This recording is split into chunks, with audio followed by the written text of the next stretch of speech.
Siena, Book 1 of the Forestfolk series, written by Zoe Blessing, narrated by Anlan Tran. Chapter 1. When the warrior loomed in the doorway of my hut, I exhaled with resignation. Here we go.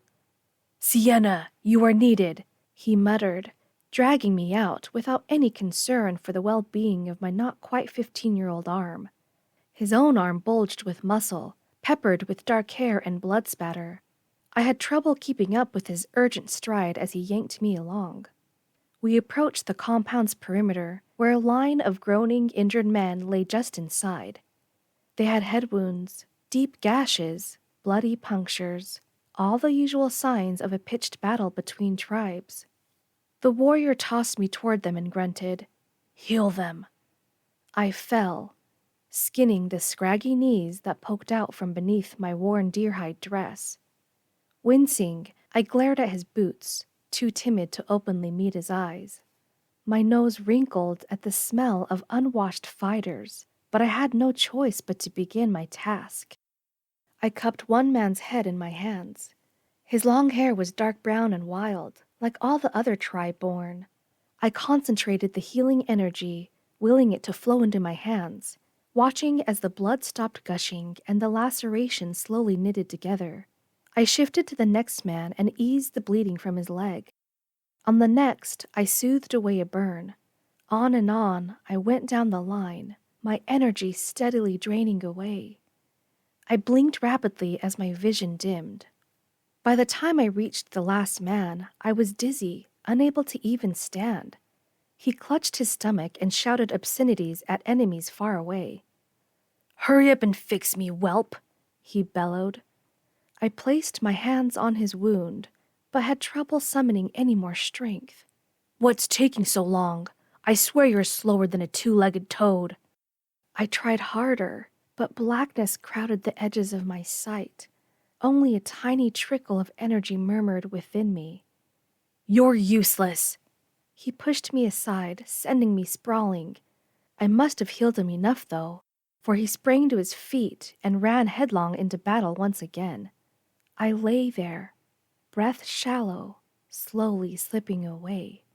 Someone hauled me onto a shoulder and carried me away as the darkness descended.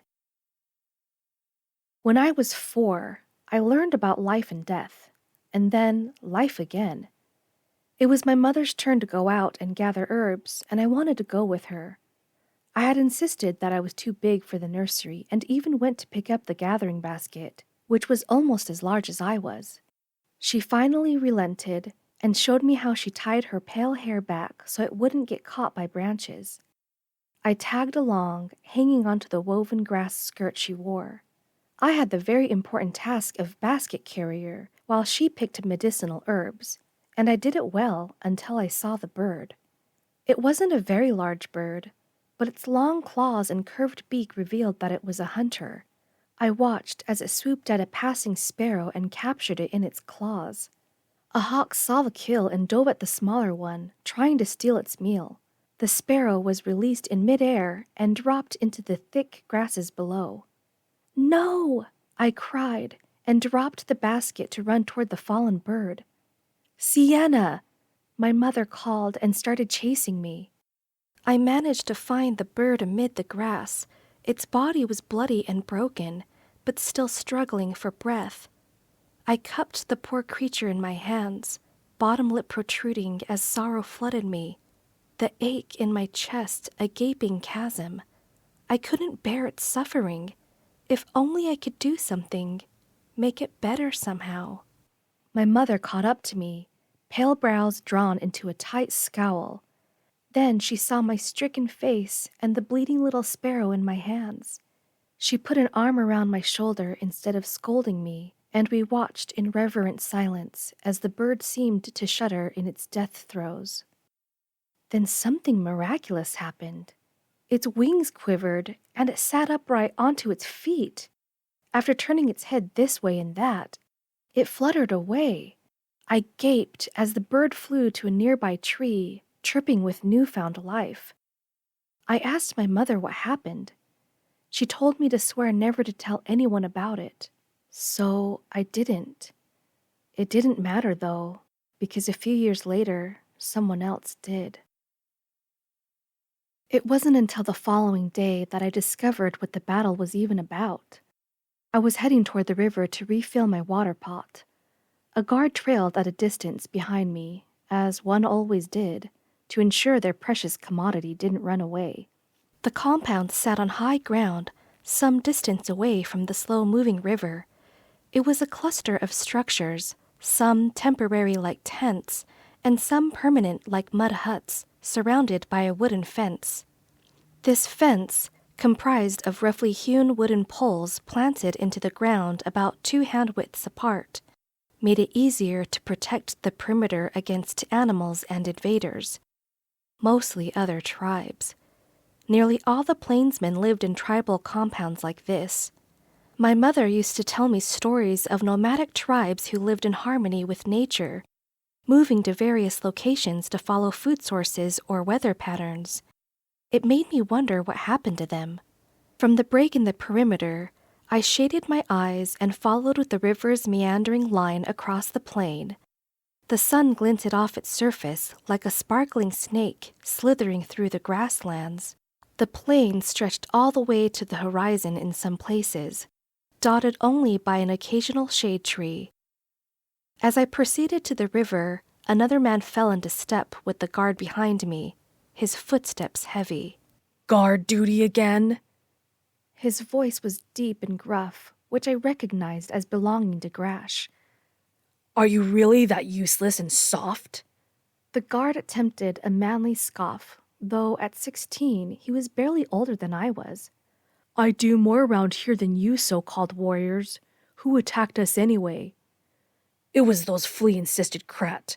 I'm recommending to Chief Magar that we counterattack at once.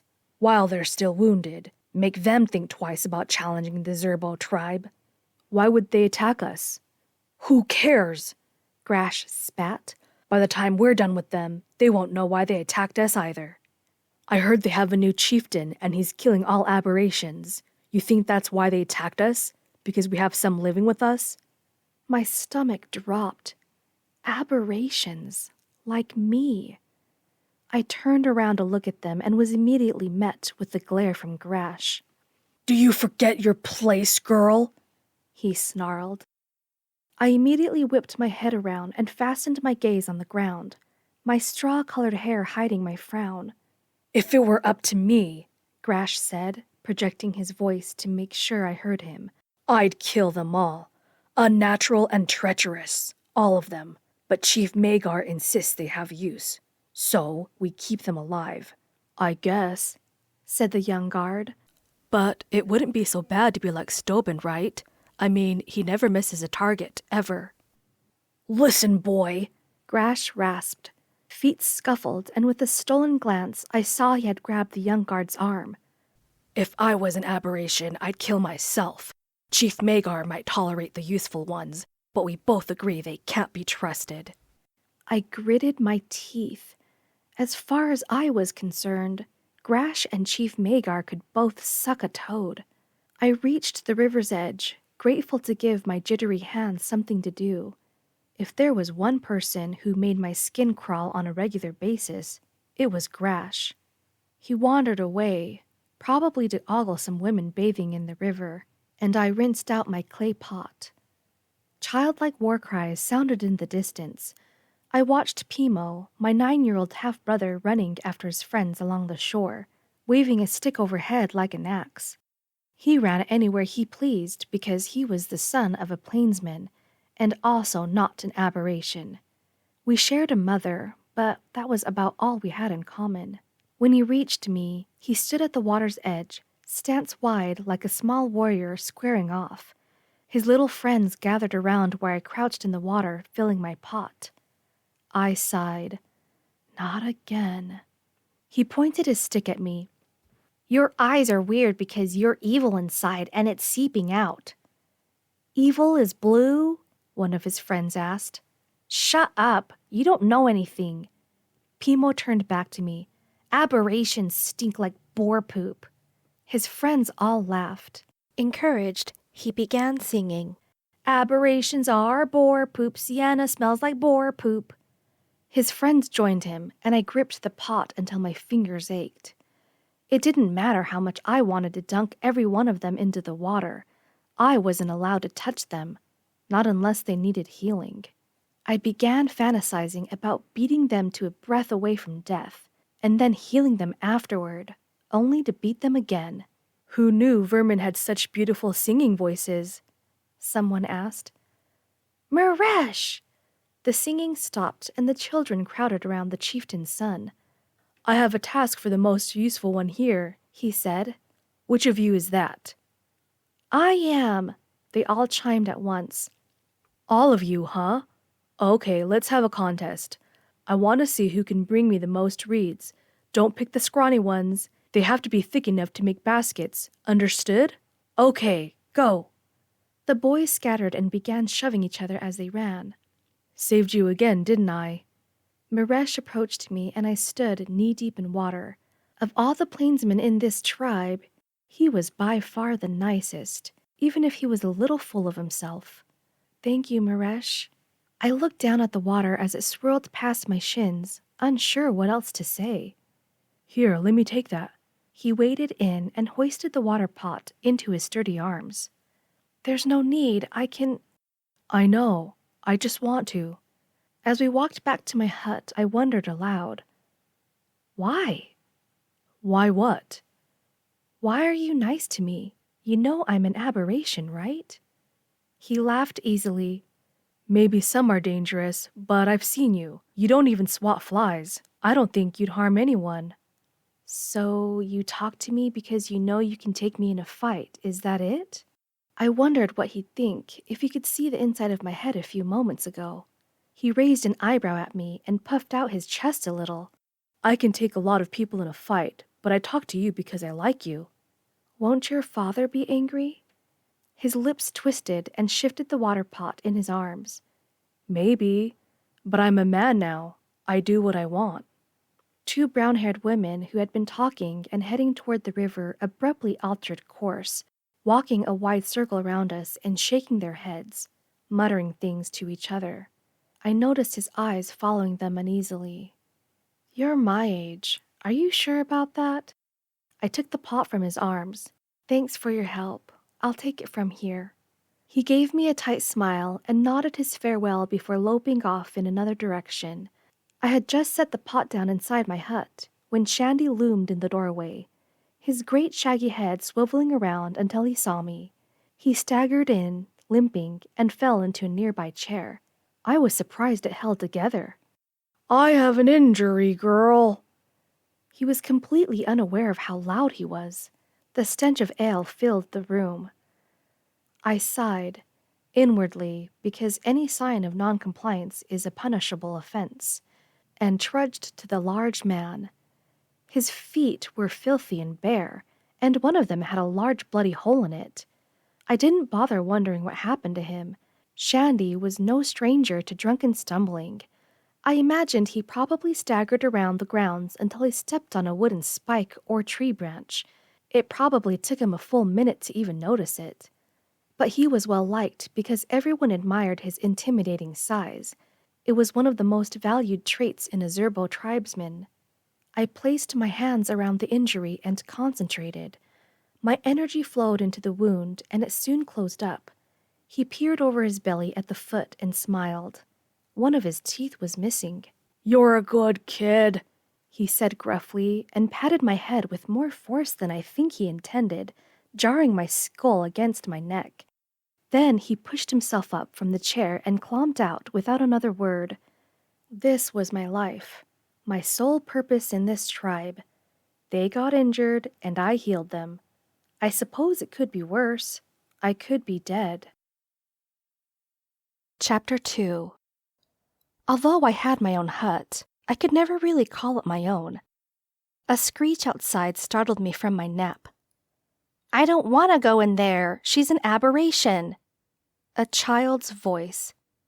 Then remember that the next time you decide to split your head on a rock, scolded his mother. Who said it was a good idea to jump from that tree? I couldn't hear what he grumbled next, but she soon dragged him through the doorway, stopping just inside. I smoothed my dress. I'm pretty sure my hair was hopeless, and stepped forward. "How can I help you?" The boy, whom I recognized as a member of Pimo's poop-singing chorus, hid behind her skirt. She dragged him out, his planted feet sliding across the ground, and then I saw why they were here. Blood streamed from the cuts all over one side of his head, matting his dark hair and staining his bare shoulder. I stepped toward him, and he shuffled behind his mother again. With a small sigh, I sat in the chair to make myself less hostile to this boy. She pushed him toward me, close enough for me to reach him, and I extended my hands. "Ow!" he said before I even made contact. I jerked my hands away, casting a nervous glance at his mother. She frowned at me. "The sooner you let me heal you," I whispered, "the sooner you can leave." With an impatient huff, he remained still, and I laid my hands on his head. When I finished, he scampered away, tugging his mother toward the entrance. The woman tossed me a curt thank you before exiting. "How come she gets a whole hut to herself and we have to share?" The boy whined once they were outside. "Hush," she said. "What she can do is unnatural. You can't trust someone like that. Who knows what else she can do?" My cheeks flushed with shame, and I was glad no one was around to see it. I stared at my hands that helped people and made them distrust me at the same time. It wasn't my fault that I had these aberrant abilities, but according to them, I was born a bad person. Unworthy. Stop! A few years after my mother died, I told myself I would not indulge in self-pity. My mother wanted me to stay strong, and so I would. I dropped my hands to the sides and stood, lifting my chin. A weaving project would give me something else to think about. Yes, perhaps a new grass mat. I headed to the firewood tent, where the tribe also kept reeds and other plant material for weaving and similar projects. If it weren't for crafting, I might go insane here. As I walked back to my hut with an armload of tall grasses, Maresh bounded up to me. "Hello, Siena." "Hello, Maresh." "What will you be making today? Maybe something for me?" A dimple appeared on his tanned face as he grinned, brown hair lightly brushing his shoulders. I smiled despite myself. "What would you like?" "What do you think would befit the chieftain's son?" he asked with a wink. "Perhaps a large headband for your ever-increasing head size?" Maresh laughed. "As long as it's made with love." Satisfied that I would be thinking about him in my hut, he winked again and took off. A small cluster of women preparing meat didn't bother hiding their stares. "That boy is too handsome to be consorting with the likes of her," one of them said. "It's scandalous," the other replied. "All that yellow hair, you'd think he'd at least have the sense to find someone pretty." "Chief Magar should say something. Does he even know?" A pause. "If you want to tell him, be my guest. That man and his temper, I wouldn't want to do that to Maresh." I shook my head as I walked out of earshot. Maresh was well liked and not brutal like his father. The chieftain was an imposing figure who took what he wanted when he wanted. His eyes burned with hatred for aberrations, but he didn't let it blind him to our uses. He tolerated the useful ones, like me. I once heard someone whisper that Magar's own father had been killed by an immortal fire-breathing aberration during a raid from another tribe. It sounded like an exaggeration to me, but when a chieftain died, it was a big deal. Magar became elevated to chief at 18, much younger than any other chieftain I knew of. Normally, this would have been challenged by a number of others who wanted to become chieftain themselves. But when you're a ruthless, violent, and cunning young man, you find ways to silence the opposition. A small girl, running full speed right at me, skittered to a stop when she saw me and stared with wide-eyed terror. I opened my mouth to say hello, but she turned tail and ran, feet sliding in the dirt before gaining traction. I sighed. It wasn't so bad when my mother was alive. She sparked with life and reminded me every day that, even though we were outsiders to this tribe, she'd been taken from her own tribe while she was pregnant with me. It didn't mean we couldn't take joy in being alive. Listen to the birds, she'd say.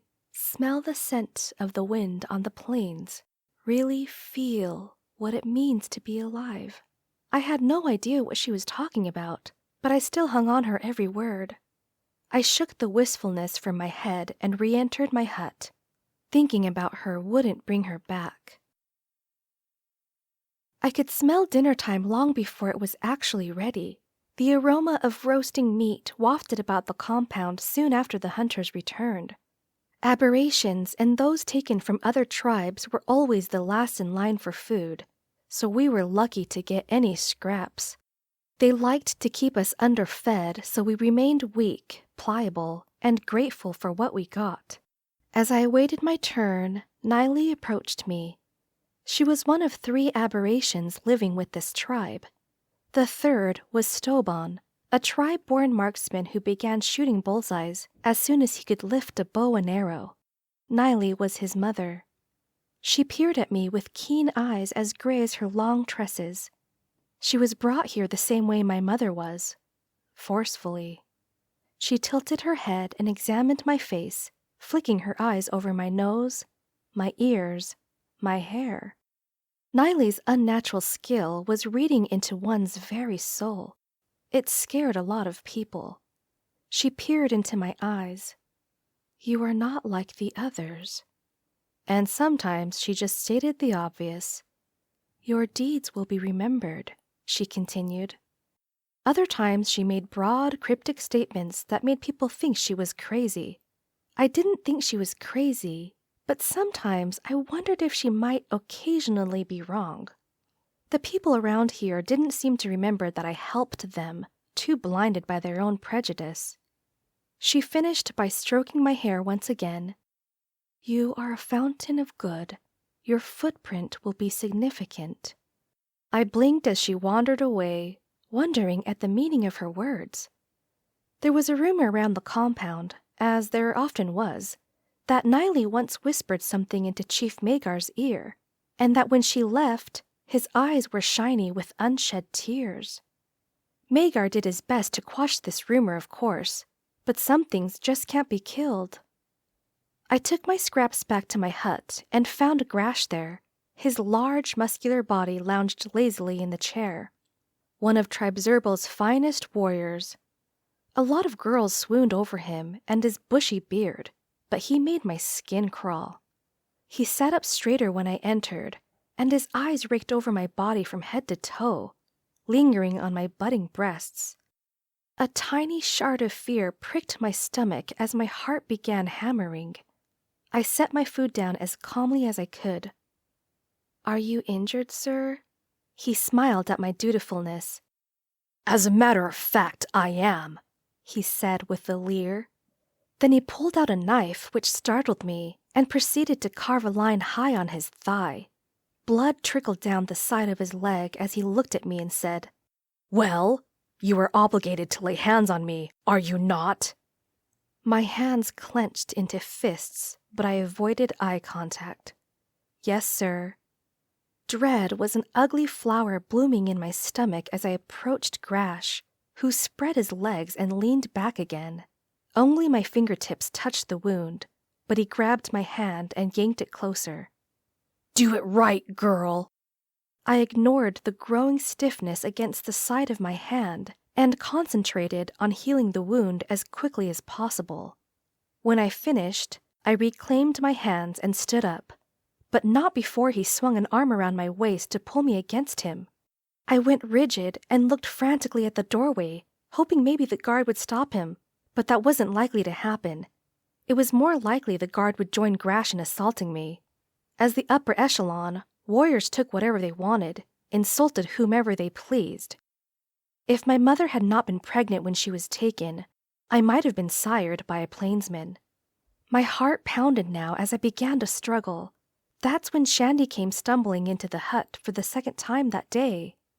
"I think it might be my other foot this time," he said, his speech slightly slurred. He stopped when he saw Grash, his eyes darting from me to him, and then back to my pale, frightened face. Understanding subtly registered on his drunken face, and then he said, "Do you mind, Grash? I don't want my toe falling off." Grash grudgingly let go of me and stalked out of the room, rudely bumping Shandy's shoulder as he went. My body slumped into the chair with relief, and I turned my grateful eyes to Shandy, who still stood wavering near the door. He waved me out of the chair and dropped into it himself, saying nothing. After I fixed his toe, he ruffled my hair, more gently this time, and said, "You're a good kid." And then he left. In the morning, I resolved to fashion myself a weapon of some kind. I wasn't allowed weapons, of course, but I wanted to at least be able to defend myself. In all honesty, though, I was deluding myself. Even if I had a razor-sharp knife in my hands, what good would that do against seasoned warriors 3 times my size? Still, I wanted to have something, if only to ease my sense of helplessness. I entered the firewood tent, collected various plant material, and found myself a sturdy little branch, about twice the thickness of an arrow. Back in my hut, I scraped the bark off the sides and smoothed the grip. Then I took the sharp rock I used for cutting plants and cord and started hacking at one end, angling it so that a point began to form. It was about mid-afternoon by the time I sat back to look over my work. It was no masterpiece, but it would pierce someone without giving me splinters. I slashed the air with my stick, liking the feel of it in my hands. It was about as long as my forearm. I felt the tip of my finger, sharpened it a little more, then slashed the air again. I would likely be put to death for stabbing anyone, but it didn't take me long to realize that there are some things worse than death. Just then, Shandy lumbered in through the doorway. I quickly hid the stick behind my back, but it was too late.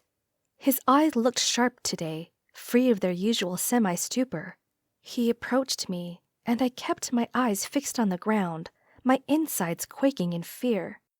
He would most likely report me, and then I would be punished, maybe even executed. "Do you have an injury, sir?" I mumbled. "Let me see that." His tone was even, almost soft.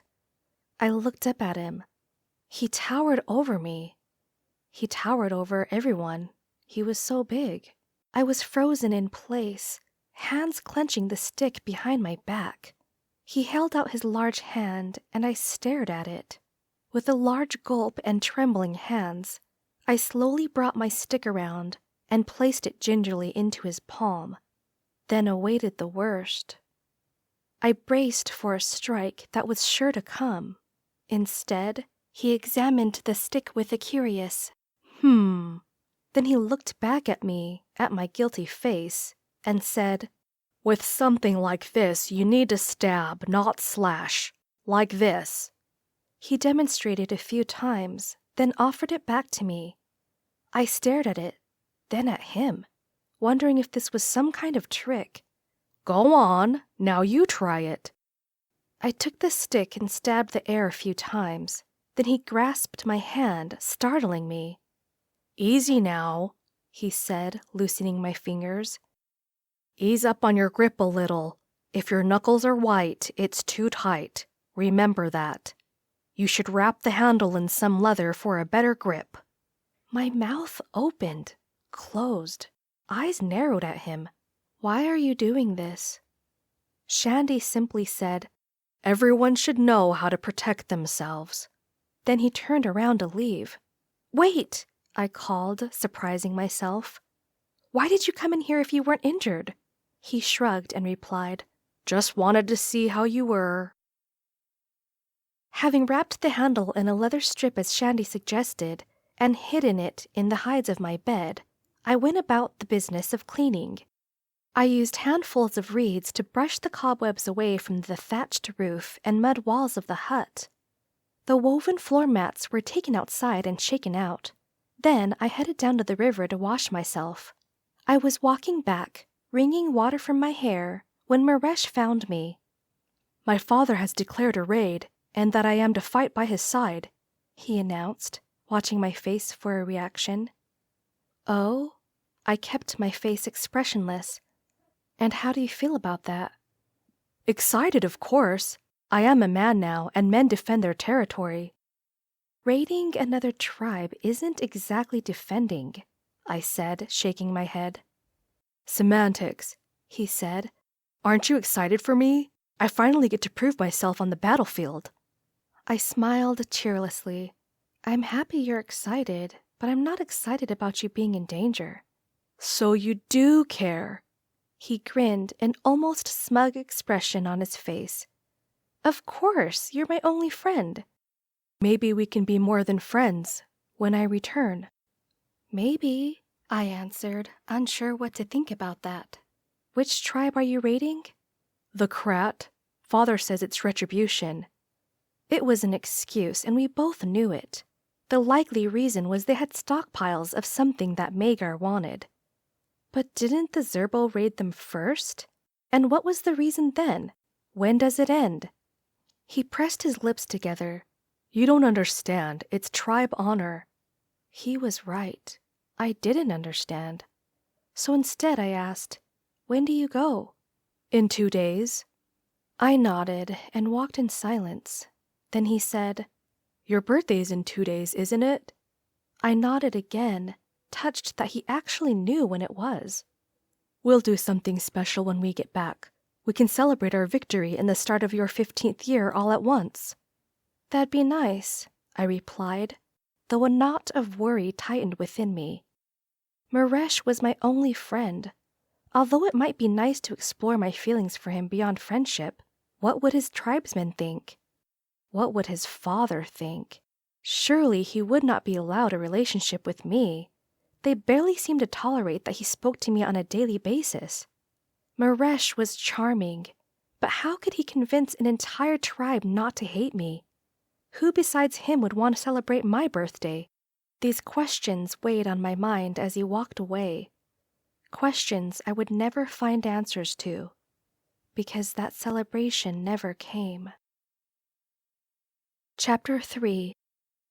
The raiding party left before dawn. Maresh had come by my hut so I could wish him well. In my grogginess, he had stolen a kiss from my cheek and left with a grin. I'm glad I did all my cleaning days ago. Every time they headed out to battle, I made sure to rest as much as I could, because I knew I would be inundated with injuries to heal when they returned. Upon waking, I strode out of my hut. A smile played at my lips because only a few guards had stayed behind. Best of all, Grash was gone. I wouldn't have to scurry about avoiding his leering gaze. I took the opportunity to snatch a few strips of drying meat and corn cakes. I would need my strength later, and extra food would help. It was afternoon when I finished puttering around the compound, so I settled down for a nap. The sound of blood-curdling screams woke me, and I sat up, brow furrowing as I looked around. My hut was empty, but outside, children ran and women shouted. Then I smelled smoke.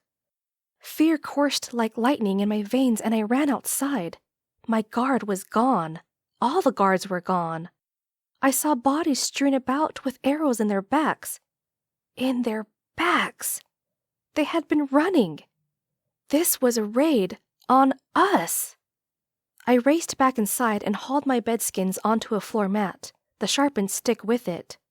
I tossed in the bits of food I had stolen and rolled the mat up tightly, binding it with a leather cord and lifting it to my side. Smoke began filling the hut, and I looked up. Flames licked at one corner, making my stomach lurch. I stopped at my doorway and peeked out. Most of the raiders seemed to be concentrated around the chieftain's hut, so I scurried out and ran in the opposite direction. I made it as far as the perimeter fence when I heard the whizzing of an arrow. I didn't bother turning around, and instead put all my energy into a burst of speed. Another arrow whizzed past my ear, and I ran in zigzag patterns, hoping to make myself a harder target. From the corner of my eye, I saw another running woman fall forward, victim of another arrow. "Get the pale one," I heard a man bark. "Borga says they all die." Borga? Wasn't he the new Krat chieftain? The one who killed aberrations. My legs pumped even harder. I ran hard toward the river, not knowing if I was being pursued or not. Why were these men striking down women and children? Who would do such a thing? As I waded into the shallow part of the river, I risked a glance backward, just in time for an arrow to bite deep into my shoulder. The impact knocked me forward, nearly hurling me face first into the water. This couldn't be happening. Was I going to die here? I gritted my teeth and waded deeper into the water, desperate to cross it and continue sprinting for my life. Another arrow splashed next to me as I reached the other side, and I broke out into a run again, forgetting all about the damage to my shoulder. My lungs heaved for air and my legs screamed with fatigue, but I dared not stop. I wasn't sure what direction I was going or how far I had gone. My last look back had cost me, and I wasn't about to earn another arrow.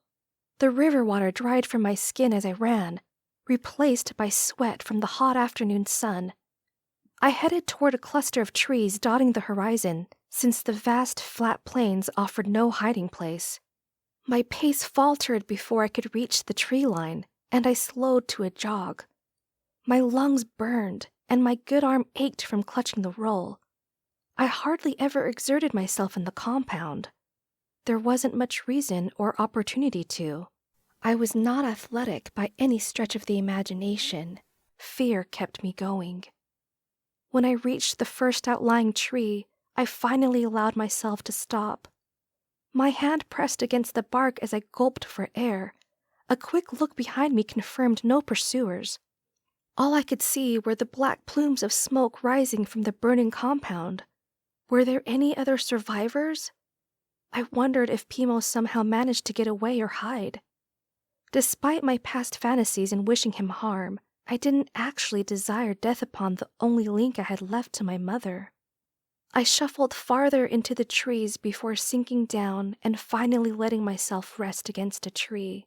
The arrow in my shoulder bumped against the bark, and air hissed through my teeth as pain lanced through my back, intense and throbbing. My blood had been racing during my sprint for life, and now it soaked the hide of my dress as it oozed from the wound. I needed to get the arrow out and stanch the bleeding. My head was already beginning to spin. I craned my neck around to get a better look at the arrow, and the movement caused me to gasp. I could barely wrap my hand around the shaft. I gingerly pulled, and more pain went shooting through my arm. The arrowhead was firmly embedded. I recalled that the correct way to remove an arrow was to push it through and break off the head, but it seemed to be lodged in the joint. There was no way to push it through. The awkward angle made it nearly impossible to yank it straight out, so I would have to do the best I could. I gripped the shaft again, right against my skin, took a few bracing breaths, and then wrenched with all my might. The arrowhead tore my flesh and shredded my skin as it came out. My cry was so loud it scared birds out of their roosts. Excruciating agony twisted through my arm and back. Nausea burbled in my chest, and I struggled to stop the forest from spinning around me. I collapsed against the tree, utterly exhausted. Between ragged breaths, I could feel the blood coursing out of the new enlarged wound. My vision dimmed. I was fading fast. With my last bit of strength, I slid my hand over the wound, healing it just enough to stop the bleeding before slowly slumping to the ground. Then the world went dark. I woke up shivering. When I opened my eyes, it appeared to be dusk. I pushed myself back up against the tree, wincing at the pain in my shoulder. I glanced around, trying to figure out where I was. To my left loomed the yellow expanse of the plains. To my right, the trees sprang from the ground like protective soldiers. My gritty, dry mouth reminded me I was exceedingly thirsty. I untied my roll and pulled out one of the hides, easing it across my shivering shoulders. I sighed and looked back across the plain where I had run, trying to see how close I was to the river. The black smoke no longer billowed across the sky, replaced by white wisps trailing above the compound. The sky was a little brighter now. Dawn? Was I really unconscious all day and all night? I licked my dry lips and contemplated going back. I had no idea what I would find there. Did the invaders leave? Did they perhaps take over the compound? Why else would they kill everyone? Going back would be folly. I would have to find water elsewhere. I pulled a corn cake out of the roll and nibbled on it. The dry crumb stuck in my throat, so I put it back and peered up at the sky, wondering at the chances of rain. Not a cloud in the sky. I dropped my head back against the tree with a thunk, looking up at the green expanse of branches above me. The leaves whispered melodically in the early morning breeze, and I closed my eyes to listen. Then I heard the distinctive rustling of leaves being pushed, and I opened my eyes, scanning the branches for the source of the sound. I saw nothing unusual, but I had the odd feeling of being watched. The uneasiness made me gather my things back into the roll. I gasped as pain knifed through my shoulder. Touching the wound, I felt the jagged edges of damaged skin. I was still weak from my wild escape, but I needed more healing. It was strange, needing to heal myself. It happened so rarely. I finished healing the wound and tested it with a few shoulder rolls. Now it only ached a little.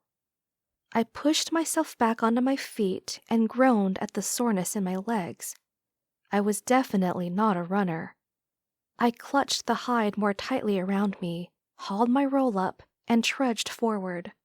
I wasn't sure where I was going, but I kept putting one foot in front of the other, scouring bushes for berries or some sort of water source. I found none.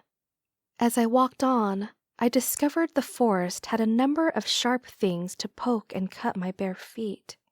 Only the warriors on the compound wore shoes. I never really needed them anyway, until now. My head started to ache. I found a patch of herbs that I recognized and chewed on some so at least my mouth didn't feel so dry. It didn't help much. When I stopped to rest, the sun blazed high in the sky, but the forest was thicker here. The ground was covered in pine needles and dappled sunlight. I sat down against a tree and pulled a piece of dried meat from the roll. As I tore off chunks with my teeth, I looked around at the surrounding tree trunks and branches. I couldn't figure out if the prickles on the back of my neck were due to paranoia or something real. Just to be safe, I unpacked my sharpened stick and strapped it to my leg with a piece of cord. If I was going down, I was taking someone's eye with me. I swallowed, my parched throat aching for liquid. Where can a girl get water around here? I muttered to the trees. The woodland noises paused for a short time, then resumed their chattering, whispering symphony. There was so much life here. The trees, the chipmunks, the birds. I smiled despite my discomfort. The forest was alive, while the expansive plain stretched flat and boring, with the only sounds the rustling of grass and warfare.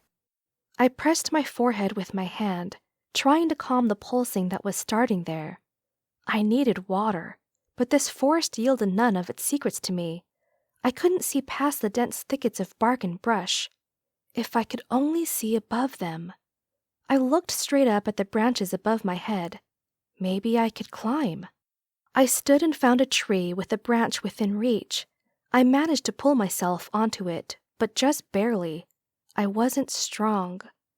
The bark was rough against my hands and battered feet, but I kept climbing. My sore legs complained with each successive branch. I had gotten about halfway up the tree when a branch snapped off in my hands, causing me to lose balance. I wavered for an alarming moment, hands flailing in the air for something to steady me. Fingernails scraped bark, and my stomach lurched as I teetered off and plummeted into gravity's embrace. My body battered against some branches and smaller limbs on the way down, slowing my descent a little. I scrambled for something to stop my fall. Even a startled squirrel would do. But I was too clumsy. The ground rushed up too quickly, and I hit the pine-needled floor face down. Once again, falling unconscious in this beautiful, unforgiving forest. Chapter 4. As the fuzziness gradually gave way to consciousness, the throbbing beat a painful rhythm against my skull. I groaned aloud at the awful thump, thump, thump in my head and put a hand to my face and froze. My head was wrapped in a bandage. I pried my eyes open and found myself inside a wooden room. I lay in a bed pushed into one corner. The ceiling had a few beams running across it and seemed to be piled thick with branches and broad leaves. I rubbed my eyes, hoping to get a clearer view of my surroundings. When I opened them again, I nearly jumped through the roof. The room was full of people I've never seen in my life. Had they been there the entire time? Just watching me? With the blanket in a death grip against my chest, I sat up, immediately noticing I was naked. Where are my clothes? Still clutching the blanket, I scooted back in terror until my back hit the corner. My eyes flitted wildly from one person to another, not registering facial expressions or even if they were men or women. My entire body shook, images of Grash pressing me against him flitting through my mind, and I shouted, "Leave me alone!" The sound was almost a sob. "Come on, everybody," a woman's voice said. "Go on out. You're giving the poor girl a fright. Go on, shoo! You too, Niren, out." My panic subsided only a little with the crowd's departure. I stayed where I was, huddled against the corner, breathing quick and shallow, gripping the blanket for dear life. "There, there, little one," the woman soothed. "No one is going to hurt you here." I struggled through the haze of hysteria to compose myself. She sat in a chair next to the bed, looking at me with gentle gray eyes that reminded me of Niley. I briefly wondered if Niley was even still alive. I finally found my voice and asked, "Who are you? Where am I?" "My name is Bren, and you need to drink some water." She offered a wooden bowl to me, and I stared at it dumbly. "Go on, girl, take it." I slowly took the bowl from her and peered inside. It looked like water. It smelled like water. I tasted it with my tongue, discovering that it truly was water. Without another moment of hesitation, I upended the bowl into my mouth, eagerly gulping down the liquid and feeling it wash away the coat of dust in my throat. Water dribbled down the corners of my mouth, and I swiped it up with my hands, sucking the moisture off so as not to waste a single drop. "My, you are a thirsty one," Bren said, amusement in her eyes.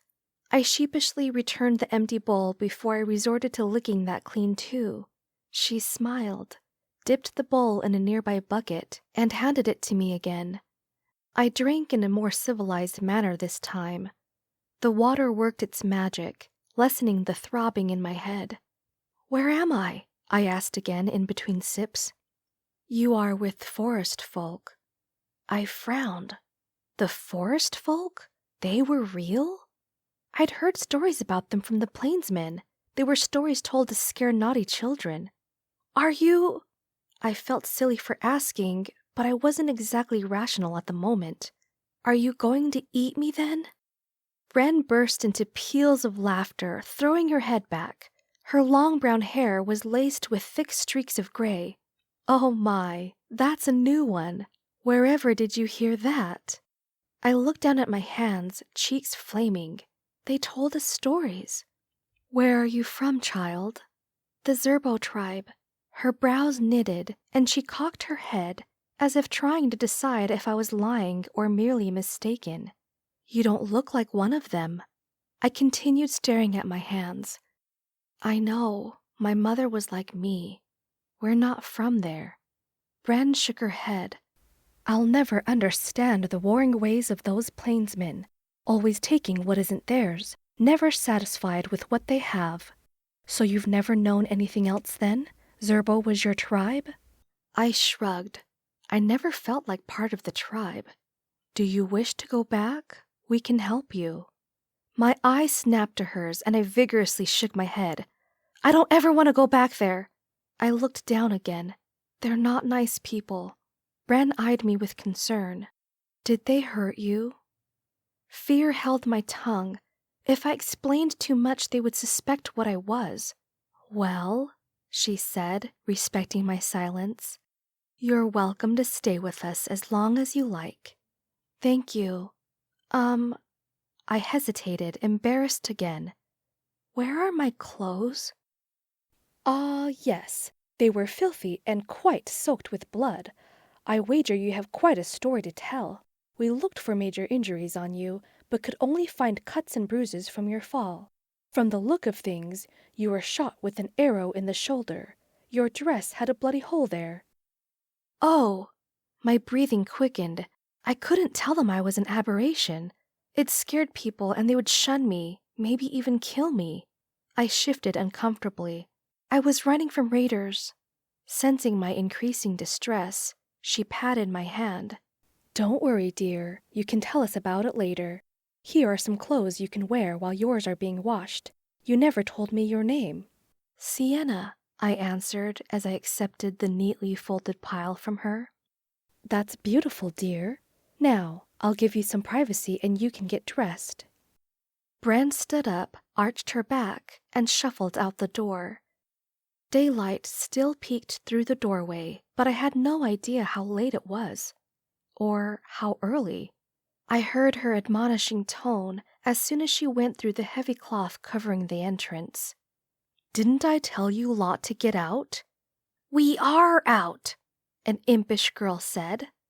She's been through a lot. Give the girl some space. Shoo. I heard the stampede of footsteps romping off, and then it was quiet. I waited a bit in case someone else came in, then quickly donned the outfit Bren had given me. The shirt was a soft cloth material I'd never seen before, rich brown in color. The trousers were made of soft deer hide and felt comfortable as I pulled them on. I'd never worn trousers before, always dresses or skirts, as was the custom in the tribe. The sleeves on the shirt swallowed my hands, so I rolled them up until I smiled with satisfaction. I pulled the drawstring tight on the trousers and sat back on the bed to examine my surroundings again. The walls were made of logs with the bark still on them. I ran a hand along one, feeling its rough surface, still trying to shake off the last of my jitters. These people seemed to be helping me. From the corner of my eye, I saw a small movement and turned my head to see the cherub-like face of a girl about Pimo's age, maybe 9, peeking through the curtain. She seemed to be sizing me up. I didn't know anything about her, so I stayed quiet. You don't look like any of the Zerbos, she said. I know. Her eyes narrowed a little.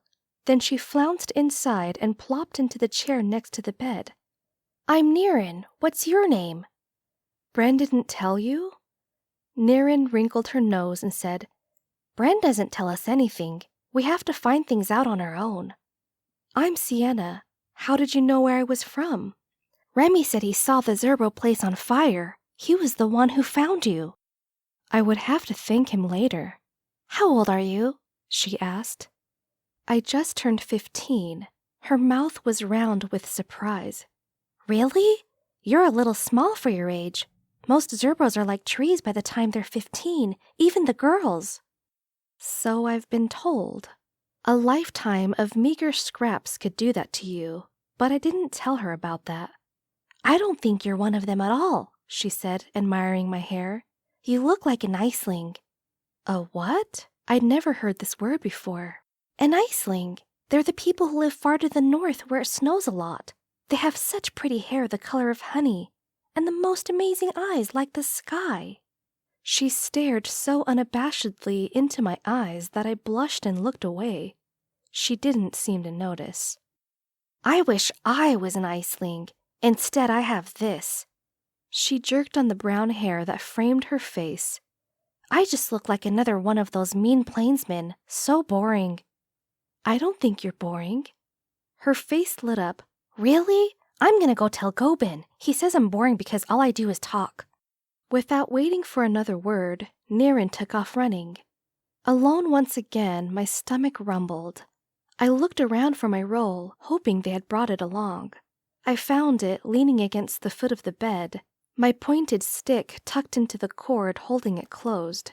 I hid the stick under the pillow, then unrolled my meager supplies. I chomped into the corn cake and swallowed after only a couple of chews, then took another large bite. I ate as if I hadn't eaten in days. Then it occurred to me, how long had I been unconscious? Maybe it had been days. I found the bucket of water and sucked down a bowl full, and then another. I left my scrap of dried meat, just in case I needed it later, and rolled the supplies back up. Satisfied, I settled back into the bed and laced my fingers behind my head. I was safe, for now. Chapter 5. I had fallen asleep again, awaking to the sound of birds chirping. It must have been morning. I yawned and stretched, each bruise a screaming reminder of my ordeal. You sleep a lot. The small voice startled me, and I scrambled to a sitting position. It was Niren again, parked on the chair right next to me. I wondered if there was a tactful way to tell a little girl that watching people sleep was creepy. Bren saved me by entering the room bearing a small tray of food. Niren, what did I tell you about pestering the poor girl? Niren turned back to me, grinned, and said, "Bye," before scurrying out the door. Always getting into trouble, that one. Bren muttered as she set the tray down. How are you feeling, dear? Much better, thank you. The pounding in my head had finally stopped. All I had left were the cuts and bruises. I could easily take care of them myself, but then they would know. Best if I let them heal slowly on their own. She nodded and gestured to the tray. Eat up, you must be hungry. Starving, I eagerly pulled the tray close and started shoving berries into my mouth. Bren regarded me as I ate, her eyes noting my skinny arms and gaunt face. I imagine they didn't feed you well over there. I looked at her, then looked away and broke off a piece of corn cake in my mouth. Siena, her voice was gentle, probing. Were you a captive? I stopped chewing. My eyes slid to her face. It looked warm and caring. Maybe I could trust Bren. I gave a small nod and resumed chewing, avoiding further eye contact. It's nothing to be ashamed of. You and your mother had no control over what happened. I nodded and continued eating. There was a long pause, then she asked, May I ask what happened to your mother? No, too personal. My mother's face on the day of her execution loomed into my mind. They'd forced her onto her knees, hands behind her back. Chief Magar made me watch, gripped my shoulders himself, forced my head when I turned away. This is what happens when you hide aberrations, he growled. Anguished tears streamed down her face, not over her own life, but for me. She knew life for me would be an unhappy one. She didn't want to leave me alone with them. Grash stood behind her, a large axe above her head, poised for its fatal swing. Stay strong, Siena. Those were her last words to me. The axe fell. My eyes squeezed shut, and the air was still, except for the sickening shunk. I blinked away the tears and glanced at Bren, who was watching me with sympathetic eyes. My hands balled into fists, and I choked down the food in my mouth. My jaw clenched, and the only answer I could give was stony silence. I see, she said, as if I had spoken. I'm sorry. I'll leave you to your breakfast. After Bren left, I pushed the tray away. A tear slid down my cheek. My mother only tried to protect me, and they killed her for it. She died because of me. I lay on my side facing the wall and pulled the blanket up. Curling my knees to my chest, I let the sadness engulf me in its shadowy embrace. Sometime later, I heard someone whisper, "Siena, are you awake?" Near and again. I ignored her, too busy mucking about in self-pity. When her steps faded out, I sighed. What was I going to do with myself now? Live with these strangers? What choice did I have? I couldn't go back, and I had nearly died traipsing around the forest by myself. I would just have to wait and see. When I finally mustered up the courage to face the outside world, I got out of bed and stood up. Pain lanced up from my tender feet when I put weight on them. They were full of cuts from stepping on sharp forest things. Hoping they wouldn't notice the bottoms of my feet, I decided it was worth the risk healing them. It was better than drawing attention to myself by hobbling around like an invalid. I checked the doorway, then massaged my feet with warm, healing hands. I exhaled with relief as the stinging cuts stitched back together. Much better. Grabbing the last corn cake from the tray, I took a bite and peeked out from behind the heavy cloth partition. Surprisingly, no one was in sight. I stepped out and looked around. The room I occupied was one of several small cabins scattered among the trees, each one a little different. One was even built around a tree so that its branches poked out the top. Moss clung to the sides of the cabins, making them look like natural extensions of the forest. There didn't seem to be any pattern to where cabins were built, so it was difficult to see just how big this community of Forestfolk might be. Forestfolk? Who were these people? As I wandered, I saw racks for tanning hides, various fire pits, and an enormous round metal pot. I'd never seen a pot that big before. I began to wonder where everyone had gone when I finally heard voices. I followed them and soon saw a clearing where numerous people sat on stumps arranged in a circle, taking turns talking and listening. A few people mentioned my name, so I stayed hidden, creeping to a nearby tree and pressing against it. It looked like a lot of people. Even children listened. Were they all talking about me? "What if they come for her?" one man said. "What will we do then? We're not warriors." "She's just a silly young girl who ran away. They won't send an army just to reclaim that," another man said. I recoiled at being called that. When have we ever turned away a newcomer? That was Bren's voice. Are we not all from someplace else? Mumbling and grumbling circulated around the clearing, some agreeing and some doubtful. I hated that my fate was being determined without me even being present. Then again, wasn't that the story of my life? An unfamiliar sense of determination crept through me. My spine straightened as a small measure of resolve filled the void I'd been carrying with me most of my life. Maybe it was time for me to finally have a say in it, take the lead in my own story. I pushed my shoulders back, lifted my chin a little, and entered the clearing with as much dignity as my small frame could command. An immediate hush accentuated the crunch under my feet as I walked. Dozens of eyes stared at me as I approached. Curiosity, sympathy, trepidation. I felt all of it rolling off them as I passed. I fought the urge to run back to the cabin and marched to the center of the circle. This went against everything I had ever done, or not done. I never spoke up, never defended myself, never garnered attention. The tremor in my hands burgeoned into a shudder that I tamped by pressing them against my thighs. When I reached the center, I paused and looked around at the sea of faces. My insides quaked so hard I thought I might throw up. Maybe this was a dumb idea. I looked at one pair of eyes, and another, an ocean of eyes watching me, and I saw no hostility. Mistrust, sure, but even those people were waiting for me to speak, willing to listen to my story. The shaking lessened a bit. If they were able to withhold judgment, maybe I could find the courage to do this. I gulped, reached deep for a little tenacity and began speaking. My name is Siena. My voice sounded weak to my ears, so I cleared my throat and tried more volume. I grew up in the Zerbo tribe, but I am not one of them. I am their captive. Was their captive. I am a nobody. They went to raid another tribe, and the compound was in turn attacked while they were away, pillaged, women and children murdered. My voice broke. I had to pause to steel myself against the memory. I didn't want to cry in front of them.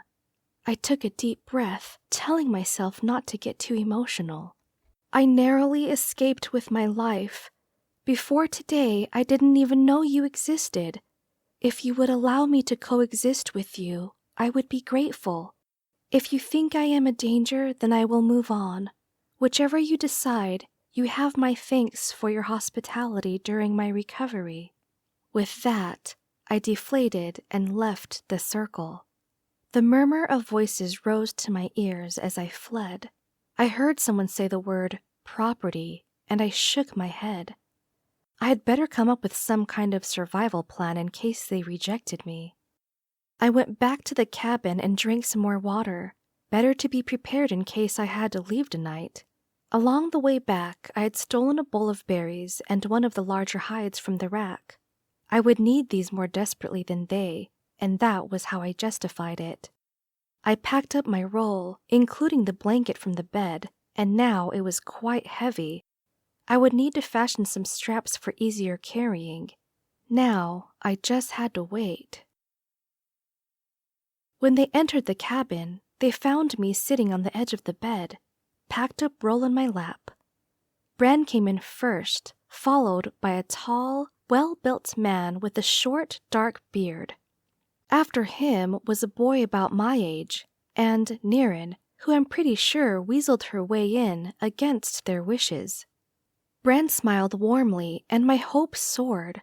The tall man spoke first, clasping his hands together as if performing in an official capacity. My name is Galen, and on behalf of the Forestfolk, we welcome you to our community.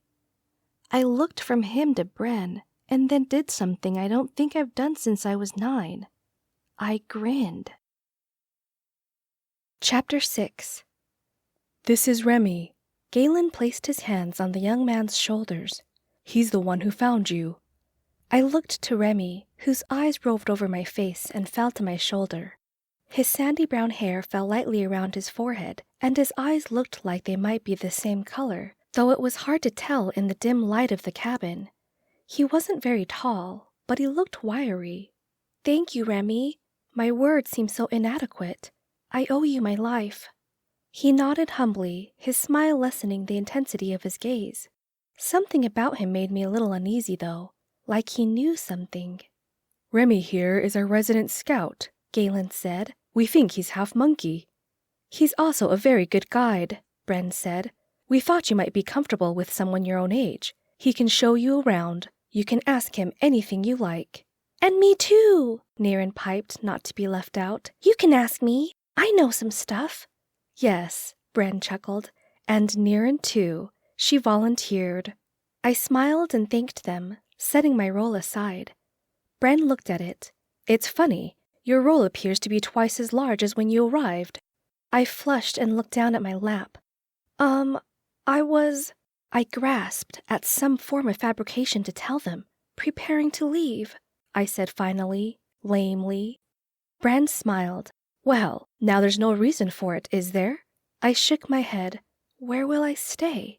You can stay here, Galen answered. Since it is at the far end of the community, we've been using this cabin as our infirmary, where the sick and injured can recover in peace. But you can stay here until other accommodations can be arranged. My jaw tightened. The infirmary, again. But they didn't know about me, so it was just a coincidence, right? I kept my face impassive. I appreciate it very much. Your speech was very forthright, something we Forestfolk value, Galen said. We look forward to knowing you better. I nodded. I think he was hoping for a little more from me than grunts and nods, but he didn't know I was raised to keep my mouth shut. That speech might have been a once-in-a-lifetime thing. My silence obviously made Galen uncomfortable because he cleared his throat and said, "I'll leave you to settle in then." With that, he left. Remy seemed about to leave too, but then Bren said, "Why don't you three have a nice little chat? I'm sure Siena has many questions." Niren immediately pulled up the chair, eager to talk some more. Remy, having no place else to sit, casually leaned against the wall. After Bren left, Niren asked, "What do you have in your pack?" "Niren," Remy admonished. "Bren said Siena was the one asking questions, not you." "Fine." Niren huffed and folded her arms. I looked at them, Niren with a petulant pout, while Remy focused his attention on me, expecting me to speak. "How long have you both lived here?" I asked. Niren spoke first. "I've been here since I was a baby. My parents—" A troubled cloud passed over her features before she brightened again. "It's great here." I decided not to press about our parents and looked to Remy. 5 years, he said. "My parents are gone as well. Yours are too, aren't they?" His gaze seemed to look right into me, like he could see into the empty hollows of my aching soul. I nodded, but curtailed the onset of sorrow by asking, "What is this place?" "It's called Forest Home because it started as a refugee camp," Remy answered, raising his eyes to the beams overhead. "They made a home for themselves in the forest. It's not a fancy name, but that's what it came to be known as. Anyone trying to get away from violence or hardship often find their way here. This is where the lost become found." Where the lost became found. I smiled. That was literally what happened to me. "Remy was a captive just like you," Niren chirped. "He got away from them." "Niren!" Remy's response was stormy. "What have I told you about saying things that are not yours to talk about?" Niren drooped. "Sorry, Remy. I just got excited because you guys have something in common." He sighed and turned to me. "It's true, we do have that in common, but it's not something I like to introduce myself with." "Unlike me." Is that what he meant to say? Of all the— "Does that upset you?" Remy asked. He must have noticed my change in mood. This boy was observant. "No," I stammered. I don't either. Usually, I just did it today because they needed to know I wasn't a threat, that I'm nobody." "That might have been true in that tribe, but here, you're somebody. We all are." I studied him, wondering if he was being sincere. His warm eyes seemed to surround me in their depths, even from across the room. "Want us to show you around?" Niren asked, completely oblivious. "Sure," I replied as she took my hand and dragged me out the door. Forest Home extended farther out than I had realized. No two cabins were alike, and there were even lean-tos and tents. It consisted of a ragtag assortment of homes, storage areas, and workspaces. They explained to me how everyone contributed for the good of the community, helping where help was needed, using whatever skills they could offer. "I helped chop vegetables for the meals," Niren announced proudly, "and Remy—" She stopped herself and clapped a hand over her mouth. "Oops, I almost goofed again," she giggled. "Thank you, Niren," Remy smiled. "I bring home meat for the meals." "He's like the best hunter," Niren bragged. "He won't teach me how to use a bow and arrow, though." "You're too young. If Bren gets an arrow in her butt, she'll be coming after me. You know that, right?"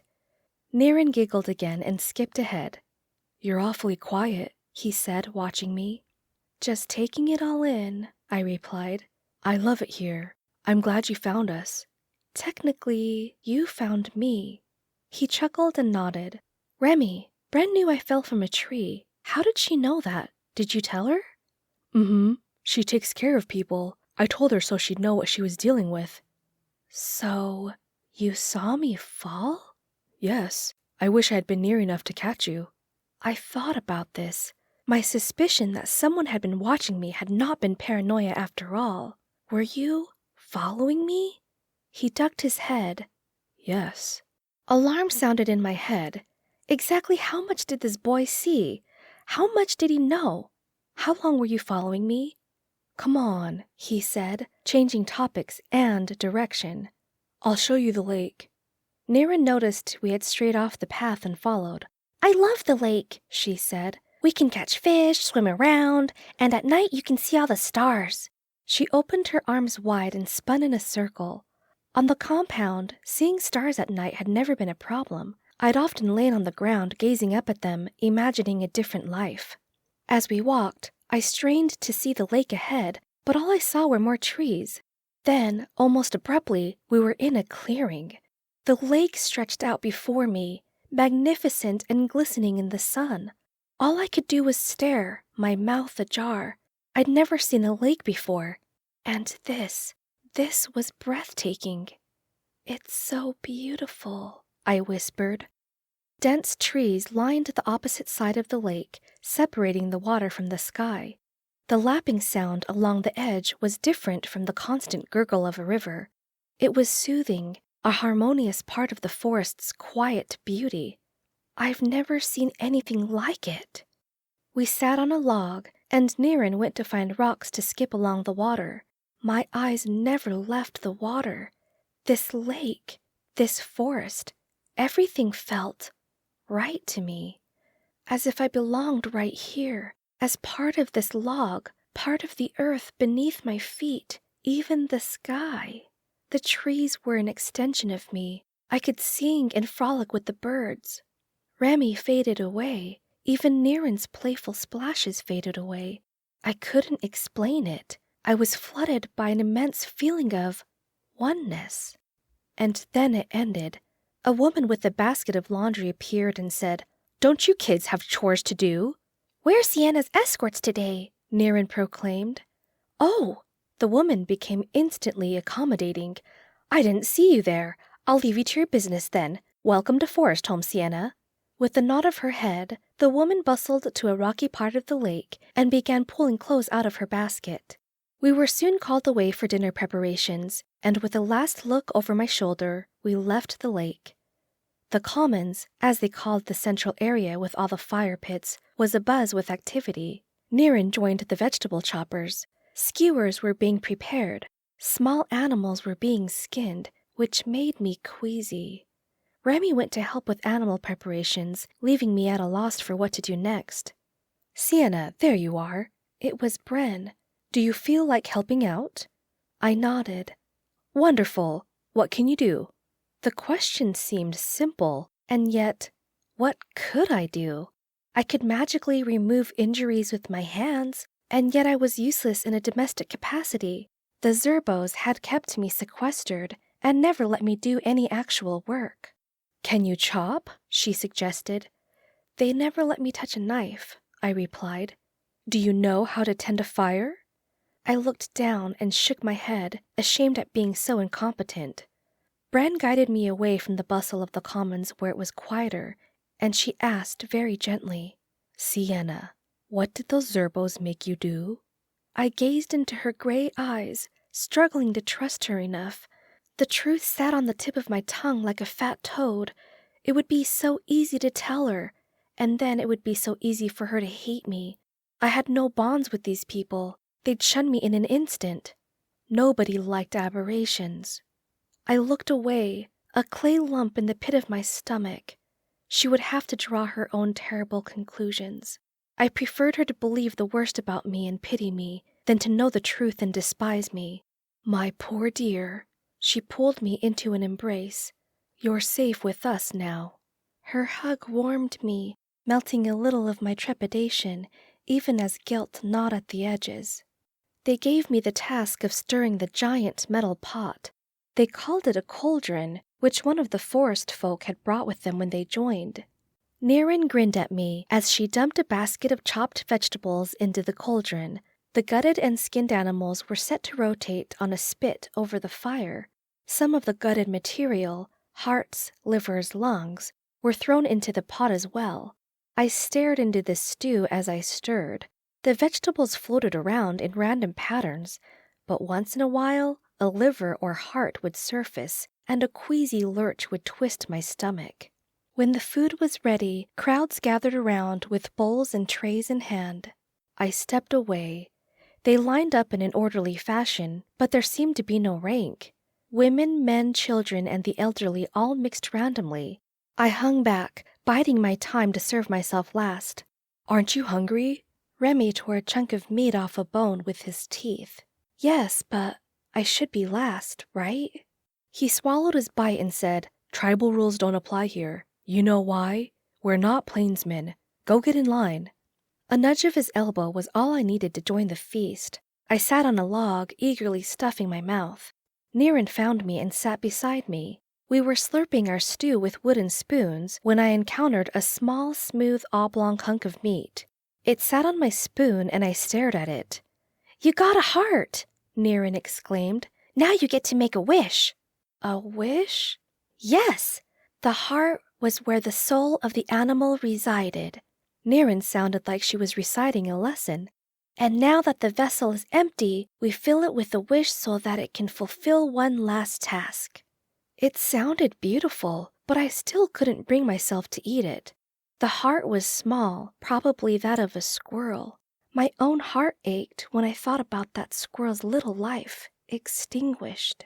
"You can have it," I said, and dumped the heart into her bowl. "Really? Thank you! I got a heart," Niren announced. "I get to make a heart wish." The girl squeezed her eyes shut, lifted her spoon in salute, then popped the whole thing into her mouth. Her enthusiasm made me smile. Chapter 7. The next morning, I had an idea. For some reason, it hadn't occurred to me last night during dinner.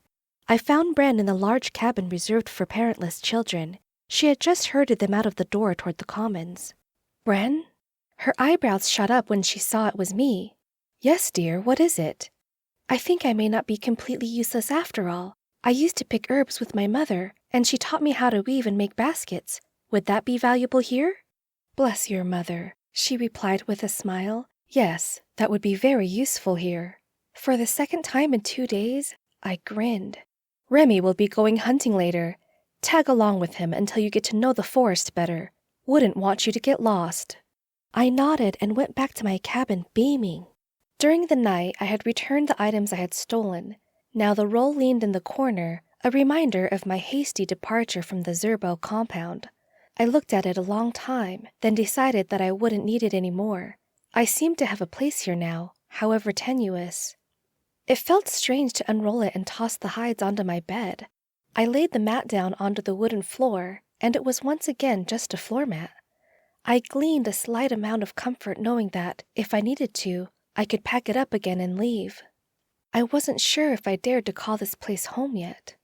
I looked forward to my outing with Remy with both anticipation and dread. I wanted to learn more about the enigmatic boy who shared the same captive past I did. I wondered what role his captors had relegated him to. On the other hand, his eyes always seemed to see everything about me. I feared he might eventually see into my soul and find all its secrets. Secrets I needed to keep hidden. We left shortly after breakfast in a seemingly random direction. Remy never felt the need to fill the silence with idle chatter, and I was glad for it. I was able to think my thoughts, observe our surroundings, and watch him work. He walked carefully, a bow slung across his back with a quiver of arrows. As we made our way through the trees, he examined the ground or listened for noises. I stopped when he stopped, and so it went. He sighted one of the red-coated squirrels common in the forest jabbering in a tree. Removing the bow from his back, he nocked an arrow and aimed.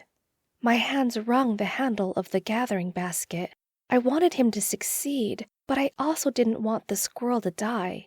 I took a step back, not wanting to see the kill, and stepped on a twig. It snapped just as he loosed the arrow, and the squirrel scampered out of sight. The arrow sank into the side of the tree, high above the ground. He turned and looked at me, brow furrowed. "I'm sorry," I mumbled. "Don't worry about it." He climbed the tree that held his arrow, reaching for branches and easily scrambling up its length as if he himself had been a squirrel. After yanking the arrow out, he returned it to his quiver and jumped from branch to branch, back down to the ground.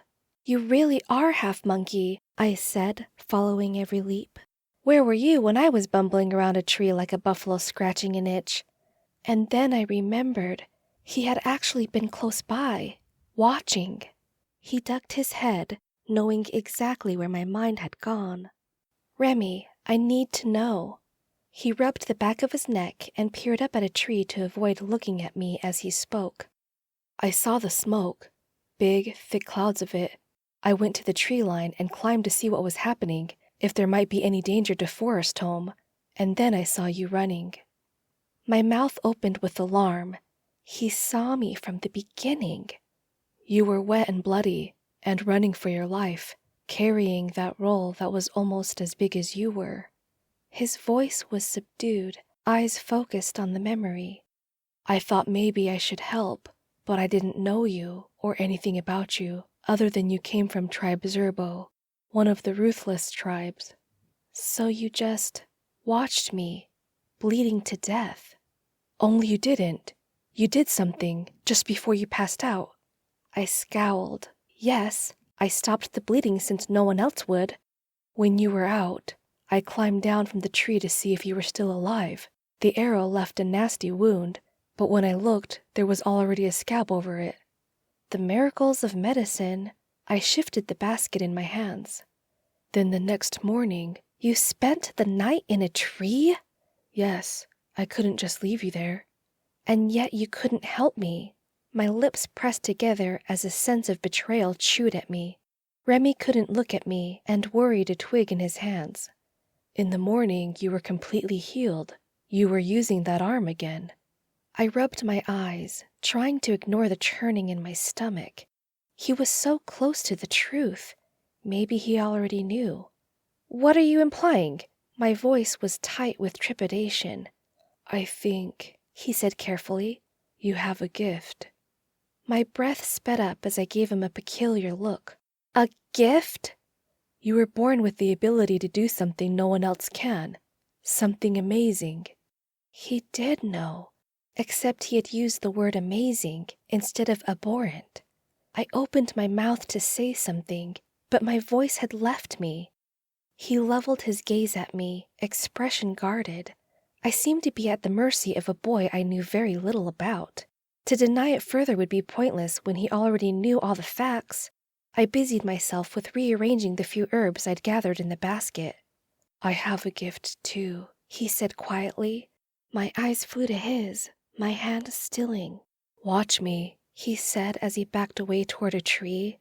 His skin began to change color. Its light tones were replaced with the rough, mottled brown of the tree behind him.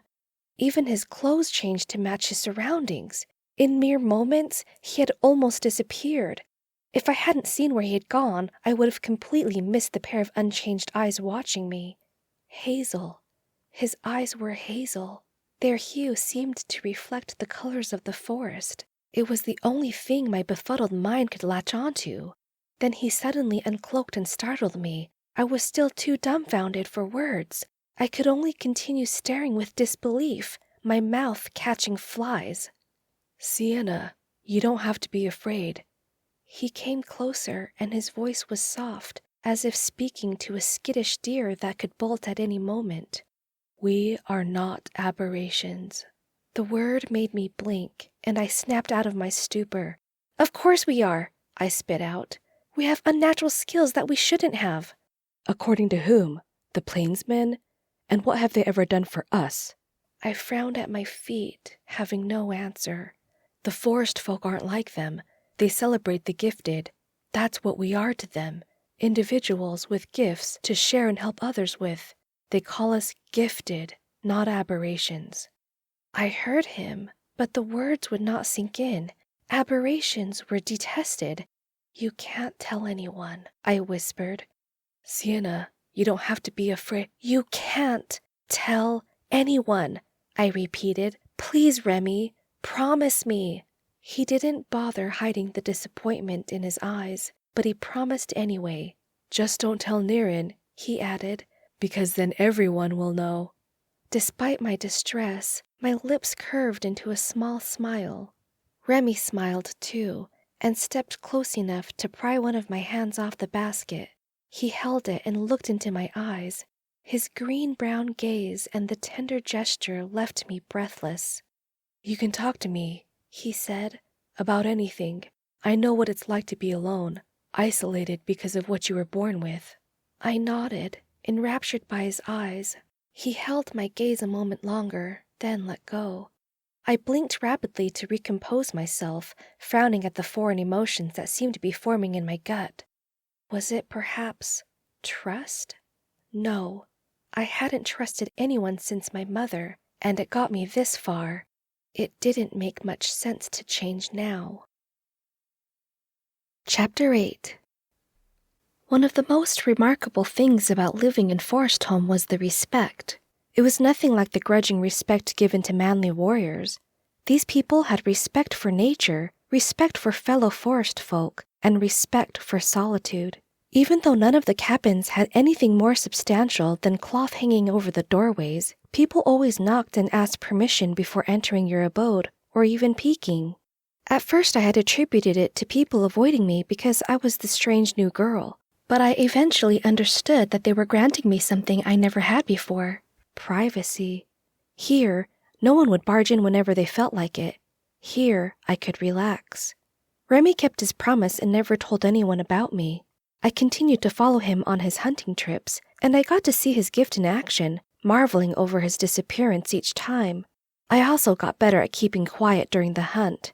When he noticed a target, he would place a finger on his lips, and I would freeze in my tracks. On one such occasion, he melted into the underbrush and aimed at a wild pig. His arrow struck true, and the pig squealed violently before falling to its side, dead. I averted my head and closed my eyes, a clenching in my heart. Siena, you do that every time, Remy said. Are you squeamish about blood? No, it's not that. I hesitated. I saw blood all the time when healing injured warriors, but this was different. It hurts me, I finished, placing a hand over my heart, feeling like a sentimental fool. Every time? His voice conveyed that he couldn't fathom my reasons. I didn't know why, but I had to make him understand. This was such an integral part of my being. I had to explain. Remy, my gift, I was still unused to using that word, is healing. Right, you can heal yourself. He nodded, trying to understand my point. Not just myself. I can heal anyone, even trees. His eyes were round with disbelief. I went to stand next to him and cupped a hand over his sinewy arms. He had a small gash there from scraping against an errant branch. When I removed my hand, the wound was gone. He touched his arm where the scrape had been and stared at it, then looked at me. Your gift is remarkable. He took my hand and peered into it, as if locating the source of my power. Why don't you want to share this with everyone? You could help so many people. I jerked my hand away. What do you know about it? It doesn't matter if they call us gifted or aberrations. In the end, that's all they ever want from you, over and over. You cease being a person and you turn into a tool. I'm not going back to that life. I finally feel like a person here. I'll not become a slave to my gift again. Understanding finally dawned in his eyes, and he seemed to withdraw a little, snapping a small branch with his hands. I was a tool too, for my captors. They forced me to scout ahead and spy on neighboring tribes. They would give me no food or water to take with me, so that I had no choice but to come back and report information. If I didn't have anything useful, I couldn't eat. He pulled off a leaf and stared at it. I think I know a thing or two about not feeling like a person. So he did understand. I was still confused. Did the forest folk know about you? Of course. They know I'm such a good hunter because of it. And they don't treat you differently? Not at all. I studied his face, trying to determine if he was being completely honest, but I couldn't tell. Siena, these people are not like Plainsmen at all. If you intend the forest folk no harm, they accept you as you are, gift or no gift. I wanted to believe him, but an entire lifetime of experience to the contrary told me otherwise. You can trust us, he persisted. Remy was trying so hard, chipping away at my defenses, but my walls were thick, and fear patched the holes. I'm sorry, Remy. You've had years to trust these people. I've only just met all of you. I need time. He nodded, seeming to understand. You're right. It took me longer than a week to trust them enough to reveal myself. I breathed a small sigh of relief. My secret was safe a little longer.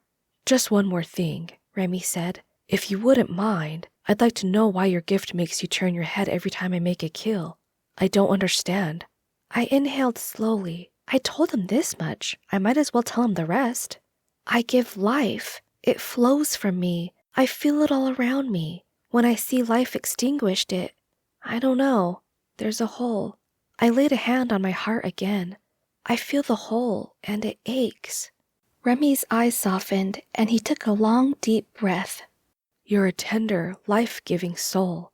I'm a life-taking brute. Why do you continue following me around? I broke away from his warm gaze, not sure what the real answer was. I don't know. Maybe I'm afraid of falling out of trees again. I gave him a sidelong glance and a smile. Remy's laughter chased away the tension, as well as any other game in the area, so he hefted the pig onto his shoulder, and we made our way back home. Dinner preparations were already underway. Remy heaved the pig onto a prep table and then pulled me aside. You see the kids around that small fire? He whispered while pointing. I followed his gaze and saw Niren with 2 other children huddled around the fire, roasting small skewers of meat. The boy next to Niren with the red hair. That's Gobin. He's fireproof. Fireproof? I squinted at the little boy and finally noticed that, while the other 2 were holding skewers, he gripped the meat directly in his hand and held it over the fire. The meat sizzled, but the fire didn't seem to affect him. I turned to Remy, my brow wrinkled. The boy was openly using his gift, and nobody cared. Remy nodded in response as if to say, yes, everyone knows, and everyone is okay with it. And look over there. He turned me toward the lake trail and pointed to a woman carrying a basket dripping with water. That's Dilla. She can breathe underwater. She gathers shellfish from the deepest part of the lake. And Galen, he can sense danger. Danger? I asked, eyes wide. Yes, he can sense threats to himself or forest home. It's why we look up to him as a leader. Galen is the chieftain, then? There are no chieftains here, Remy explained. Decisions are made as a group. Some opinions just weigh more heavily than others. So that's how he knew I wouldn't endanger Forest Home. Exactly. It explained a lot. So you see, he said, we're not the only ones. The gifted are welcome here. I nodded and looked back to Dilla with the dripping basket. She had set it down and begun prying the shells open with a knife. She chatted amiably with another woman who sat down to help. I looked at Gobin, who had eaten his meat and now tried to wipe his hands on a squealing Niren. Maybe Remy was right. Maybe I didn't have to be fearful here. But anxiety flexed its mighty grip every time I thought about revealing myself. People like Grash and Borga, whom I'd never even met, wanted me dead. And even though the Forestfolk were nothing like them, I could still imagine lines of people no longer respecting my privacy, demanding that I fix their injuries. My gift was part of me, but I was more than that. I suspected that, once they learned of my abilities, they would no longer see anything else. I would no longer be a girl who liked berries and walks by the lake, who was able to find herbs and weave baskets. I would simply be the healer. Chapter 9. I got to know the forest as I tailed Remy day after day. The trees were no longer a blurred mass of trunks and leaves. I knew each distinctive tree and its relative distance to the commons, and learned where herbs and berry bushes grew. Watching Remy climbing trees always made me smile. His sure step and nimble leaps made it seem like he was born among the branches. He often came back with arms scratched up from scraping against rough bark and sharp branches. I once asked him why he didn't wear a long-sleeved shirt. The hide vest he usually wore did nothing to protect his arms. He said hide sleeves would be too hot as well as too cumbersome, and cloth would snag on everything. This made sense to me, and an idea formed to weave grass armbands for him. To that end, I started gathering long grasses where I could find them. In the plains, the grass was everywhere, but it was scarcer in the forest, growing only where patches of sunlight regularly filtered through. My weaving went on for days in my spare time, usually at night before bedtime. It was supposed to be a surprise. Remy had continued to be kind, and kept his promise of silence as well. I wanted something to give him as a thank you. I had just finished smoothing all the rough edges on the bands when a knock outside my cabin startled me. I quickly shoved my project under the blanket and sat next to it before calling out, "Come in." I was surprised to see Remy. We often spent entire days together, but at night there was no need. Hi, Siena, he said as he stepped inside. His eyes didn't quite meet mine, and he fidgeted as he sat in the chair. Is everything all right? I don't know, but I'm going to find out. My brows furrowed, and he went on to explain. Galen felt something off. Off? Not right. Something that could mean danger for us. He usually has immediate feelings about people he meets, but once in a while, he'll sense something big, far-reaching. He scanned my face to see if I was following and then said, the last time that happened was when the Zerbo compound was burned. I stared at him. The massacre. Galen had sensed the impending massacre. So that's how you were at the tree line when it happened? Yes. And now you have to go back out there? Yes. They're making you go, aren't they? Because of your gift. I straightened the blanket and tried not to frown. Not at all. Galen wanted to go himself, but I volunteered. I told him he would only hold me back. Oh, I coughed, embarrassed at how completely wrong I was. When do you leave? He watched his finger as it traced along the edge of the table. Before dawn. Then he looked back up at me. I didn't want you wondering where I went. I'm still going to wonder, I replied. He chuckled, and then I asked him, when do you come back? Maybe 2 weeks. 2 weeks? It's not that far, is it? My pulse picked up pace at the thought of navigating Forestholm without him, of being alone again. I'd gotten so used to having him around. He rubbed the back of his neck. No one here knows the plains as well as I do. Those years as a forced scout saw to that. I'm going beyond the tree line to find out what each tribe is up to. If something isn't right, I need to find out what it is. The sneak attack on the Zerbos may have been part of something bigger. I sounded so petty. Here he was, about to risk his life to discover vital information for the sake of the entire community, and I was upset that he was leaving me alone. I understand. I tried to keep the apprehension out of my voice. You're very brave. Siena, you don't have to isolate yourself in my absence. People will open up to you if you let them. I nodded, and he stood up to leave. Wait, I called and pulled my project out from under the blanket. I made this for you. I just finished it tonight. He gave me a surprised smile and came closer. These are woven armbands, so the trees don't cut you up. They're light and breathable. You put them on like this. I showed him how to wrap it around his arm and fasten it. He flexed his arm and moved it about. I love it. You are so thoughtful. He ran a hand over the band. And talented, he added with a grin. I beamed and gave him the other armband. 3 heartbeats later, I flung my arms around his neck and squeezed. Please stay safe, I whispered into his ear. I don't know what I'd do without you. He returned the hug, and when we parted, he looked me solemnly in the eye and said, I'll be careful, and you'll be just fine without me. Don't use me as a crutch. Get to know people, and you'll feel like you belong. A heaviness descended upon me, but I nodded anyway. It was the day Maresh left, all over again. My only friend, heading out before dawn on a dangerous mission, never to return. I shuffled my feet, trying to slow my quickening heart, trying to quash the worry that bubbled from the center of my being. He wasn't going to attack anyone. He was just scouting, and he could hide better than anyone in existence. He'd be fine. I made myself believe it. He had to come back. He had to. He was my lifeline, and without him, I feared I might float away, lost. Chapter 10. I awoke to the sound of birdsong and realized that Remy was already gone. I was lethargic, heavy, despite the hollowness in my chest. I stayed in bed for some time, identifying the different warbles of the forest birds. It was my stomach that finally prodded me out of bed with its rumbling. Food here was never scarce, and I ate my fill at every meal. I felt stronger, maybe even taller. My bones no longer poked up from beneath my skin, and my hair didn't snap so easily. Would Maresh recognize me? I paused in my thoughts. Was he even still alive? Nudging that grim thought away, I pushed myself out of bed and into daylight.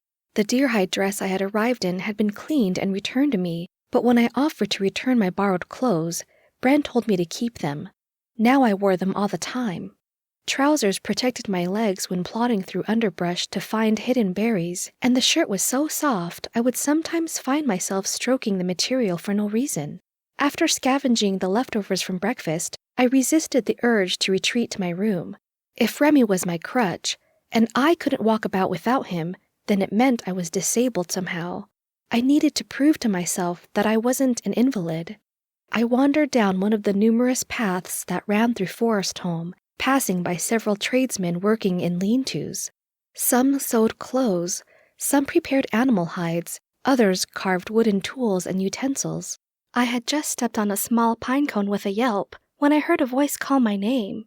I looked around and saw an old white-haired man bent over a small table of leather scraps. His station was out in the open instead of under a roof. He gestured with the withered hand for me to come closer. I heard you grunting like a piglet in the underbrush. His voice was gruff when I expected it to be frail. Where are your shoes, girl? I looked down at my bare feet. It never occurred to me to ask for shoes. These people had given me so much already. I'd been secretly healing my feet every day after returning from the forest. I don't have any shoes, sir. He waved me off with his hand. No need to sir me. My name is Davin. Why don't you have any shoes? I've never worn shoes before, I said. He raised his bushy eyebrows. Never? I shook my head and looked away, not really wanting to explain that captives didn't get shoes. He harumphed. Plainsmen, bunch of jackals. Remembering Remy's advice to me, I resisted the urge to shy away and asked, "What are you making?" Why, shoes, of course. This forest will tear up your feet if you don't protect them. How is it you're still standing? Maybe I should have fled after all. I have thick feet, I guess.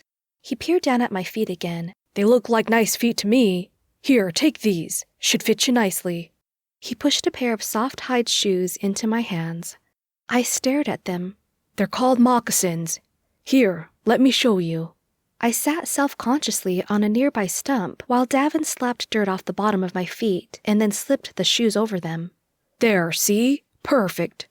I looked down at them and wiggled my toes. They were more comfortable than they looked. Thank you, Davin. You do very nice work. Bah! He waved me off again. An old man's gotta have something to do. I stood up and wiggled my toes again. Wearing shoes was an odd sensation.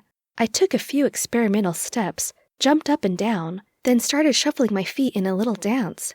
I must have had a silly grin on my face. Davin laughed with delight. Siena's first shoes. Enchanting. You're very kind, I said. What can I give you in return? Why don't you come visit me tomorrow? He said with a twinkle in his eye. As much as I talk to these shoes, they never talk back. It's a deal, I said, and waved him goodbye. I continued down the path, almost skipping in my new shoes. I kicked a pine cone on purpose this time and did not have to wince. It was a feeling I hadn't had since I was little, one that I could only describe as glee. I'll not be planting pine cones in this garden, thank you very much. I paused, trying to locate the voice. I followed the path of the kicked pine cone and discovered a sizable garden nestled in between a shed and a cabin.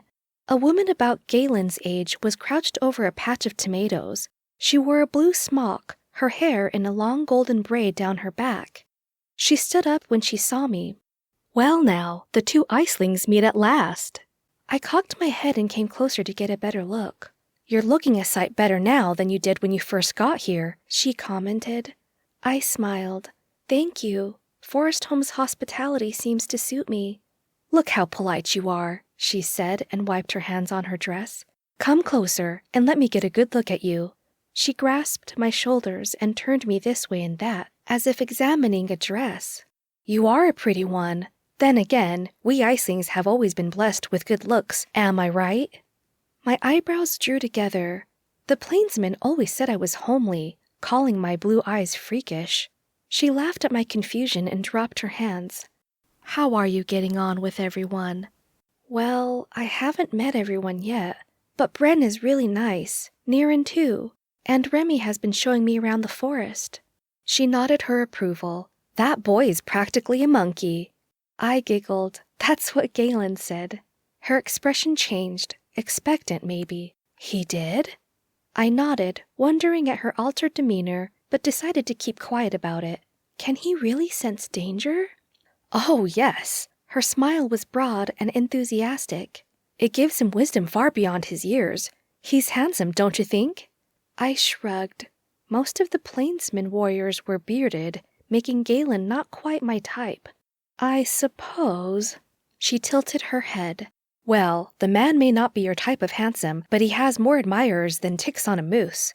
I wasn't sure what a moose was, so I said, I also met Davin. He was very kind. Kind? That old badger? Her brow lifted, and she glanced in the direction of his workstation before looking back at me. Well, you must have quite the tender touch. I'm not sure I've seen him talk to anyone without the other person frowning, crying, or leaving. I giggled, a sound I didn't hear often from myself, and gazed in wonder at this woman who could make me laugh. Oh, where are my manners? I know your name, but you don't know mine. I'm Zelly. Have you gardened before? Would you like to help? I nodded, not sure if I would enjoy gardening, but eager to learn more about her. She started pointing out the different vegetables sprouting in the rows of her garden and answering my questions about them. By mid-afternoon, the sun burned hot. Zelly plucked the blue material off her chest and she said, Oh, this sweat. How unbecoming. You'd think I'd be used to this heat by now. We retreated to the shade of the shed and sat on 2 stumps. Zelly, I asked, do you remember much about where you're from? I remember everything, she said as she fanned herself. You know, people only called us icelings because they thought we slept inside snowbanks and lived on a desolate diet of fish and icebergs. She chuckled to herself, but it was beautiful, not unlike Forest Home. The woods were less dense with lakes everywhere, and when it snowed, it was a wondrous sight. It doesn't snow much here, I commented, but when it does, I can't stop watching it. The way it blankets the plains, sometimes I imagined I was on the moon. It's in our blood, she said. We like the cold. We sat in amiable silence, watching the bees hovering over the flowering plants.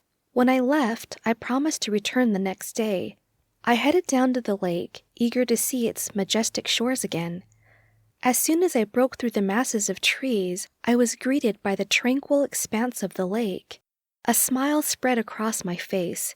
This had quickly become my favorite place in Forest Home. I walked along the edge, observing water birds floating in the center of the lake, some diving, some taking flight. I chose a secluded grassy spot by the water and lay down. Puffy white clouds drifted across the pale blue sky. It reminded me of Zelly's eyes. I'd never met anyone other than my mother who looked anything like me. Was this why I felt kinship with her? Or was it because I missed my mother?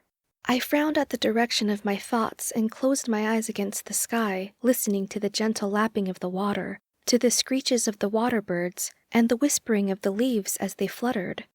I felt myself expanding, becoming part of nature. I embraced it, holding it close to me while broadening my thoughts at the same time. Thoughts of Remy and Davin and Zelly faded away. That sense of oneness returned, the feeling that I wasn't just a part of nature, I was nature. Lightness, as if I no longer touched the ground, as if I might be floating among the clouds in a sky the color of my eyes. Dizziness overcame me. I pressed a hand to my forehead as the feeling of oneness slipped away. Sitting up, I pulled my knees to my chest and wrapped my arms around them. I gazed out to the birds again, trying to analyze my jumbled thoughts, but they faded away like shadows at noon. It had to mean something. Something good. I just didn't know what. Chapter 11. Before I left the lake, I noticed some tall plants growing near the water's edge with long, flat fronds. An idea popped into my head, and I gathered an armload to take back to my cabin. I spent the rest of the day and part of the night weaving and shaping, pausing only to eat. In the morning, I continued my work, obsessively determined to finish. When I finally did, I held both hats in my hands, a tired smile on my face. I put one on. The frayed edges dangled and bobbed as I moved, but the hat held together and didn't poke my head. It was already midday by the time I inhaled breakfast, and made my way to Davin's little outdoor workspace. I found him bent over his table, cutting strips of hide with a knife. He looked up as I approached, and a smile broke out on his lined face. I was beginning to think you'd welched on our deal. He set his knife aside. I was working on something, I said, and produced one of the hats. Well, what have we here? He took the hat and examined it. Fine workmanship, quite fine. It's yours. He peered up at me, brown eyes studying my face for signs of a joke. I made it for you, I stuttered, worrying that maybe he didn't like it, or had no need for it. Maybe it was a stupid idea to begin with. He pulled the hat over his thinning hair and dipped his head from side to side. A fine hat, a fine hat. How could you have known I wanted one? You did? I grinned and fiddled with the brim of the other hat. Well, I noticed everyone else had a roof to work under, and you didn't, so I thought maybe a hat would be nice. He nodded, adjusted his hat, and said, A more considerate person I never did meet. You've just made an old man's day. Tell me, how did you get to be so thoughtful? He might as well have asked me how to leap to the top of a tree. He reached for my hand and patted it. Never mind that. How are your new shoes working out for you? Oh, I love them. Thank you, Davin. They're so comfortable, sometimes I forget I have them on, except when I kick pine cones. Then I notice how much my feet don't hurt. Davin laughed, the sound thin and wheezy. You better watch it with the kicking, or your toes will start sticking out of the holes. He laughed again. I smiled and sat on a stump. How long have you been making shoes? This time, it wasn't an effort to make conversation. Oh, not long. Not in the grand scheme of things, anyway. I used to be a trader, you know, back when I was young and handsome. Back before all this tribe domination and raiding nonsense. Those were peaceful times. I'd go from tribe to tribe, trading goods, visiting people. I loved it. All the tribes? I asked, having trouble imagining the peace he described. Even the Zerbo tribe? His eyes looked far away, wistful. Especially the Zerbo tribe. Really? Now his story sounded even less believable. He eyed me and said, You better believe it. I loved the ladies, and in my line of work there was never a lack of them. There was one, though. His eyes lost focus, and his face seemed years younger as he spoke. She was magnificent. Raven black hair, gray eyes like granite that saw right through me. Didn't fawn all over me like the other girls did. I was handsome, you know. I nodded and grinned, eager to hear more of his story. What happened next? She wouldn't have me. What? The story was a lot less romantic than I had imagined. She told me I was stubborn, selfish, and a womanizer. And she was right. But get this, she also said that, deep down, I had a good heart. Can you imagine that? All that from just one look at me. I don't know about that other stuff, but she was right, I said, glancing down at my shoes. You do have a good heart, and it's not that deep down. Hush, girl. If rumors start spreading about me, I'll know it was you. I giggled and asked, and then what happened? Well, me being the stubborn fool that I am, I kept at it. Brought her things from the other tribes that she'd never seen before. She couldn't keep them, though. Said captives weren't allowed. I blanched. She was a captive? He tapped my knee. Don't look so surprised. Captives had a bit more freedom back then. We talked. I told her sweet things, but I don't know. I could never read her like she could read me. Then one day, she told me I couldn't see her anymore, and that was that. That's it? I said, disappointed. You didn't keep trying? Of course I did. That's what it means to be stubborn. But she wouldn't come to meet me anymore. Never explained why. Davin's eyes cast down for a moment. Then there was a new chieftain and they stopped trading altogether. I wasn't allowed to visit anymore. So you never saw her again? I tried not to pout. Nope, but I do carry her memory around with me. I stole a kiss once, he said, eyes sparkling. We'd been talking, and the moon was full, and the moment was right. I went for it, and she didn't stop me. Not right away, anyway. It was just a kiss, but still the best night of my life. So she did like you. I thought so, and I still think there was something there. I just wish I knew her reasons for shutting me out. It had to have been a really good reason, I mused. Do you think I might have known her? What was her name? Niley. He said reverently. Niley? Could it be the same Niley who spoke to me that day? And you said she had great eyes. Yup, looked clear through to your soul they did. I think I knew her, I said slowly, mind racing. What's that now? He asked, as if not trusting his ears.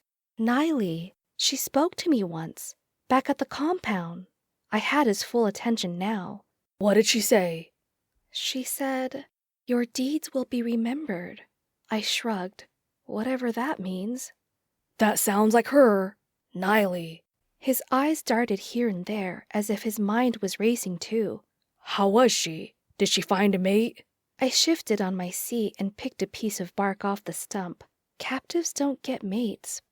But other than that, she seemed well. I see. Davin looked like he had 1,000 questions he wanted to ask me, but couldn't decide on which one.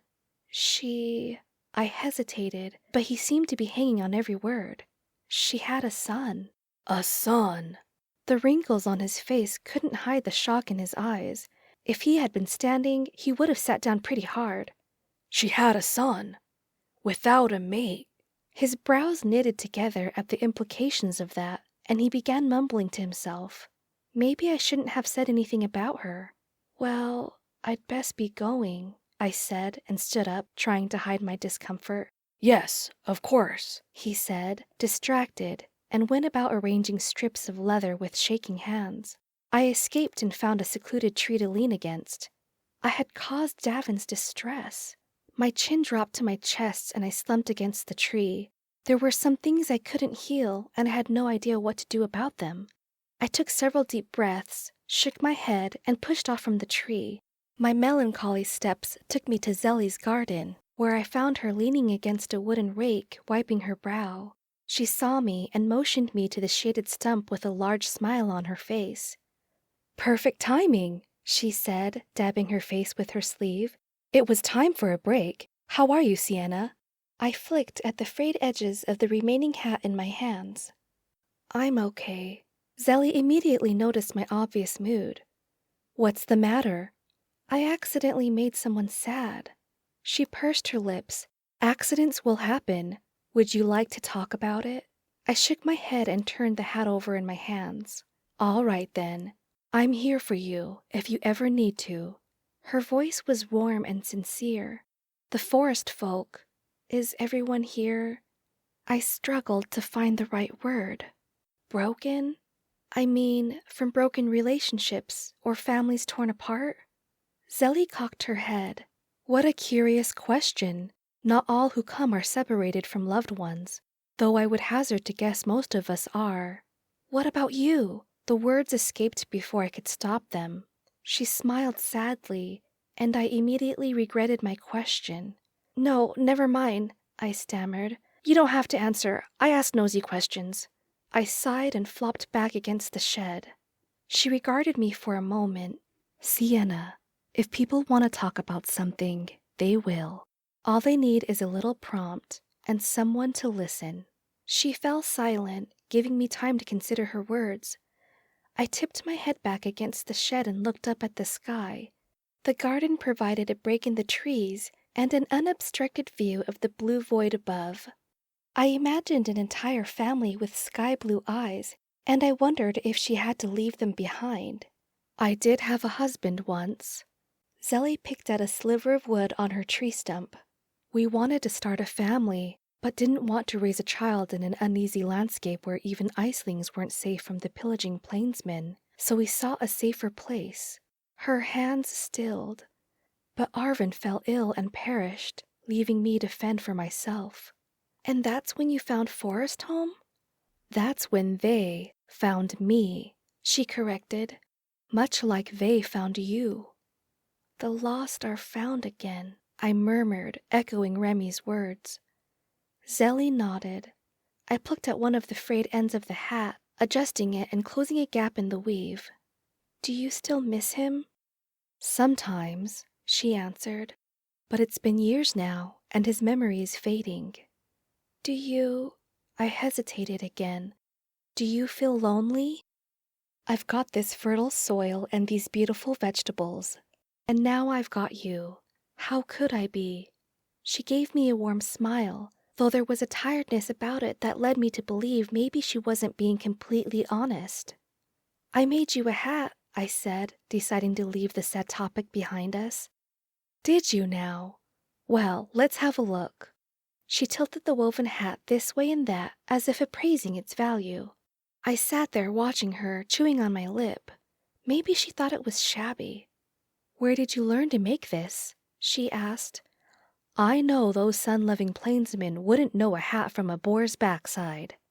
My mother, she knew how to make a lot of things. Well, she was a fine teacher.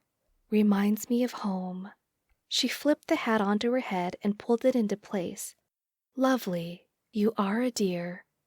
Let's put this hat through its paces and dig us some rows, shall we?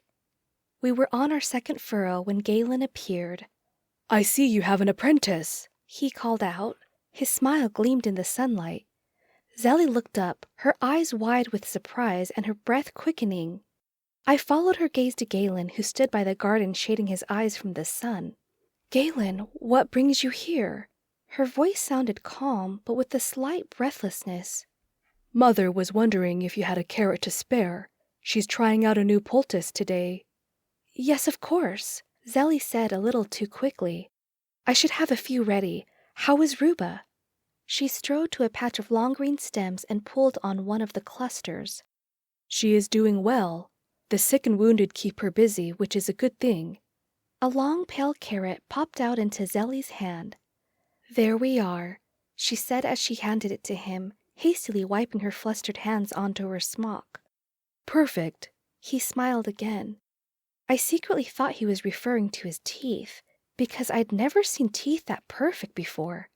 That hat looks well on you. Oh, that would be Siena's handiwork. Her fingers brushed its brim. It's nice to have a touch of home on my head. I'm glad you're settling in nicely, Siena. Forestholm now has 2 beautiful icelings to dazzle us. With a wink and a dip of his head, he headed back to the trail. Zelly walked back to where I stood, almost stumbling on the uneven ground. I looked at her flushed face and asked, Does Galen make you nervous? Nervous? She laughed shakily. I think Galen makes all the girls nervous. What about him? He doesn't get nervous? Him? Zelly snorted. That man is confidence personified. Nothing makes him nervous. Do you... I bit my lip, wondering if I was overstepping. Do you wish you made him nervous? She looked at me as if the thought had never occurred to her. Well now, that would be something, wouldn't it? As we returned to the task of digging furrows, a thought niggled into my mind. I continued digging until I couldn't help myself from asking, Does it bother you that he's gifted? Bother me? Why would it? I don't know, because it's not natural. She turned an unexpectedly stern eye to me. Now, those are the Plainsmen talking. I expect you heard nothing but poison growing up where you did. But know this, the gifted are just like you and me, only they've been endowed with the wondrous ability to tap into a part of nature that none of us can. Do you understand? I almost told her about myself right then and there. Instead, I swallowed the impulse and nodded. I felt so confused. Growing up as an aberration, looked down upon as a freak and something less than everyone else, it had left a stain. One I couldn't seem to scrub off, no matter what these wonderful people told me. Chapter 12. After breakfast the next morning, I followed the now familiar trail to Davin's tiny work table. I wanted to apologize for making him sad. When I reached it, he wasn't there. I sat on the stump in front of the work table and leaned over, propping my head onto my hands. Did I cause him so much grief that he wouldn't come out today? With a sigh, I looked around and picked up one of the leather strips he had been cutting. Looking to learn a trade, are you? Said a familiar voice. I looked up and saw Davin ambling down the trail from the opposite direction, the fronds of his new hat swaying around his head. You're here! I popped up from the seat. Why wouldn't I be here? He asked as he took his place in front of the work table. I thought maybe... I shifted from one foot to the other. Never mind, I wanted to apologize for yesterday. Don't be daft. Nothing to apologize for. It was a shock to learn news of Niley is all. His gruff voice held no hint of emotional turmoil. I didn't know what to say to that, so I sat down and twirled the leather strip around my fingers. Davin pulled a swath of hide out and began to cut shapes. We chatted while he worked, and when he stood up to arch his back, we parted ways. At Zelly's garden, I joined her in raking weeds and grass out from the edges of the plot. She talked about her iceling home and how I would have liked it there. She was in the middle of describing a sweet icy treat when we heard the scream pierce the forest. We both dropped our rakes and ran toward the sound. As we got closer to the source, we heard shouts and more screams. Then we smelled the smoke. It was a cabin, completely engulfed. Huge flames danced on all four walls, and I stared at them, entranced. I'd never seen so much fire before, not even on the night of the attack when I escaped. I heard a plea from the entrance of the cabin and saw Gobin there, tugging on the arms of an unconscious man. "Please, Papa, wake up! We have to get you out! Papa!" He kept yanking on his father's arms with as much strength as his 9-year-old body could muster. Inch by inch, it was a snail's pace. Flames danced around the doorway, dangerously close to the prone body. A little girl sat not far from him, crying. A surge of adrenaline coursed through me, and I bolted in their direction, only to be held back by someone. I twisted around to find Zelly gripping my arms. "No," she said. "You'll be burned alive. Gobin is fireproof, but you're not." I frantically searched around me and saw a bucket half full of water. Pushing Zelly aside, I dumped the bucket over my head and sprinted to help Gobin. Together, we dragged the body out a safe distance away from the blaze. Gobin rushed back to the doorway yelling, "Mama's still inside!" Without thinking, I ran in after him. I was hit by heat so intense it nearly stunned me. The air was thick with smoke and I could scarcely breathe. I focused on Gobin, who seemed unbothered by the flames at all, and I stumbled my way toward his mother's body, who was sprawled next to a table. My skin started to burn in the unbearable heat. The smoke blinded me. We grabbed each of her singed hands and pulled her as quickly as we could. I choked on heat and smoke. White-hot pain scorched my back, my arms. A piece of burning debris fell and narrowly missed me. When we finally broke out of the firestorm, the outside air cooled me, even though it was a warm afternoon. We didn't stop until we reached the first body. After laying her alongside it, I dissolved into a coughing fit, gulping for air and trying to get the taste of smoke out of my mouth. Someone led me away, and I flinched when they touched my burned shoulder. I sank to the ground, continuing to gasp for air and coughing black soot out of my lungs. When my breathing finally settled, I looked in horror as the flames from the cabin caught onto nearby trees. People with buckets tried to douse the fire with water, but the lake was too far and the buckets too few. It was futile, like trying to put out a bonfire with spit. "Take it back! Sember, you have to take it back!" Gobin shook the little girl, who couldn't have been older than 6, trying to snap her out of her crying fit. "You can do it! I've seen you!" The girl tore her tear-filled eyes away from her immobile parents and stared at Gobin. "Sember, it's okay. Just focus. You know how to make fire. Just do it backwards." She rubbed her eyes with her fists. "Sember!" Gobin was shouting again, desperate. "Forest Home is going to burn to the ground if you don't help. You have to do this." Recognition finally changed her little features from a mask of terror to one of timid resolve. No one attempted to stop her as she walked to the thickest part of the blaze and held out her hands, palms lightly touching the towering blaze. The heat didn't seem to bother her at all. For several breathless moments, nothing happened. Then, as if called away by its master, the blaze began to shrink away from the trees. The girl persisted, and the flames gradually became smaller and smaller, until at last all that was left were smoldering beams and ash. She dropped her arms and stood motionless.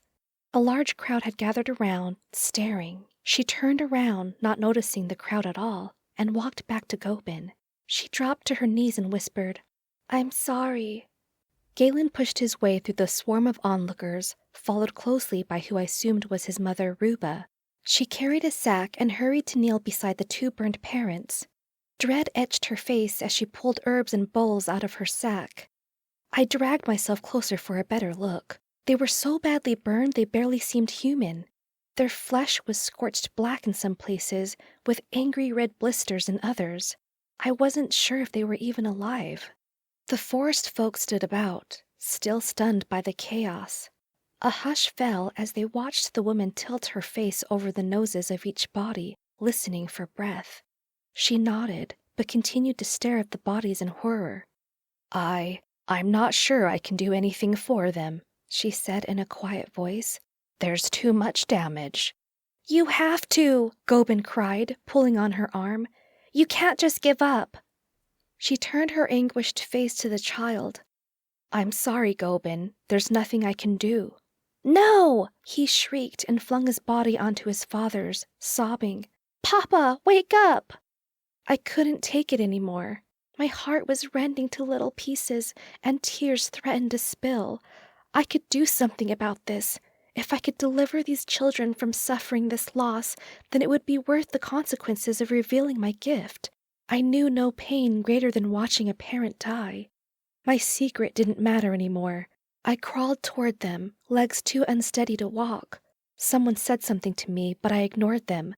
When I got there, Galen tried to lead me away. I can help them, I snapped and pushed his hand away, annoyed that he would want to stop me. Child, there's nothing we can do. Ruba shook her head and reached for my arm. I recoiled and hissed, Let me save them! I barely recognized my own voice. The vehemence felt foreign to me, but I was single-minded in my purpose. They would die if I couldn't reach them. I had to save them. She backed away, and I faced the mother's blackened body.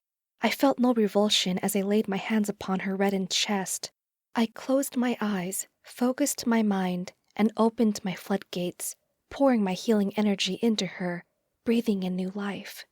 I cracked my eyes open to check her progress, but it was slower than I'd expected. I'd never tried healing someone so completely damaged before. I doubled my efforts, willing her charred flesh into bright pink skin. I heard astonished gasps and murmurs all around me. It was working, and I was weakening. I pulled my hands away, breathing hard. My lungs wheezed from all the smoke I had inhaled. I had to heal the father now, or I may not have the strength. Various pairs of feet moved out of my way as I crawled around to the other side. He was a little less burned, but the damage was still extensive.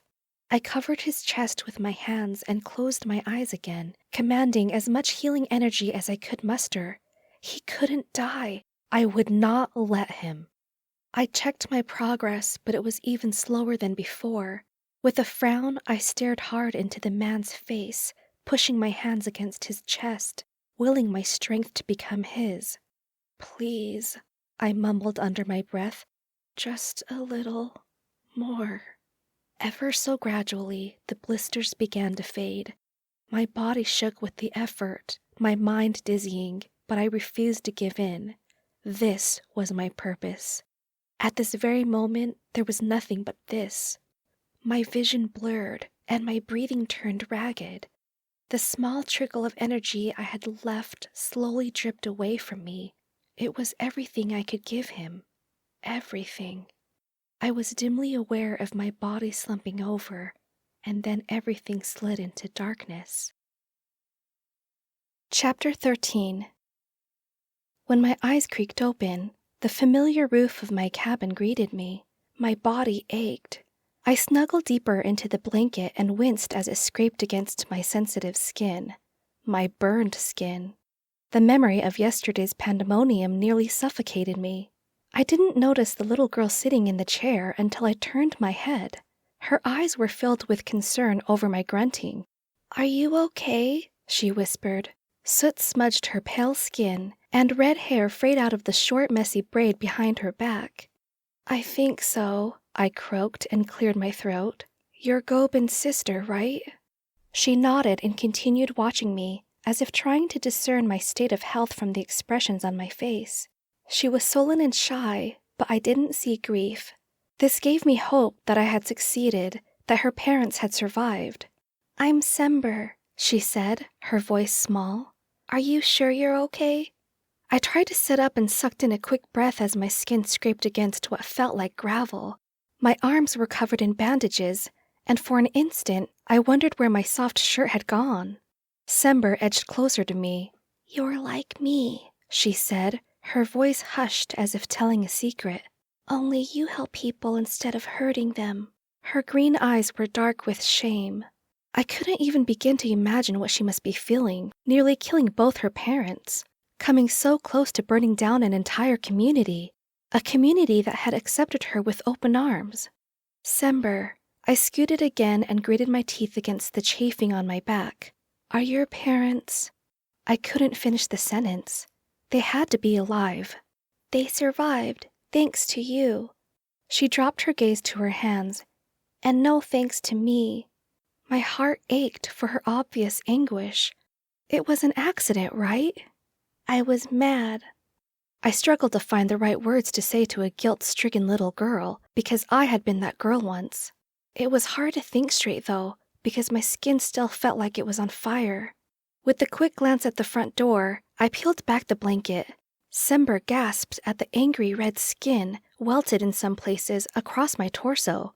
My back felt worse, and my arms must have been severe for them to have bandaged them. Laying my healing hands over my belly, I felt the warm tingle as the angriness left my skin. My nerves soothed, and soon I was awash with relief. I was able to sit up easily then, and pulled the blanket back up to my chest. "Could you hand me that dress?" I asked, pointing to the folded garment on the corner of the table. She scrambled quickly for it and handed it to me. I unfolded it, pausing to poke a finger through the hole in the shoulder. The hide material was washed clean, but this hole would always remind me of that arrow, of that night. With a small sigh, I pulled the dress over my head and swung my legs over the side to face Sember. "I wish I could do what you do," she whispered. "It's amazing." "All of us are amazing," I said, wanting to believe the words. "Our gifts make us amazing." "I don't have a gift," she spat. "It's a curse." She looked so lost. "How old are you?" I asked. 6. When I was 6, I didn't know what I was doing either. She looked at me like she didn't believe me. "But you didn't hurt people." "Maybe not, but—" My eyes flicked to the doorway. "Can you keep a secret?" Her eyes got big, and she nodded while leaning forward. My chest tightened. Was I really going to tell her? Sember seemed so burdened by guilt. I wanted her to know she wasn't alone. "My mother was killed because of me." My heart wrenched at the admission. It felt so strange to say it aloud, like my voice was not my own. Sember's eyes grew even bigger, and her mouth was open. "How?" I sighed and smoothed one edge of the blanket with my fingers. "Plainsmen don't trust the gifted. They call us aberrations. My mother tried to hide my gift from them. When they found out, they—" My voice faltered, fingers gathering the blanket into a fist. "They executed her," I finished with a whisper. She closed her mouth, and her little brows knitted together, indignant. "But that wasn't your fault. Those were mean people." I shook my head. "It doesn't matter. She died because I couldn't control myself. If you want to avoid hurting people, you need to control it." "But how?" "The next time you feel yourself getting angry, leave. If you can't control your feelings, then control your legs. Run in the opposite direction. Run until you feel the anger go away. Then go back and try again." Sember considered my advice, looked down at her hands again, then nodded her head. "When someone makes you mad, what do?" "I leave," she replied with surprising resolve. "Good," I nodded. "Now can you help me take these bandages off?" She nodded, eager to help, and tugged at the ends of the bandages, unwinding them from my arms. She marveled at the now healthy skin beneath. "Wow," she breathed. "Yesterday they looked terrible." Yesterday they felt terrible. I ran a hand over one arm and smiled. "Did you stay here all night?" "Yes, it was my fault you got burned." Her face was grave, much too serious for a child of 6. I'm better now, so cheer up, okay? I'm starving. How about you? She nodded and we left the cabin. I decided to forego the shoes.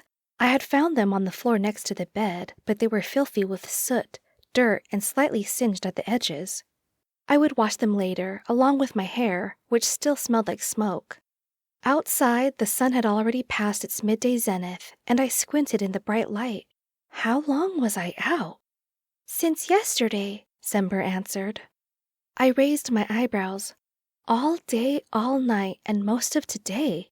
No wonder I was starving. As we made our way to the commons for some food, I couldn't help noticing the stares and furtive glances. Barefoot and back in the dress I had been wearing when I'd arrived, I felt like the new girl all over again. I had gotten glances when I'd first arrived, but I hadn't felt anything like this. Everyone knew now. I felt every bit the outcast, as I had back at the compound. Sember walked beside me, seemingly unaware. I wanted to sink into the ground. Niren bounded up excitedly. Siena, you're awake! Now I know why you sleep so much. I couldn't stop smiling at her exuberance. I didn't know you were gifted. Did you know? She gestured animatedly. Of course you knew. Why didn't you tell anyone? You were amazing. I didn't know how to respond, but there didn't seem to be any gaps for me to speak anyway. Niren paused and turned her exuberance on Sember. Did you stay up all night?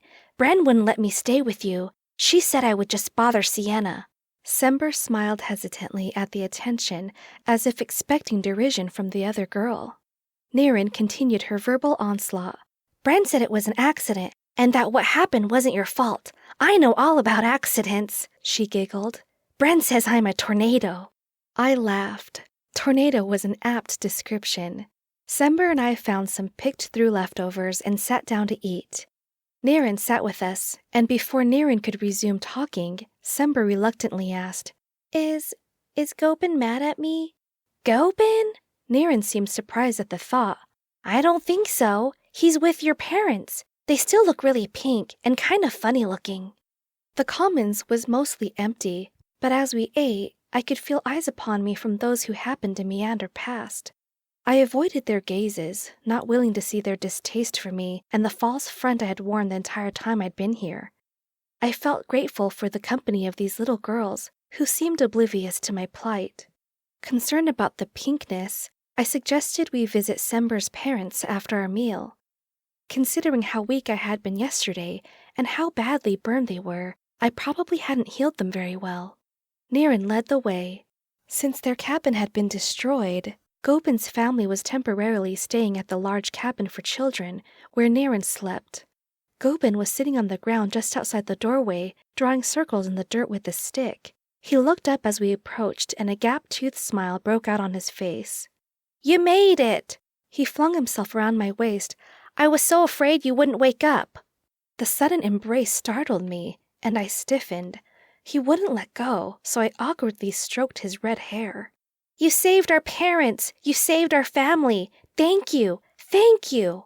The large cabin was part of a square where several paths converged. Several people walked past, and I could feel their stares, so I kept my eyes on the ground. Gobin broke away and pulled my hand toward the entrance. Come on! My parents want to meet you! I followed, glad to be away from the open, where gawkers could see me. The walls were lined with bunks where the children slept. The wooden floor was clean, but littered with various rag dolls and toys. Gobin led me to the far corner, where one area was curtained off from the rest of the cabin. He pushed it aside and eagerly pulled me in after him. Mama! Papa! He announced. Siena's awake! I suddenly felt shy. Both his parents were lying together in a large bed, their faces turned toward me. They smiled, though it looked painful. Their translucent pink skin on their faces sagged slightly, as if made from melting wax. Their hair had mostly burned away, leaving patchy reddish wisps. Siena. The woman was the first to speak, her voice hoarse. You are a blessing to the Forestfolk. Thank you. Yes, The man joined her. with all that we are, we thank you.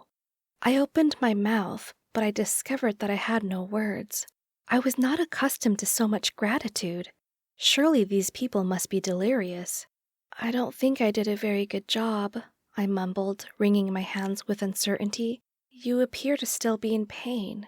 Gobin told us what you did, said the woman, that you gave us everything you had before fainting from the effort. It was more than enough, child.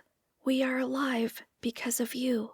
She held a scarred hand out to me, and I stepped closer to take it.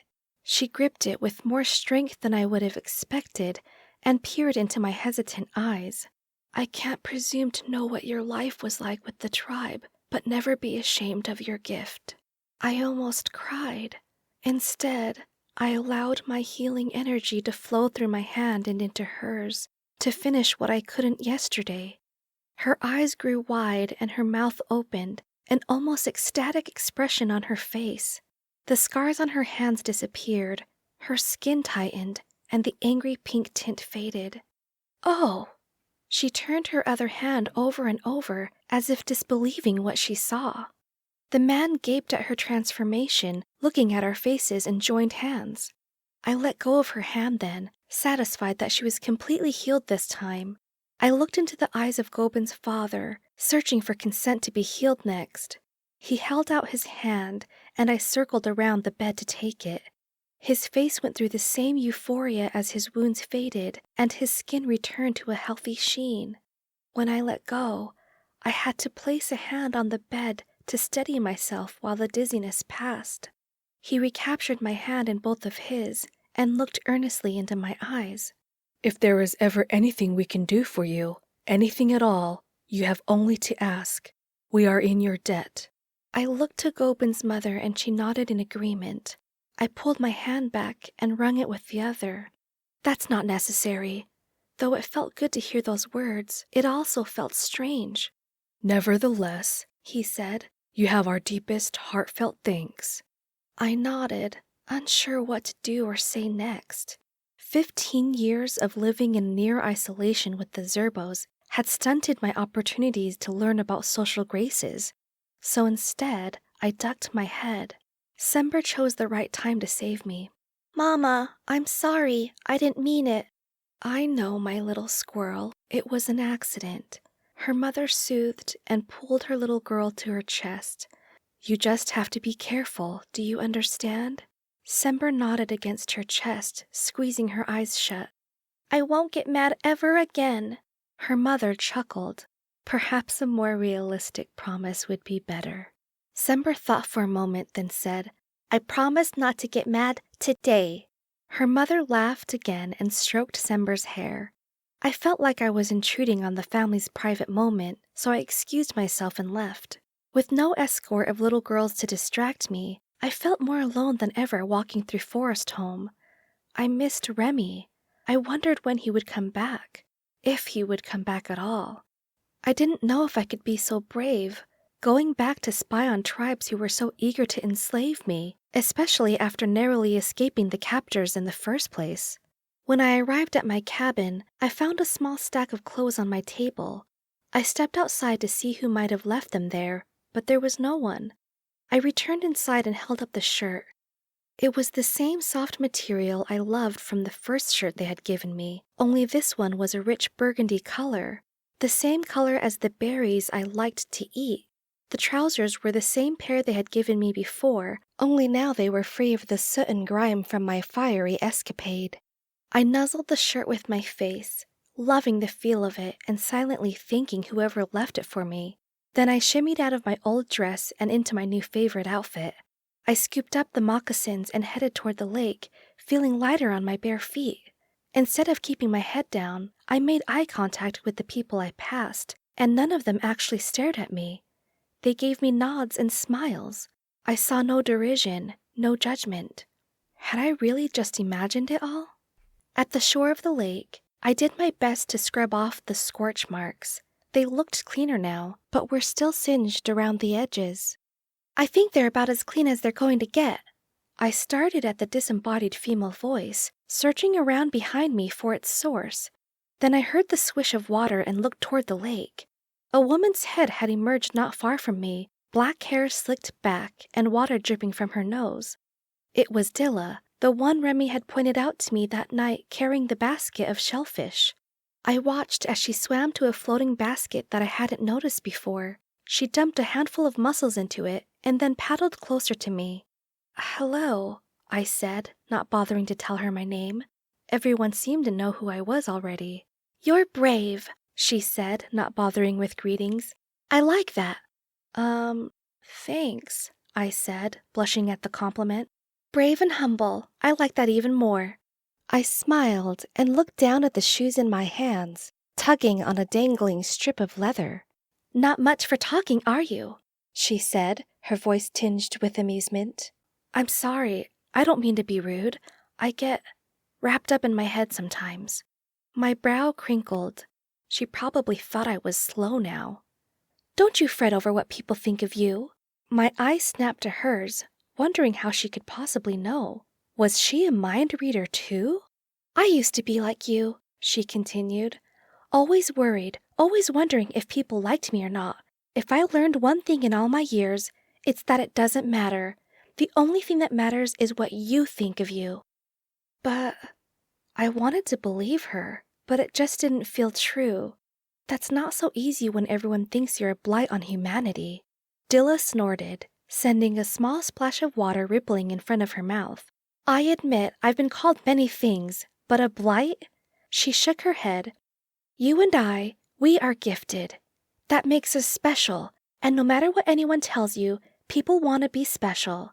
I haven't met a single person who didn't envy the gifted. But it's a sad fact that some people, the ambitious ones, can't stand that they can never be that special, so they try to take it away from us, call us unnatural, aberrations. They try to make it bad that we are who we are. These people, you don't want them as friends. Their opinions don't matter." I traced the edge of one shoe. I could hear the truth in her words, but I couldn't seem to fit them into my reality. "I don't want to disagree, but I think it does matter. It matters when these people control your life." Dilla lifted her head to one side as she mulled my words, her arms creating whirls of water around her. "Quite right. Then I suppose it's our job to make sure they don't." Chapter 14. Siena. I grunted and rolled onto my side, snuggling deeper into the covers. "Siena." The voice was soft but insistent, a boy's voice. My mind slowly registered that someone was talking to me, waking me. "Siena, I'm back." I pried an eye open and tried to focus on the person crouching next to my head. The room was lit by a torch he held. I wrinkled my nose at its acrid smell, and he moved it away, tucking it into a sconce on the wall. When he came back, I was finally able to see who it was. I should have recognized him from the start, but my mind was still mired in the bog of sleep. "Remy," I mumbled. "You are quite the sleeper," he chuckled. "You have no idea." I forced my other eye open. His face looked dirty and weary, thinner than it was when he left, but his eyes shone with happiness. I dared to hope he was happy to see me. I smiled and said, "You made it back." He nodded. "I wanted you to be the first to know. I'm sorry for waking you." "I'm glad you did," I said, my voice still thick with sleep. "Go back to sleep," he said and brushed my hair away from my face. "We'll talk in the morning." "Okay," I mumbled as my eyes drifted shut again. In the morning, as I stretched languidly in bed, I wondered if I had imagined it. Did Remy really show up in my cabin in the middle of the night? It seemed like a hazy memory now, like the tail end of a nice dream. When I exited my cabin, I found it was late morning. A man rushed up to me and pressed a small bowl into my hand. It was filled with a thick, golden goo. "Honey," he said, "for aiding me." He took my other hand and held it against the bowl so that both his hands were cupping mine around the bowl. Then he looked into my eyes. "I might have died were it not for you." Before I could react, he turned and left, disappearing into a thicket. I stood there, staring down at the bowl in my hands.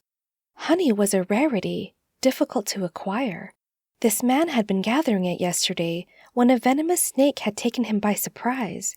He had stumbled back and collapsed not far from Zelly's garden, moaning for help. Winder! She had recognized the honey collector immediately. I remembered seeing the swollen bite marks on his ankle, quickly turning dark purple. His entire leg had started to bloat, and he burned with fever.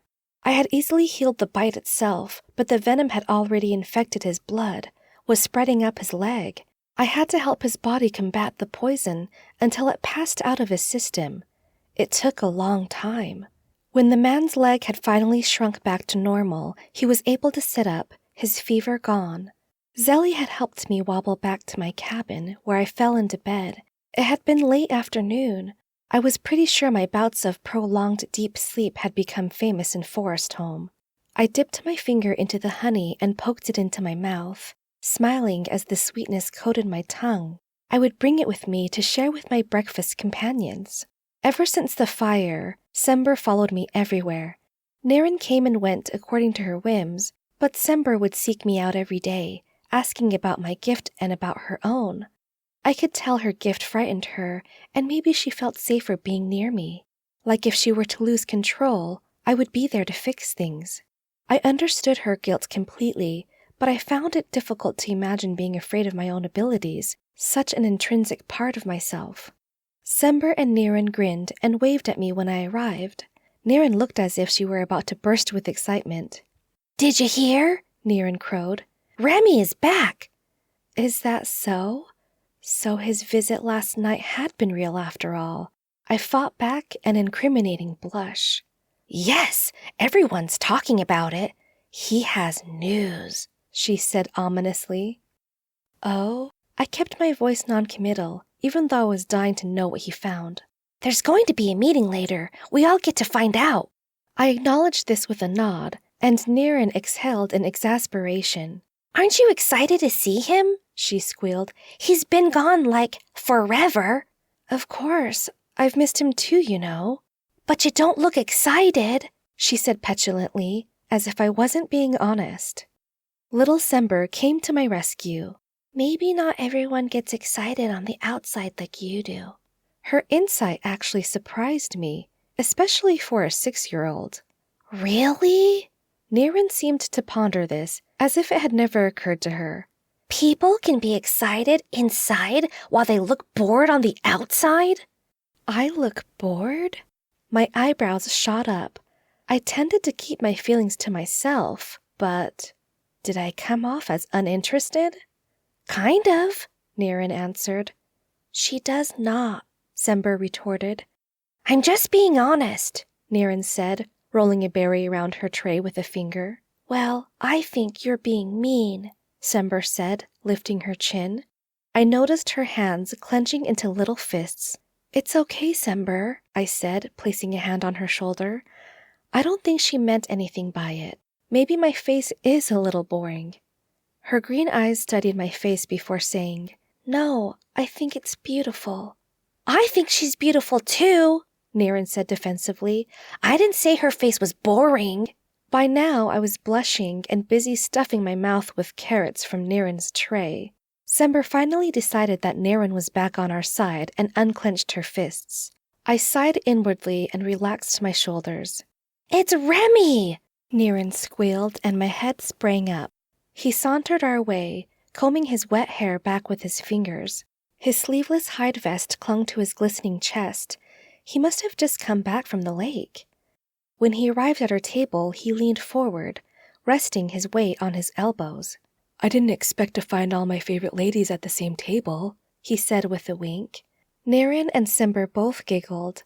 I merely smiled, trying to contain the unexpected flip in my stomach after seeing him. He looked a lot like I remembered him from last night, both happy and weary at the same time, only cleaner. "Siena saved Wender from a snake bite yesterday," Naren announced, obviously wanting to impress Remy, even though it wasn't her own accomplishment. He raised his brows and looked curiously at me. "She did?" "Yes, she's a healer. Did you know she was gifted? She just touches people and they get better. Isn't that amazing?" Naren was almost bouncing in her seat. His eyes never left mine as he nodded. Yes, it is amazing. One corner of his mouth lifted. It was a tiny movement, but it warmed me, and I wasn't sure why his approval meant so much. My insides nodded strangely, so I looked down at my tray and concentrated hard on breaking a corn cake into pieces. He stole one of the pieces and asked, "What else happened while I was out?" Niren was more than happy to supply answers. Siena also saved Sember's parents from a fire. That's when we first found out she was gifted. A fire? Yes, Sember started it. It was an accident. It was huge. I felt Remy's eyes on me again, but I was watching Sember. She frowned into her lap, her breathing shallow. Sember, don't think about it, I said gently.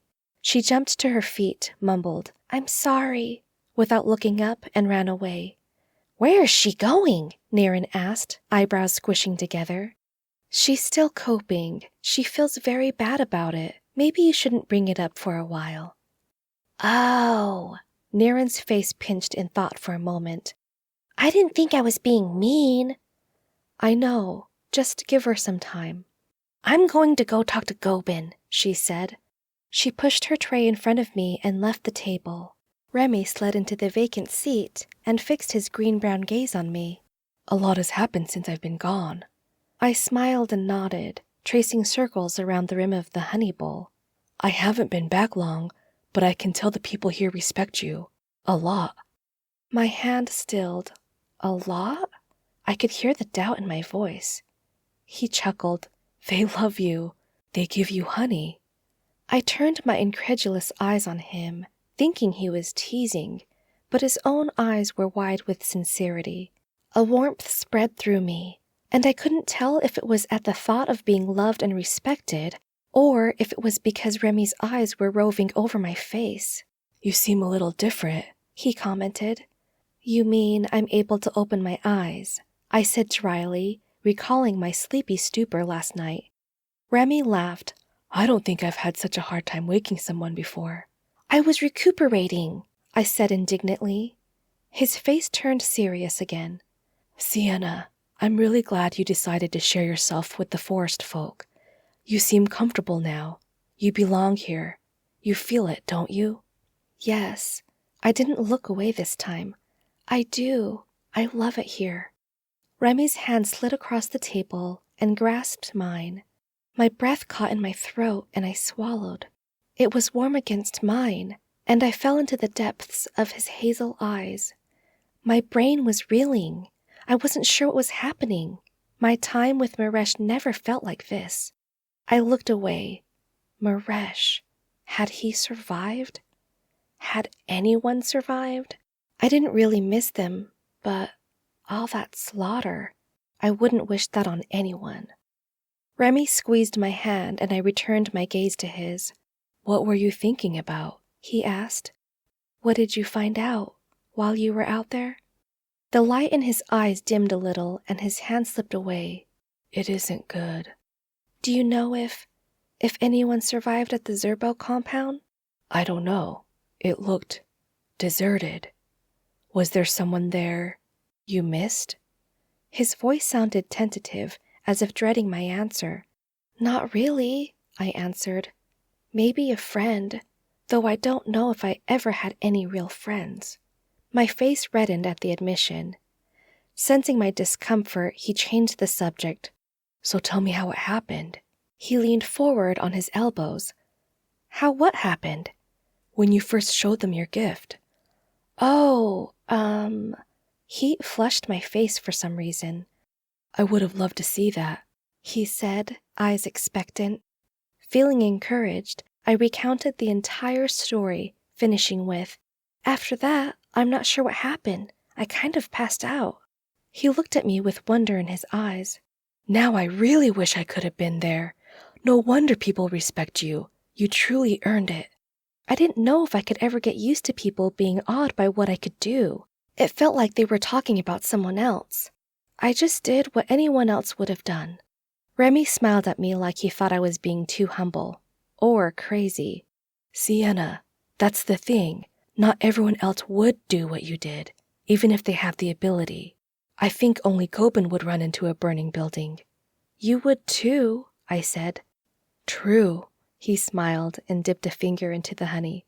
We're both pretty great. I laughed, but it was short-lived. Remy, what happens next? He thoughtfully sucked the honey off his finger and replied, You keep doing what you do, as long as you feel like doing it.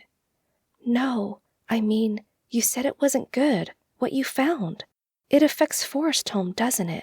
He looked pensive, almost unwilling to let me, and took a carrot, dragging it through the honey and crunching into it. Remy, you're going to tell everyone later anyway, right? He sighed and nodded. I wanted to enjoy our time together without bad news hanging between us. Remy. I chewed on my lip. Something tugged at my heart, and I didn't know what to do with it. You know me. I need time to process things. He nodded. I understand. I just missed you is all. Warmth trickled up to my face and bloomed into a smile. I missed you too. Let's go for a walk, he suggested, and I'll tell you about what I learned. Chapter 15. I followed him down a familiar hunting path. It wasn't an actual trail, so it was unlikely we would encounter anyone. It felt strange following him without my gathering basket, and him without his bow. The new Krat chieftain is gifted, Remy began. Like us? My mouth hung open. This couldn't be possible. Plainsmen either openly hated the gifted or secretly didn't trust us, and they would certainly never make one of us a chieftain. No, not like us, he said grimly. He's a murderer. His gift is death. Death? You give life, he explained. He takes it. With his very touch, it energizes him. The exact opposite of me. Were they the ones who attacked the Zerbo compound? Yes. I stopped walking. What does this mean? Is he exterminating the non-gifted? He turned around, his expression somber. No, he's hunting us. I felt the prickle of panic in the pit of my stomach. What do you mean, us? He's hunting the gifted. But why? He's gifted. That makes no sense. He wants to be the only one with power. He thinks the gifted are a threat to him. Remy snapped a leaf off a bush and shook his head. He's insane. I began feeling lightheaded as the blood drained from my face. We were being hunted. So the attack on the Zerbos. He nodded. Word has spread that the Zerbos had gifted within their ranks, helping them win battles.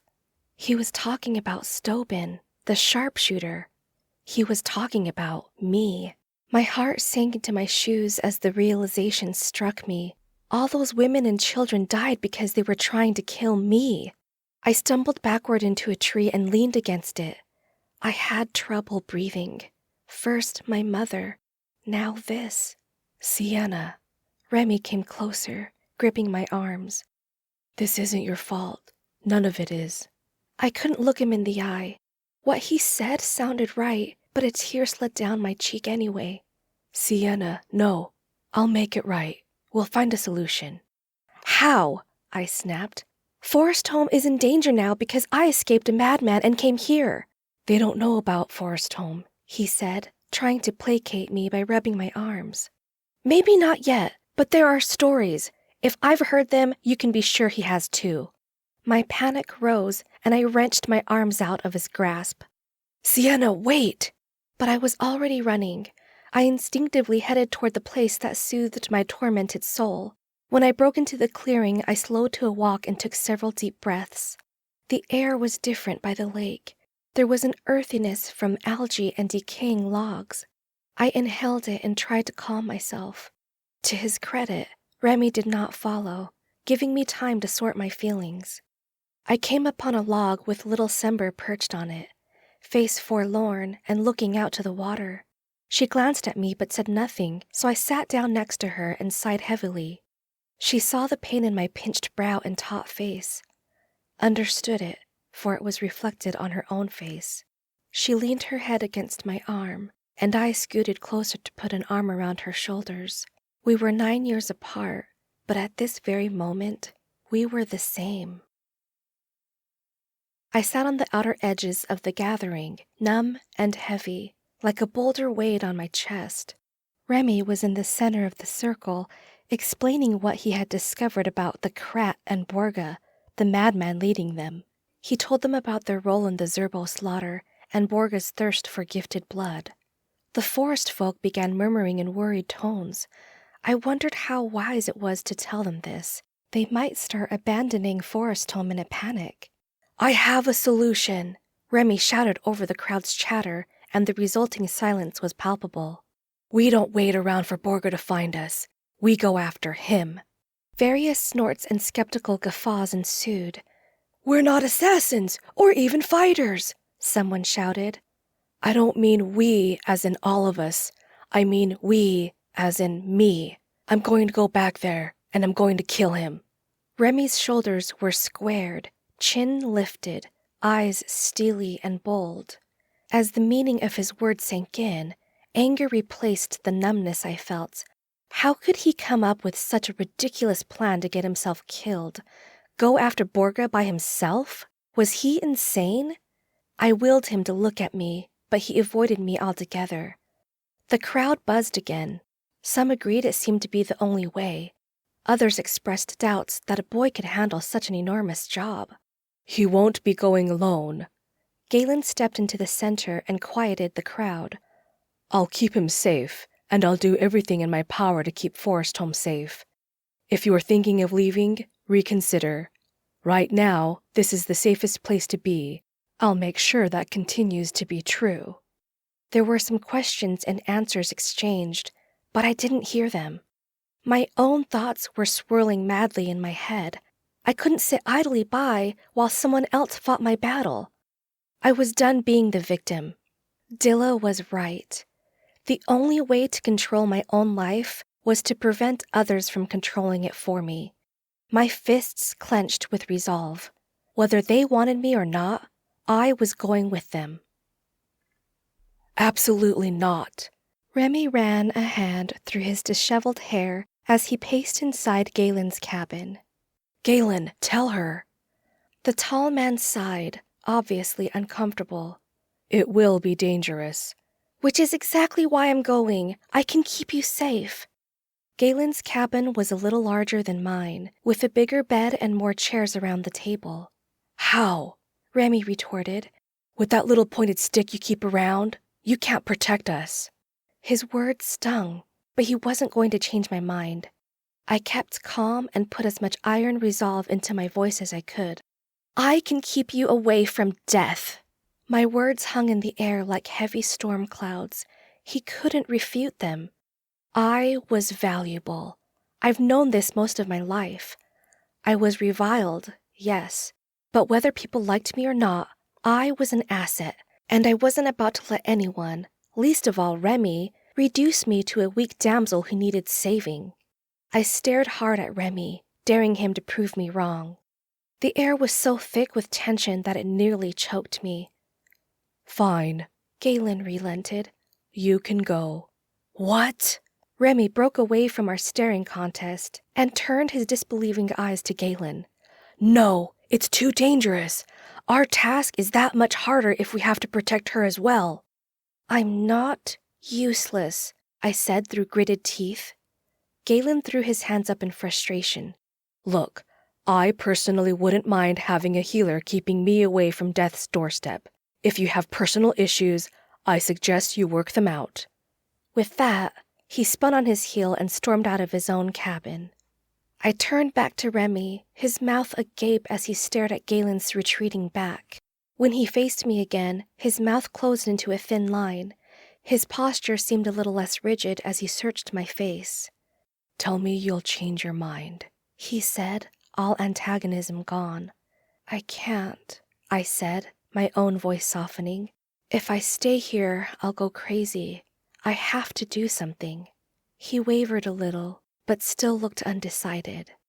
Remy, you don't know how much guilt I live with.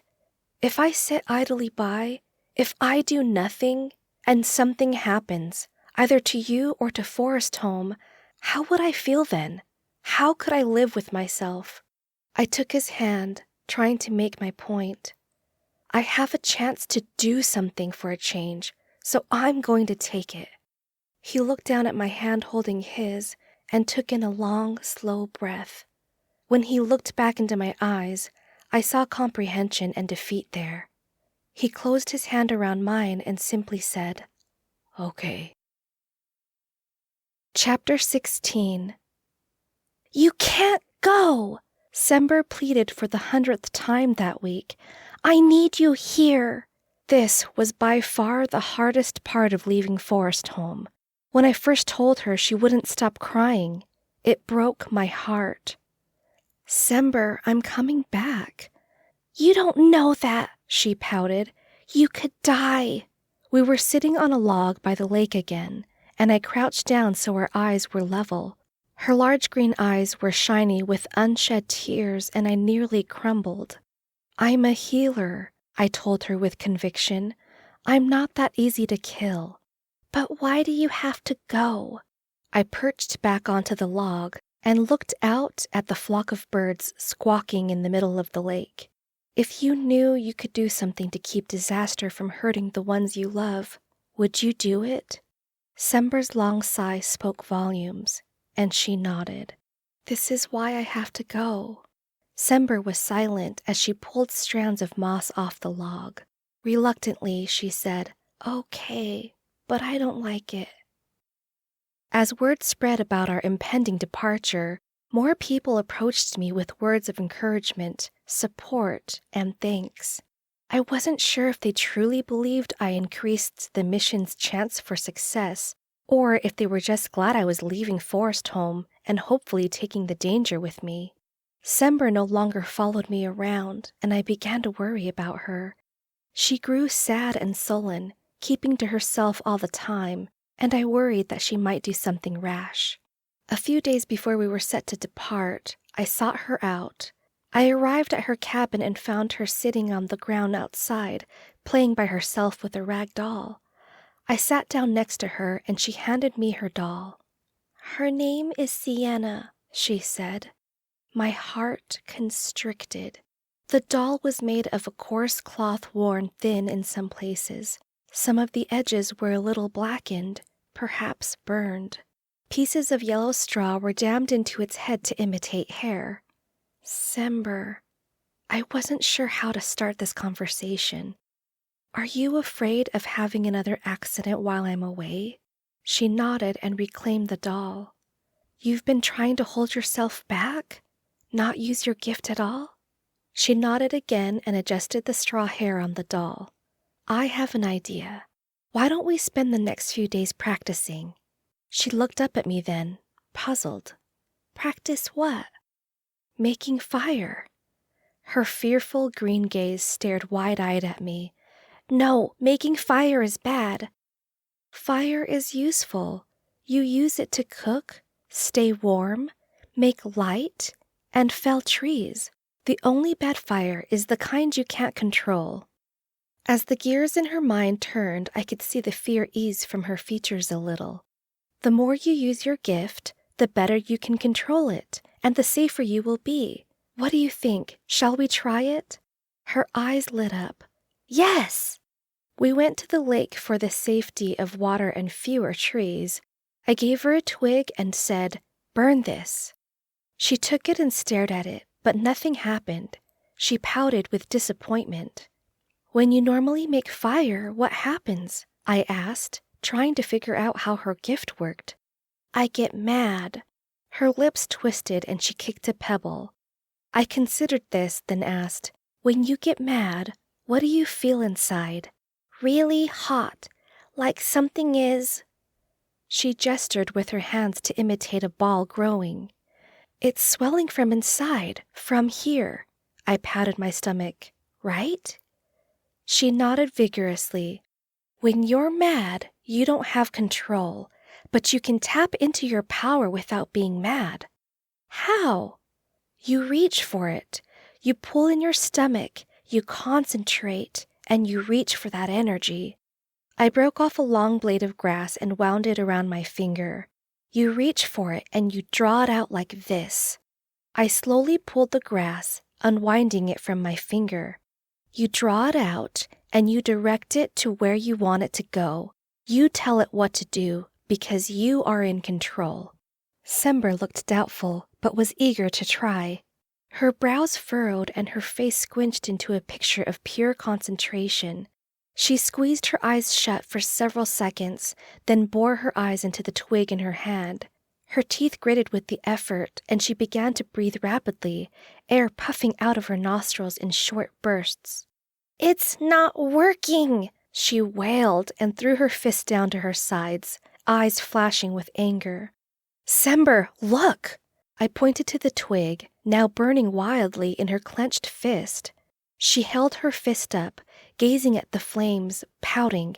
"But I got mad." "It's a start," I said. "We can improve from here. Think about what it felt like just before you got mad. That feeling of building energy. Imagine it's a small ball of fire that you carry around with you. It grows when you're about to use it. Instead of letting it burst out of you, you reach out and grab it yourself. You take a piece of it and release it. Like catching a fish? Like catching a bee from a whole beehive full of bees." She thought for a moment, probably imagining the bees, then picked up another twig. The ashes of the first twig fell to the ground. She concentrated again, this time not so fervently, and after several seconds, she pouted again. "Nothing's happening." "Let me see."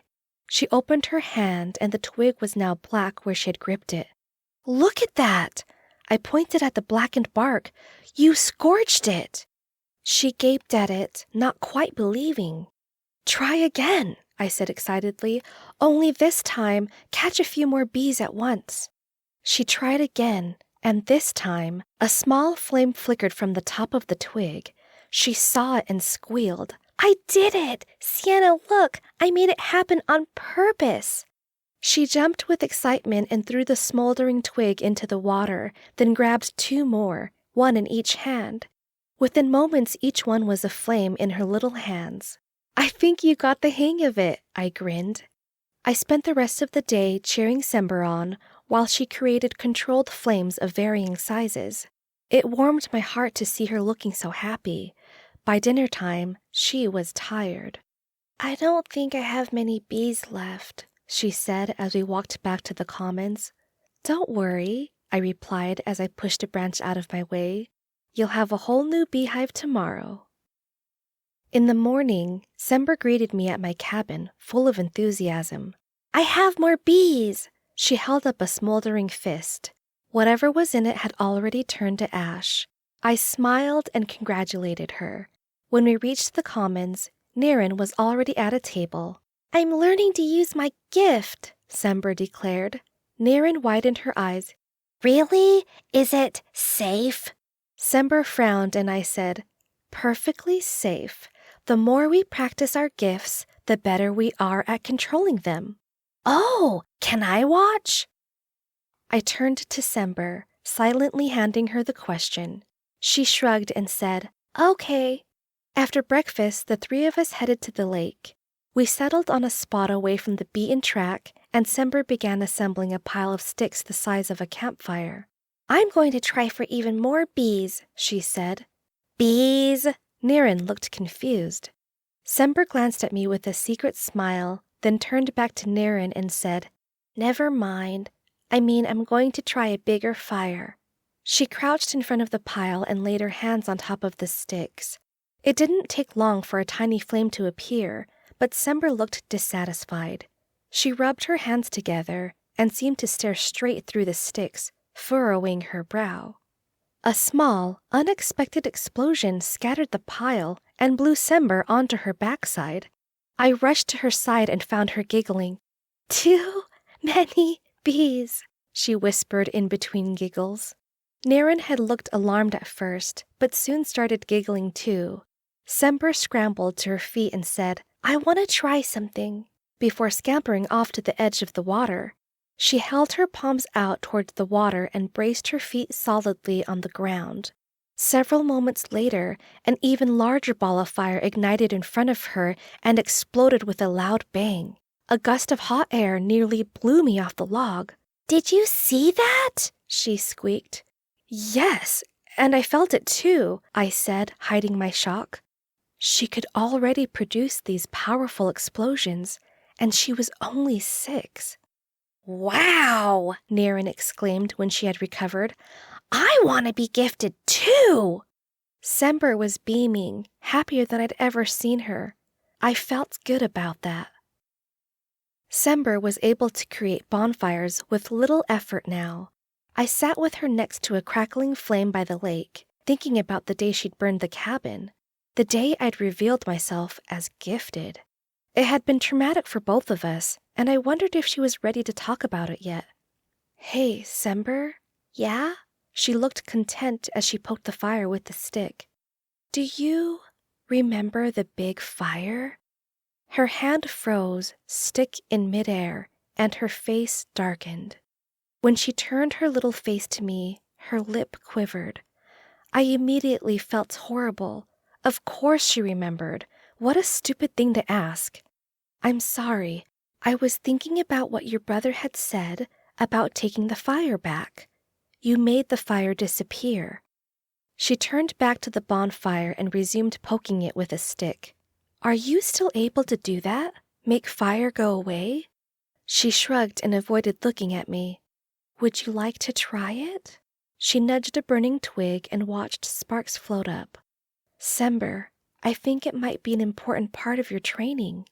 She threw her stick down and glared at me. "I don't like thinking about that day. I was bad that day.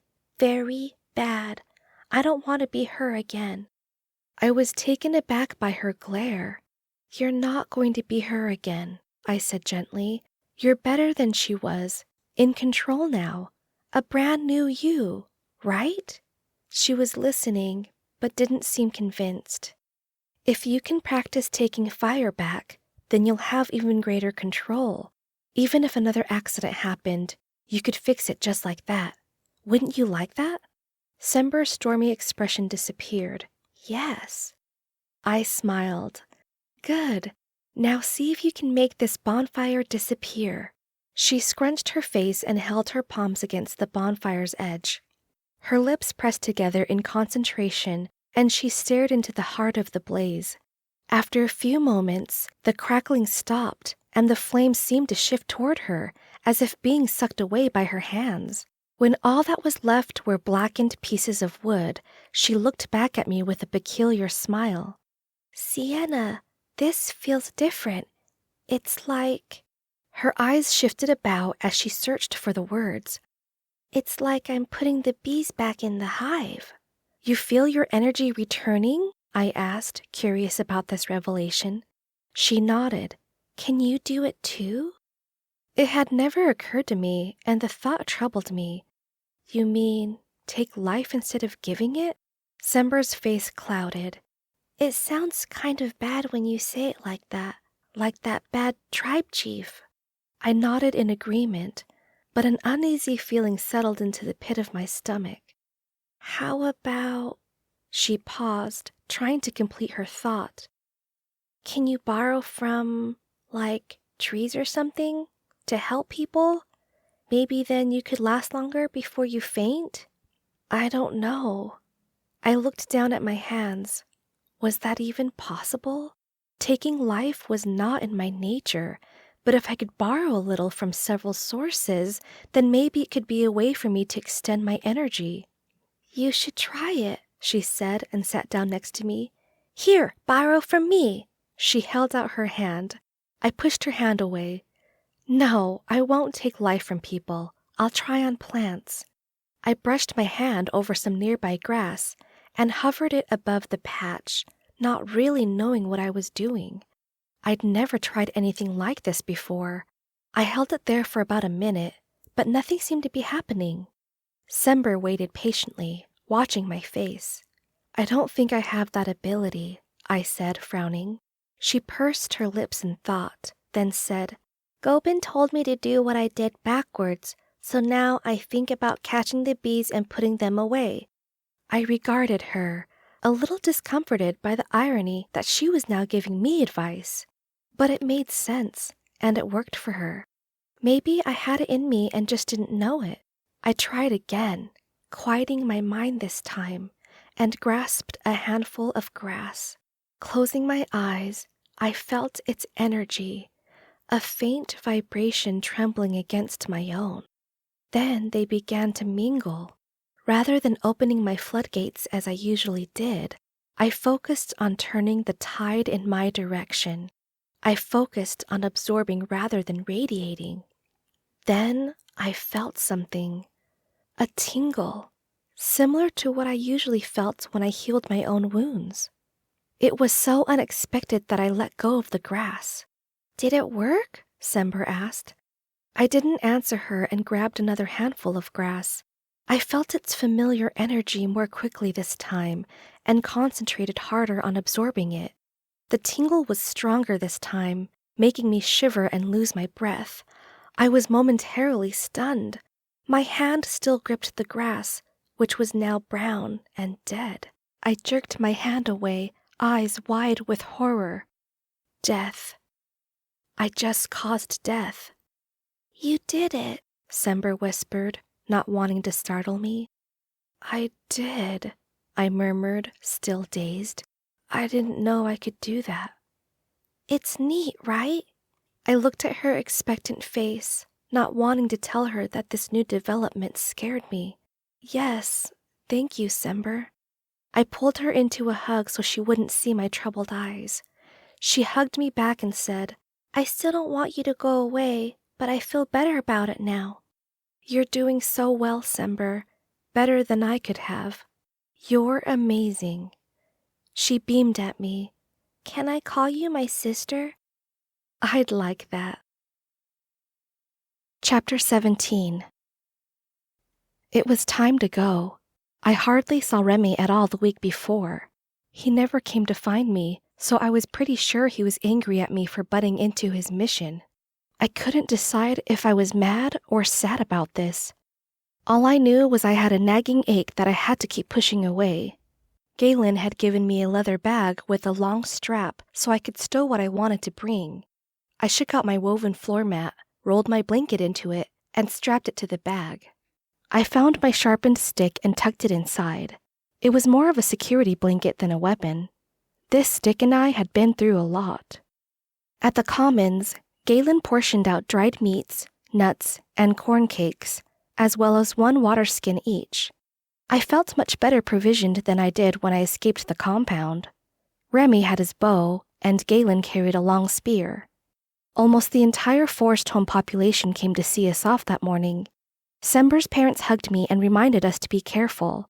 Niren prattled about wanting to go on adventures. Zelly brought carrots for each of us and gave us tearful hugs. Even Davin came to wish us well. Finally, Sember appeared and put on a brave face. I crouched down to embrace her. "Come back, okay?" she whispered into my ear. I nodded and held onto her a little longer. My little sister. Then, with a resolute sigh, I let her go. The pace that Galen and Remy set wasn't very challenging, and I wondered if it was for my benefit. I was determined not to slow them down, and I told them so. "No sense in tiring ourselves out before we reach the plains," Galen said. "Once we're out in the open, we'll have to go as fast as we can, or we'll be easy to spot." Very little was said as we marched. I was proud of myself for keeping up with the boys. I'd gotten much stronger since living in Forest home, and was happy to no longer be the scrawny weakling. I may have even gained a couple inches in height. The sun was starting to set when the trees became sparser, and Galen announced that we were near the edge of the forest and would camp there for the night. Remy disappeared to hunt game, while Galen started a fire. Not wanting to feel useless, I went in search of edible plants to add to our evening meal. I returned with a handful of tart berries and a couple of wild yams. Galen had a crackling fire burning atop a bed of rocks as well as a small pile of wood nearby. He smiled when I gave him my offerings, and I settled down next to him by the fire. "Sember has really blossomed under your guidance," he said, his deep voice rumbling. "I'm very impressed with what you've done." I didn't do that much. I picked up a leaf and flicked it into the fire, She just needed a little help to figure things out. She did all the work herself. People notice, you know, he said. I looked at him in confusion. Notice what? He chuckled at my obliviousness. How much you care. It's in everything you do. He tilted his head. There's no one like you. I blushed as a rush of warmth carried through me, and I felt like I was glowing. It was one thing for Remy to say such things because he was being nice, but people looked up to Galen. He was honest and said things plainly. His words carried a lot of weight. I tried to reply to him, but all that came out was, "Oh." He smiled his perfect smile, shook his head, and teased. Sometimes I want to compliment you just to watch you squirm. I pouted at him, and he laughed. Remy appeared then with 2 chipmunks in hand. What's so funny? I poked Galen in the arm. I was telling Galen he was too big to be a brat. He laughed even harder, and Remy raised his eyebrows, wondering what the joke was. I was just telling Siena how entertaining it was to watch her fidget whenever someone compliments her. Remy broke into an amused smile. You noticed it too, huh? The flush on my cheeks was definitely not from the fire. Maybe we should take turns saying wonderful things about her, just to see how long she can stand it, Galen joked. I'm sitting right here, I mumbled, too mortified to look either of them in the eye. Why don't you like compliments? Remy asked as he sat down. Galen leaned forward, ears perking for my answer. It's not that I don't like them. I struggled for the words to make them understand. I don't know how to respond to them. I never had them growing up. Sometimes I feel like I don't deserve them. First of all, everyone deserves to be commended, flattered, and admired, Galen said. Secondly, didn't your mother ever praise you? Well, yes, when I was little, when she was still alive, I added quietly. His face fell, and he rubbed a flustered hand over his short beard. Siena, I'm so sorry. It's okay, you didn't know. Think of it this way, Remy said to lighten the mood. Now you have a village full of people who want nothing more than to compliment you all day long. I laughed, and some of the heaviness floated away. I looked into his eyes, hoping he could see my thank you there. He smiled back and looked pleased. The banter over our dinner of berries, yams, and roasted chipmunk was pleasant and easy. It felt like another nice night in Forest home.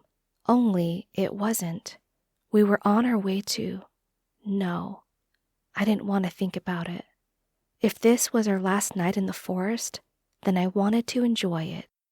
We laid our bedrolls out by the fire, and I stared up at the sky. Stars peeked in between treetops and winked at me. The fire popped. An owl hooted in the distance, and soon I was lulled to sleep. I awoke to the hushed sounds of meal preparations and bedrolls being packed. I rubbed my eyes and pushed myself up onto my elbows. Hey, Sleepy, are you done recuperating? Remy finished tying up his roll and grinned at me. I grabbed a handful of pine needles and threw them at him. He laughed and offered me half a yam. I sat up and took it, blinking the remaining sleep away. Are we passing by the Zerbo compound? I asked, nibbling on the yam. Remy stilled. I don't think it's a good idea. Did the men return to the compound? Were there survivors? No. He sat on his bedroll and looked at me, trying to decide what to tell me. The compound is lifeless. I chewed thoughtfully on my yam. So it's safe then, to stop by? He sighed. Why do you want to go back to that place? I looked down at my half-eaten yam. I don't know. I feel like I need to see what happened. He shook his head. It's bad, really bad. The dead were never buried. My mouth opened, but I was at a loss. Why did I feel compelled to go? These people were never my friends, and yet I wanted to know if Niley survived, so I could tell Davin. I wanted to see if Pimo had somehow gotten away. I wanted to see for myself the devastation that I narrowly escaped. How could I make Remy understand this? I may not have liked it there, but it was my home for 15 years. Maybe I just need to say goodbye to it. Remy's expression softened and he looked to Galen, who had been listening quietly by the fire. He nodded, which meant he thought it was safe. "Okay," Remy said somewhat reluctantly. "We'll go." When we got to the tree line, I recognized the path of my flight. It was a strange feeling. Galen and Remy allowed me to roam around in a semi-dazed state. I felt their eyes on me as I went from tree to tree, and then I found it. The tree I had collapsed against when I first got here. There were still bloodstains in the bark where I had leaned against it. My blood. I crouched down and touched the stain.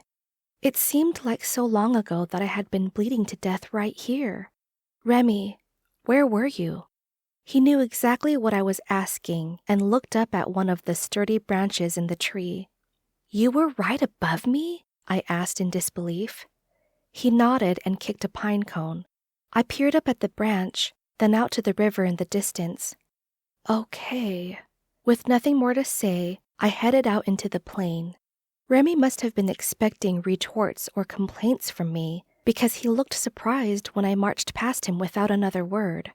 I traced my way back to the shallow part of the river and crossed it without even consulting my companions. They simply followed me. I saw a few bodies between the river and the compound. They were the unlucky women who had been close behind me, attempting to dash to freedom.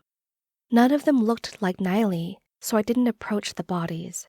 As I got closer to the perimeter, I caught sight of a pole jammed into the ground. A man's severed head was spiked upon it, dried blood caking his face and half the pole, its dead eyes staring at nothing. It was Magar, Zerbo chieftain, now chief of nothing. I wanted to laugh in his face, to scream that this is what you get for sentencing my mother to death. But the hollowness inside me sapped away any victory I might have felt, and all I could think was, now Maresh had no father, which may not matter if Maresh was dead too. I looked away and continued on past the perimeter entrance, stopping dead in my tracks at the sight. The compound was a desolate graveyard of burned huts and rotting corpses. I covered my nose against the smell. Galen and Remy trailed along some distance behind me as I went farther in, fully expecting the memories to hit me like a lightning strike. I stood in the center of my old hut. All that remained were the crumbling mud walls and a lot of ash.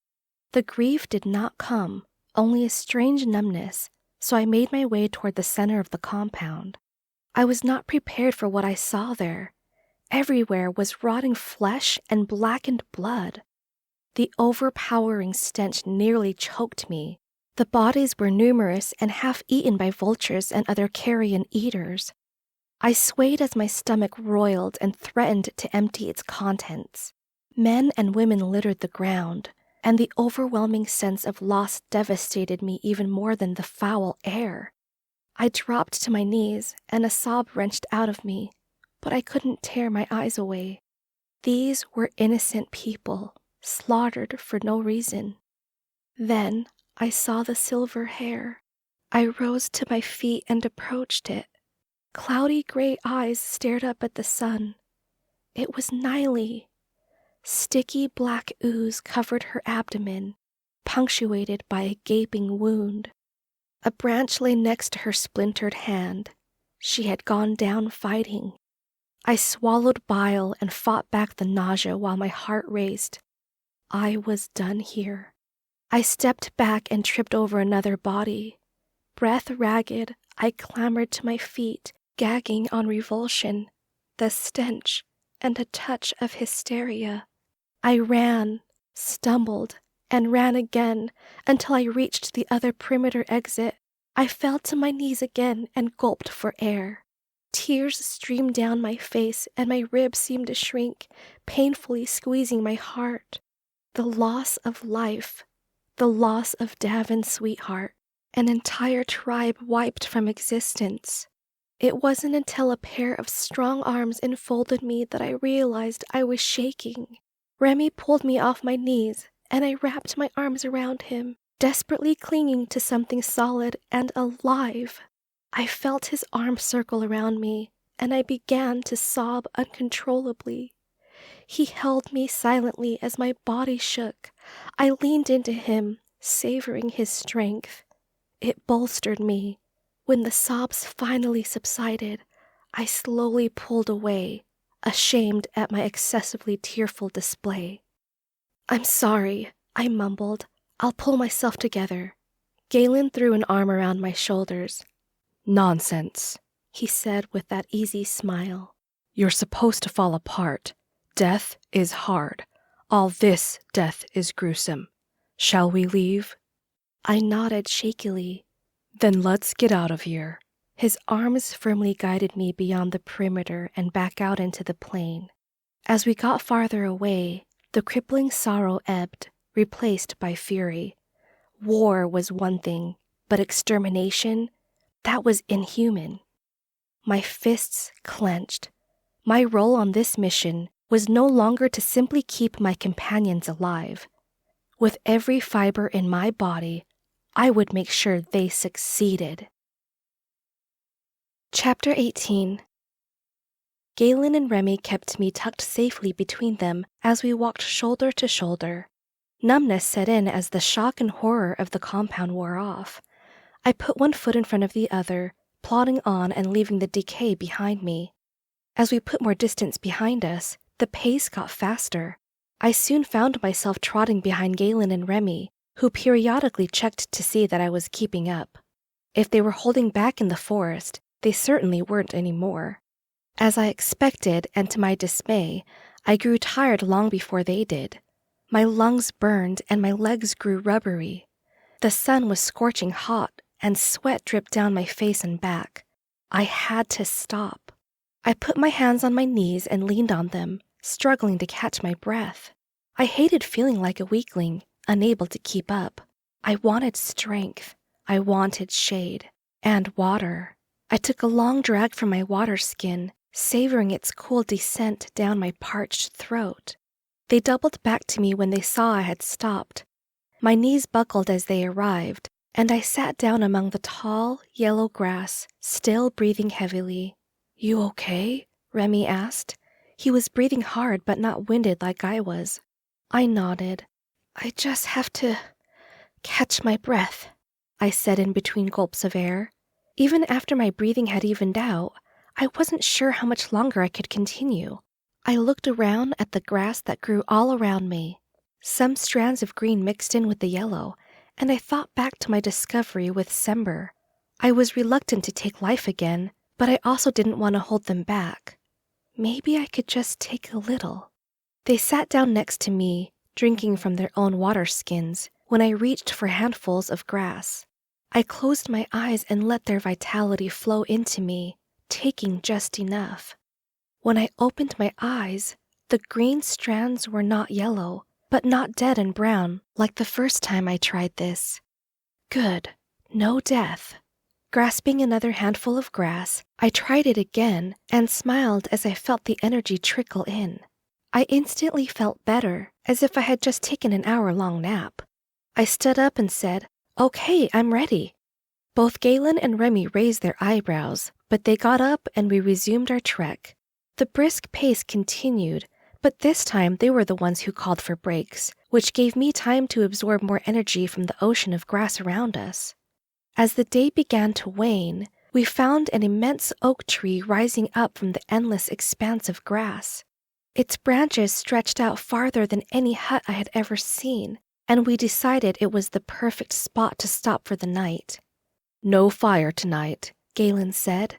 "We can't attract attention to ourselves." We ate from our supplies in companionable silence. There was no more talk of the Zerbo compound, and no one asked me if I was all right. It was as if they knew I preferred it that way. "We should sleep in the tree," Remy suggested. I gaped up at the vast array of gnarled branches above me. "Up there?" I squeaked. "You're not afraid of heights, are you?" His grin was lopsided and teasing. "It's not the height so much as the falling from that height that I'm afraid of. You know what happened the last time I tried climbing a tree." Remy chuckled. "It wasn't graceful, I'll grant you that." Then his face sobered and he said, "But you were weak, dehydrated, and hungry then. You're none of those things now. I think you'll be okay." A warmth spread through my chest. He no longer thought I was weak, but I still eyed the tangled branches above me with trepidation. "How do you—" I bit my lip and looked back at him. "How do you not fall out once you're asleep?" He looked at me as if he had never considered it. "I don't know. I just don't." My mouth twisted with chagrin. Sure, I could heal whatever damage resulted from plummeting out of a tree, but the thought of shattering bones did nothing to bolster my courage. And what if I landed on my head? "I think I'll take my chances on the ground," I said. "Come on," he said. "I'll make sure you don't fall out." "And deprive you of a full night's sleep? No, thanks. I don't need that on my conscience." "We could both sleep. I would just—" "No," I stopped him. The thought of him holding me all night both thrilled and terrified me. "I'll stay down here." "But—" Galen clapped a hand on Remy's shoulder. "I think we'll be fine on the ground tonight." I shot him a grateful glance. I couldn't possibly explain my reluctance in a way that made sense without humiliating myself. We unrolled our beds at the base of the tree, and then Galen and Remy began discussing watch rotations. "I'll go first," I stated. They both looked at me with strange expressions. They hadn't even considered including me in the rotation. "You don't have to." "Remy, I don't need protection. You didn't want me on this trip, so I'm not going to be a burden on the two of you.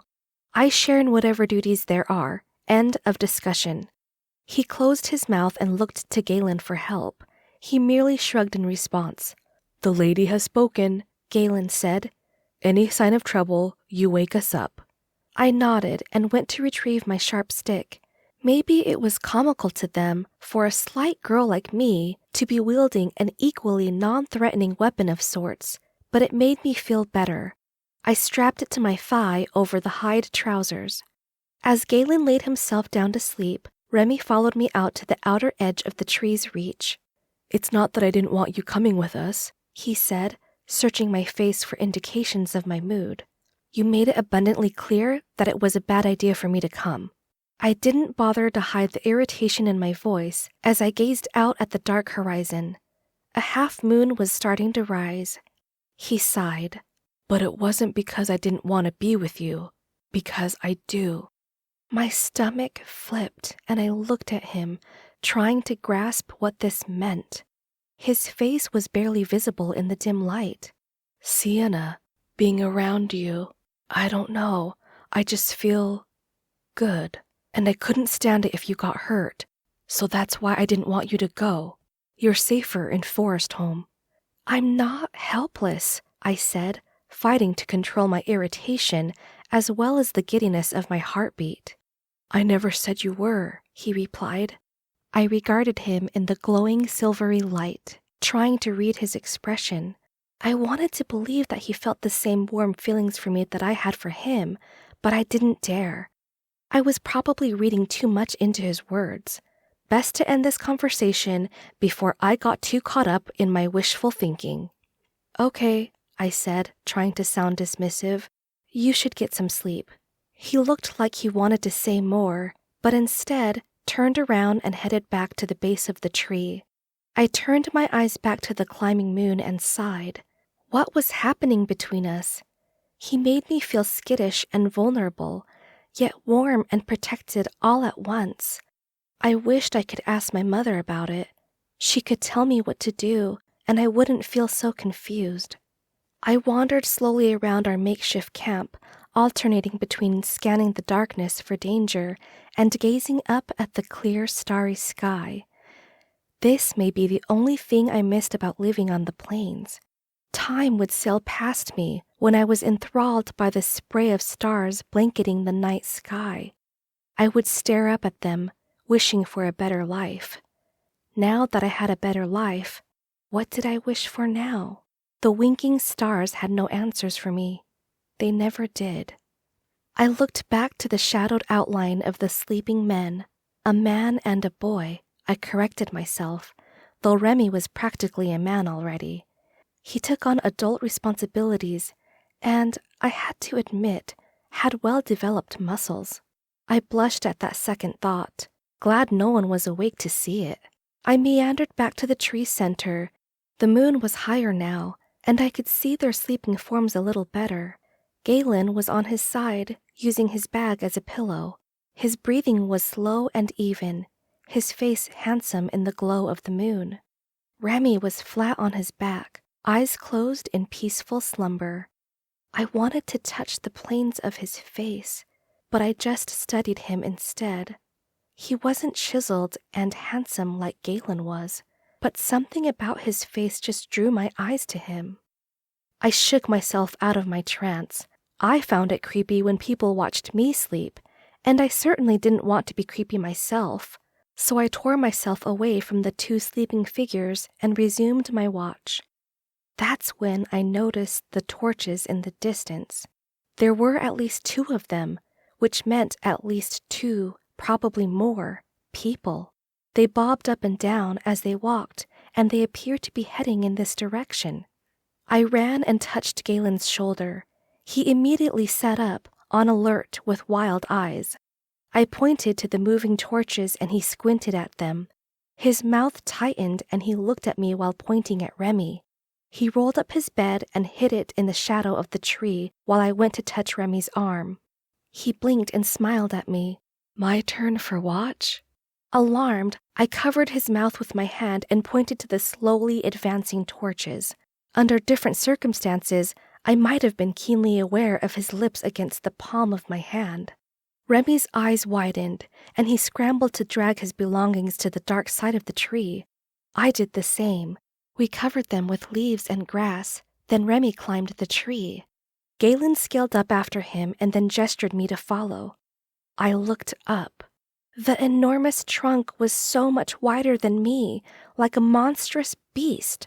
I imagined branches snapping under my weight and dropping me again.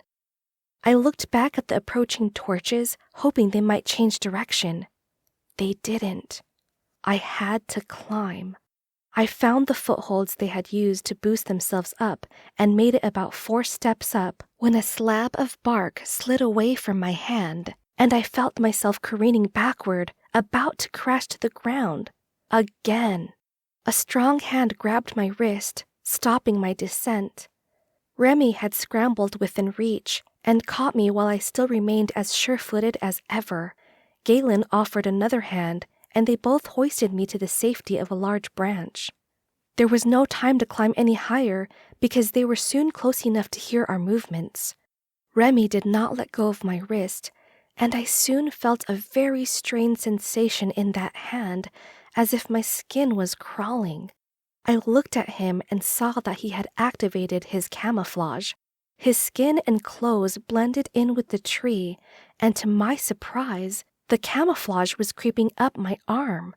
I stared as it advanced up to my shoulder. The crawling sensation spread all over me, and I had to fight the urge to let go and shake off imaginary spiders. I waved my free hand in front of my face and watched with fascination as the camouflage rippled across my skin. Galen was not far above us, and I grasped his ankle. He jerked at my touch, but settled when he saw it was my hand. The camouflage worked its way up his leg, and soon we were nearly invisible. 4 men appeared below us, swiveling their heads around. They were large and muscular with dark hair. I know I heard something, one of them said. Someone spoke. The man looked up into the branches, right at me it seemed. I held my breath, not daring to move a muscle. Maybe you heard a coyote, another man suggested. The man peering up into the tree held up his torch, searching around. My hand unconsciously tightened in fear around Galen's ankle. If they found us, we were doomed. To my relief, he eventually gave up and joined the other 3 in walking a wide circle around the tree. There's nobody here, said an annoyed man. We're wasting time. Borga said to keep patrolling. He's convinced some aberrations escaped. Borga's nuttier than a squirrel's nest, the annoyed man retorted. I don't like aberrations, and I don't mind hunting them, but why are we taking orders from one? Because he can kill you with his bare hands without even trying. Aberrations shouldn't be chieftains. It isn't right. Well, unless you're prepared to take him on yourself, I suggest you shut up and keep patrolling. A grunt. Let's go. The men stomped onward, and we waited in the tree until the torches were tiny points of light in the distance. I let go of Galen's ankle, and Remy let go of my wrist. A noisy whoosh of air rushed out of Remy's lungs, and he began to breathe raggedly, as if he had just been sprinting. I had been so caught up in my own fear that I hadn't noticed the effort it had taken for Remy to camouflage all of us. We climbed down from our perches in the tree, and Remy landed shakily on his feet. He must have sustained our concealment for at least 20 minutes. I knew exactly how exhausting that could be. I wordlessly placed a hand on each of his arms and gave him some of my energy. I looked into his eyes, which glinted in the moonlight, and watched as they widened with astonishment. His mouth fell open, and when I pulled away, his breathing slowed. "Siena," he murmured. "It flooded through me like—" He shook his head, at a loss for words. A smile curved my lips. "I know," I said softly and went to retrieve my bedroll. Fortified by my energy boost, Remy took the next watch. The moon was high overhead when I closed my eyes, and I was soon fast asleep. Chapter 19. A warm hand gently shook my shoulder. "Siena, we need to get going." My eyes refused to open and I pouted, uttering incomprehensible sounds of protest. "I know, but we can't waste time." I rubbed my eyes, and when they finally opened, I found Remy sitting next to me, arms resting on his knees. "I'll never make fun of your heavy sleeping again," he said. "Well, except maybe to tell you that you snore." "I do not," I said sleepily. "Do I?" I looked for Galen for confirmation, but he was on the other side of the tree, packing something. Remy grinned, only a little. He glanced in Galen's direction, then leaned in and whispered, "You're so cute when you're sleepy."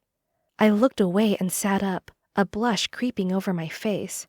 I was awake now, and acutely aware of my disheveled hair. I found the fallen hair tie on the ground next to me and ran a hand through the tangles. I noticed Remy still watching me and said, "Don't you have something else you should be doing?" He grinned again and stood, leaving me to my task. When I finished packing, Remy dropped out of the tree and offered a handful of acorns.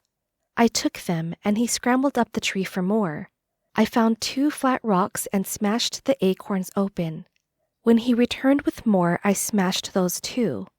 There was no time to soak the bitterness out of them, so we just ate them with corn cakes to dilute the taste. We set out again, with Galen striding ahead of us to sense for danger. Remy walked alongside me. "Sember's mother once described what it felt like to be healed by you." "Oh?" It was strange. No one ever bothered to tell me such things when I lived at the compound. I always thought it felt like nothing more than slight tingles. But ever since settling at Forestholm, people seemed to go out of their way to express their amazement to me. She said it felt like she was being filled with liquid love. Liquid love? I looked curiously at him. That sounds dramatic. "I thought so too," Remy replied, "but now I know exactly what she means. It really does feel that way." He saw my doubtful expression and continued, "It's not just energy that you give us. I think—" He paused and searched my face. "I think you're sharing with us your love for life." Something unfurled inside, and my breath left me.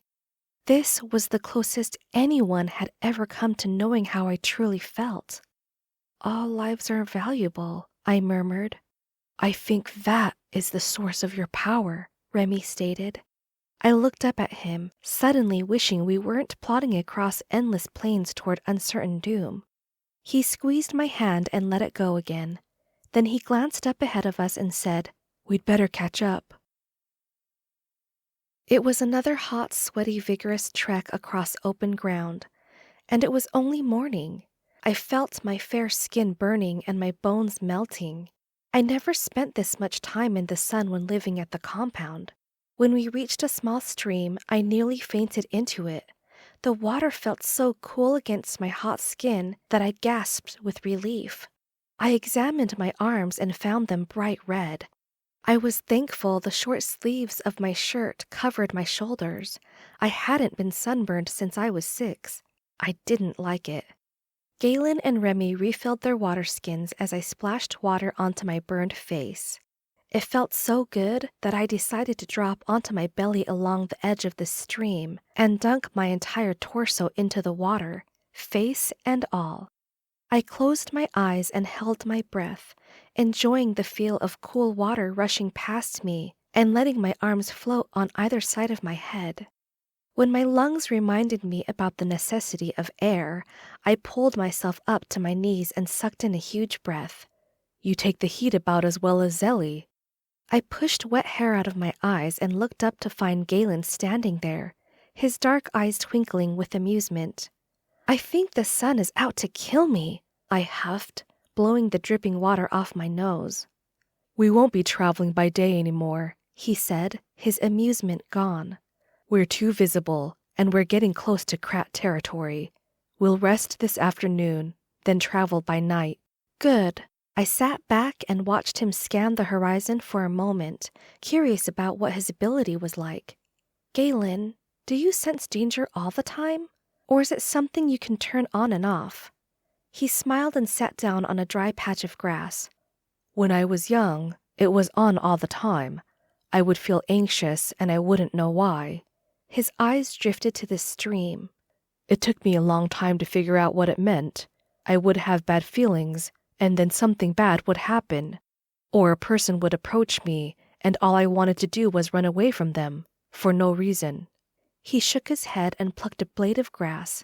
Needless to say, I was a nervous child. Then you learned to control it? I tried picturing Galen as a child, ducking behind a tree every time a bad feeling hit him. He glanced up at me and smiled. I was about your age when I finally learned how to harness it. Concentration didn't come easily for me. Took me years to master, but I eventually got it. I thought about how useful that would have been, living in the Zerbo tribe. Did anyone know about your abilities? He twirled the blade of grass, watching it spin. Only my mother. He probably didn't have a bratty half-brother with a big mouth. I waited for him to continue, but when he remained silent, I decided to stop the questions. I'm glad you're here, I said instead. His smile chased away the haunted look in his eyes. I'm glad you're here too. You're a ray of sunshine. I looked down at my reddened arms. Not exactly. Galen chuckled and wandered off, so I dipped my head back into the stream. I could heal my burns, but I wanted to conserve energy. Though we would be traveling at night now, the pace wouldn't be any less brisk, and I was hoping not to rely too much on taking energy that wasn't mine. The water was unusually deep here, and farther downstream was a thick growth of reeds. It was perfect for a bath. I flipped my head back, causing wet hair to fly up and around my back. I saw Remy approaching. He grinned and looked at my shirt. I looked down and discovered it was covered in mud. I smiled back at him and twirled my finger for him to turn around, and then shooed him away with a couple waves of my hand. He obliged, and I scampered off to the secluded part of the stream. Not liking how wet hide stuck to skin and chafed, I removed my trousers and laid them on the dry ground, then waded into the pooled part of the stream. Feeling confident that the reeds gave me privacy, I removed my shirt and washed it. Then I washed my hair. The cold water felt wonderful against my overheated skin. I wanted to stay there all day. Feeling refreshed, I found my companions settled among a small copse of trees by the stream. I was squeezing water out of my hair when Remy saw me. You remind me of cooked crayfish, he said with his lopsided smile. Just what every girl wants to hear, I replied, flicking my dripping hands at him. Galen grinned and tossed a piece of jerky to me. I caught it and handed it to Remy. Siena, you need your strength, Galen admonished. have a little meat. I thought about which was worse, eating flesh for energy or taking it from plants. I don't need it yet, I said, hoping he wouldn't press the issue. Galen cast one more worried look at me, then shrugged and bit into his jerky. I scooted closer to Remy so I could talk to him more privately. What you did when we were in that tree, I said in a hushed voice. I didn't know you could do that. It felt so strange. How does it work? When my skin takes on colors and textures, things that I touch are also affected, like my clothes or other people. When you touched Galen, I wasn't sure if that would work, but it did. That was new for me. Exhausting, though. Camouflaging myself doesn't take much effort. I found it fascinating, but my skin felt like it was covered in ants. Is it like that every time? You get used to it. He pulled a shred from his hunk of dried meat. I didn't know your gift went beyond healing. You can energize people too? It's something I learned recently while working with Sember. I absently stroked a tuft of grass near my foot. I think all the gifted should spend more time talking with each other. As we learn about each other, we learn more about ourselves, don't you think? Remy nodded. You're right. I think most of us tend to isolate ourselves because, even though we're accepted in Forest Home, we still feel different, like no one really understands us. That's exactly how it feels, I said, reveling in the kinship I felt with this boy who was so easy to talk to. We understand each other. He nodded in agreement and smiled contentedly. We should get some rest, he said, and leaned back against a tree. Instead of unrolling my bed, I chose a patch of low-growing grass and lay in it, enjoying its tickle against my arms. I gazed up through the thin canopy of leaves at the dappled and ever-changing patchwork of blue sky peeking through. A hawk circled overhead, looking for prey. A squirrel barked from a tree nearby. The stream gurgled its fluid melody. Best of all was the soft rustling of leaves and the whispers of the breeze through tall grass. It cleared my mind, centered me. Birds sang a chorus, and I felt myself soaring into the branches with them. I felt connected, like I was nature itself. A familiar tingling flowed through me, though I was not consciously trying to absorb energy. It was gentle and soothing, and I felt like I might start glowing. I closed my eyes and saw flutters of color beneath my eyelids. At that very moment, as I lay there stretched out in the grass, everything was right in the world. When I awoke, I found Galen resting against a tree, keeping watch. He inclined his head in greeting, and I smiled back at him. I felt even more refreshed than I had after my bath. I sprang to my feet and began foraging for edibles. By the time I came back with fistfuls of nuts and dandelion leaves, Remy was getting up. You're awake, he said with some measure of astonishment. And you're not red anymore. I'm not? I didn't recall healing myself. I looked down at my arms and found them back to normal. Huh. He walked up to me and tapped my nose. This was about to blister earlier today. Now it's back to perky. I swatted his hand away. I don't think I've ever healed in my sleep before. Healing drains me, and sleep is when I get it back. Thus, the near comatose sleeping habits, he teased. I ignored him and looked up at the sky. I couldn't have slept more than a few hours. But I feel like I slept all night. I kind of feel great. I looked back down at where I had lain, expecting a patch of dead grass the shape of my body, but there was only the impression my weight had left. Could it be that I had somehow absorbed life energy from my surroundings? From everything at once? A thought occurred to me, and I cast a worried glance at Galen, who was packing, then at Remy. How do you feel? His brows scrunched a little and he shrugged. Fine, I guess. Why? I guess I hadn't drained them after all. The worried tension left my shoulders. Then I realized that Remy was still examining me. My eyes flitted back to my impression in the grass. I might be discovering something new. His expression transformed into comprehension. There's nothing in the world like uncovering something you didn't know about your gift. His voice held a sense of wonder. It's like discovering new lands within yourself. He described the feeling so perfectly that a huge grin spanned my face. He grinned back, and our eyes locked in that moment of clear understanding. For several heartbeats, I gazed into his forest-colored eyes. Then those eyes dropped to my lips, and my heart began to race. The sound of Galen clearing his throat dashed the moment to pieces, and I blinked rapidly, trying to pull my mind out of its haze. The sun is setting, Galen said from afar. We should get ready to head out. Reluctantly, I stepped away from Remy as he turned to pack. This time, Remy led the way. He scouted ahead, often disappearing, and then returning with the course correction. I walked with Galen, our pace not so frantic anymore. My eyes followed Remy's lithe body wherever he went, until it became too dark to see him anymore. Are we taking turns scouting ahead? I asked Galen. No, he knows this territory like no other, he replied. He used to live with the Krat tribe. He did? A brief moment of betrayal flashed through me. He never told me that. I think he prefers not to talk about it. I looked out ahead of us, not seeing any sign of Remy. How could a tribe be so cruel? I murmured, murdering innocent women and children. Siena, when we were at the Zerbo compound. Galen broached the subject carefully, watching my face for reactions.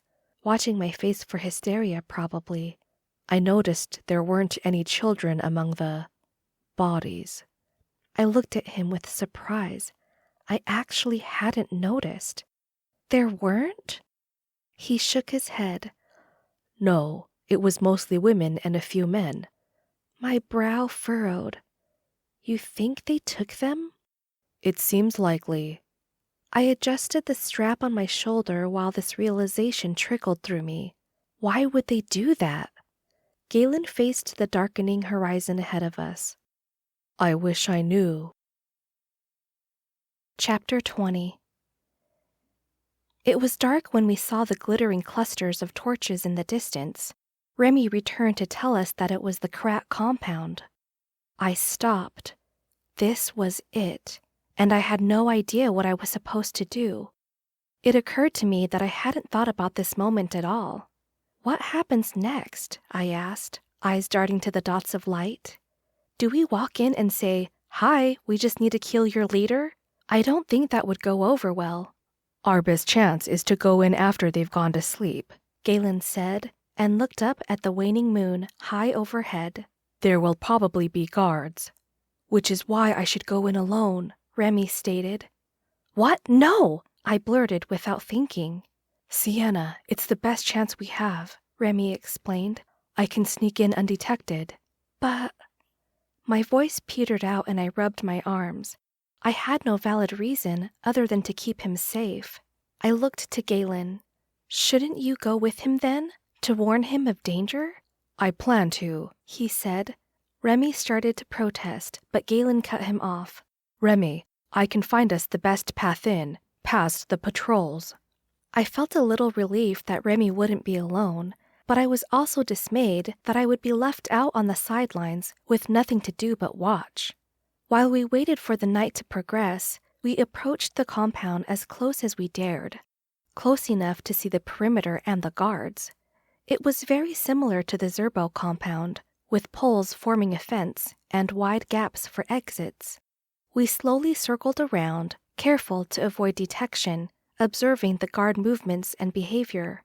When the moon had advanced far across the sky and the number of lit torches became few, they moved in. They left their supplies with me and took only their weapons. I was to wait by some shrubs, keeping out of sight and quiet. I didn't like the arrangement, but what else could I do? I wasn't a fighter and wasn't even particularly stealthy. I think it was my sheer stubbornness that had gotten me on this trip in the first place. With a huge sigh, I sat down among the shrubs and watched as they advanced toward the compound, illuminated only slightly by the dim light of the waning moon. They crept along the perimeter fence. A guard strolled out of the entrance, and I nearly screamed a warning. I held my breath instead, muscles taut with the desire to run and help somehow, to do something besides watching helplessly. Galen tugged Remy back into the shadows just as the guard passed them and turned in another direction. When they slipped inside where I could no longer see them, I released my breath and waited. It wasn't long before I found myself wringing my hands. This was a horrible idea. What were we doing here? What were we thinking? None of us were assassins. Time passed. Nothing was happening. I had to remind myself numerous times that this was a good thing. If all went well, no one would be aware of their presence. They would rejoin me out here, whereupon we could quietly slip away and head home. I watched the guards as they yawned and strolled about. All I could hear were crickets and an occasional night bird. More time passed. The wait was interminable. And then something happened. There was a shout, then more shouts. The guards outside ran into the compound. I frantically searched the darkness for signs of Galen or Remy, but no one came out. I stood up, fists clenched with indecision. I searched again. Where were they? I couldn't wait any longer. If they were caught, then it wouldn't be long before they were killed. Seeing no guards outside, I ran full speed to the compound perimeter and plastered my back against it. Edging to the entrance, I peeked in and saw a commotion outside the largest hut. My heart sank to the floor when I saw both Galen and Remy dragged out of the large hut, a guard on each arm. I clapped a hand over my mouth to stop myself from screaming. Since all the guards had left their posts, I was able to slip into the compound and sidle up next to a hut. Seeing no onlookers, I skittered closer to hide behind a small shed. My heart thundered. I had no plan, no idea what I was doing. I glanced at the stick still strapped to my thigh and almost laughed, as if I could take out even one of those men, much less 5. I peeked around the corner again. 10 now. My panicked eyes cast about as I searched for something I could do, something I could use. Then the men quieted and the scuffles stopped. I peeked around the corner of the shed to see what was happening. A towering man had come out of one of the smaller huts. His face was long and angular. His nose reminded me of a horse, and he wore nothing but a loincloth. He was thinner than Remy, but immensely tall, and from the way everyone bowed their heads and parted in front of him, I surmised that this was Borga. His eyes darted back and forth, as if harboring a deep mistrust of his own people. "Show me these would-be assassins!" The sneer on his face matched the smugness of his tone. The man dragged Galen and Remy, still struggling, toward him. "Well now, a boy! And who is this? Your father? Come to take revenge, have you?" He tilted his head in mock sympathy. "Did we kill your mama?" I could see the hatred seething in Remy's eyes. "Did you really think you could kill the mighty Krat chieftain?" Borga began to pace. "I haven't become this powerful, this successful, by making myself a target every night in the chieftain's hut. Fools!" The captive said nothing while Borga gloated. This seemed to annoy him. "Where are you from?" he demanded. Galen stared in stony silence while Remy looked away. "Chieftain, if I may." One of the guards stepped forward. "I believe the boy is a runaway captive. We used to use him on scouting missions. He's an aberration, chieftain." A slow, sinister smile spread across the harsh planes of Borga's face. "An aberration, eh?" He stepped in front of Remy and grasped his chin. Remy jerked it away and refused to look at him. "And what about this one?" "We don't know this one, sir." Borga approached Galen and grabbed his bearded face with a large hand. "Ah, I can feel it. Another aberration." Borga patted Galen's face and resumed pacing. So, a runaway captive and another unknown aberration. Where might have you been living all these years, Might it be with the Forestfolk, perhaps? I inhaled sharply and flattened myself behind the shed again, clamping a hand over my mouth and desperately hoping they hadn't heard me. If he knew about Forestholm, then none of us were safe. Oh, don't look so surprised, lad. I've known for years that the Forestfolk were more than just rumors. I've just been waiting for the right opportunity, and now it seems to have presented itself. Either of you feel like talking? I waited behind the shed, straining to hear what was going on. There was silence. Then I heard Borga say, "I suspected as much. No matter, I was hoping for a little bit of fun anyway." I had to do something. My hands shook with the need. But what? What could I possibly do? I shut my eyes and pushed the word useless out of my mind. I was not useless. When I opened them, my eyes landed on the stockpile of firewood on the far side of the compound. I stole away from the shed, dashing from shadow to shadow and grabbing a torch along the way. When I reached it, I threw the torch onto a pile of kindling and ran out of the compound. The perimeter guards were still gone, so I ran along the outside of the perimeter fence, away from the blaze that was starting to climb higher. This place was huge. By the time I finally encountered another entrance, I had to pause to catch my breath. After checking for witnesses, I ducked back into the compound just as someone shouted an alert to the fire on the other side. I hid in a space behind a hut near the fence. I had no plan beyond the fire, and maybe that had been a bad idea. The compound began buzzing with activity as more people scrambled out of their dwellings. Someone was bound to see me for sure now. I shook my head at my own stupidity. I was no master strategist. What was I doing here? Then I saw something in the ground ahead of me, in a large clearing. There were multiple torches suspended over large holes in the ground.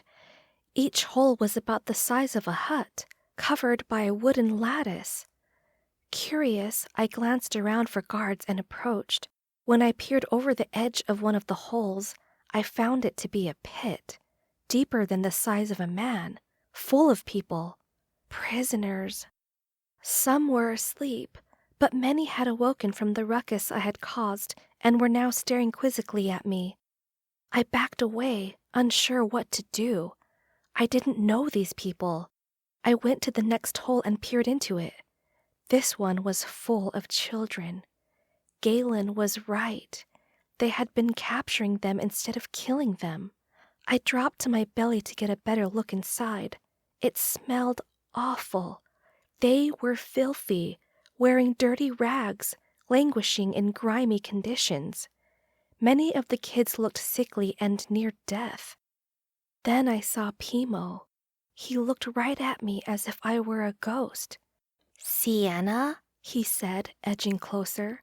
I put a finger to my lips. "I'll try to get you out," I whispered and began to pull at the hatch covering the hole. It was stuck. I glanced at my surroundings, then circled around to what looked like a latch. I was frantically trying to figure out how the latch worked in the dim light when someone shouted, "You there! Stop!" I looked up to see a muscular guard rushing in my direction. In a panic, I dropped what I was doing and ran for my life.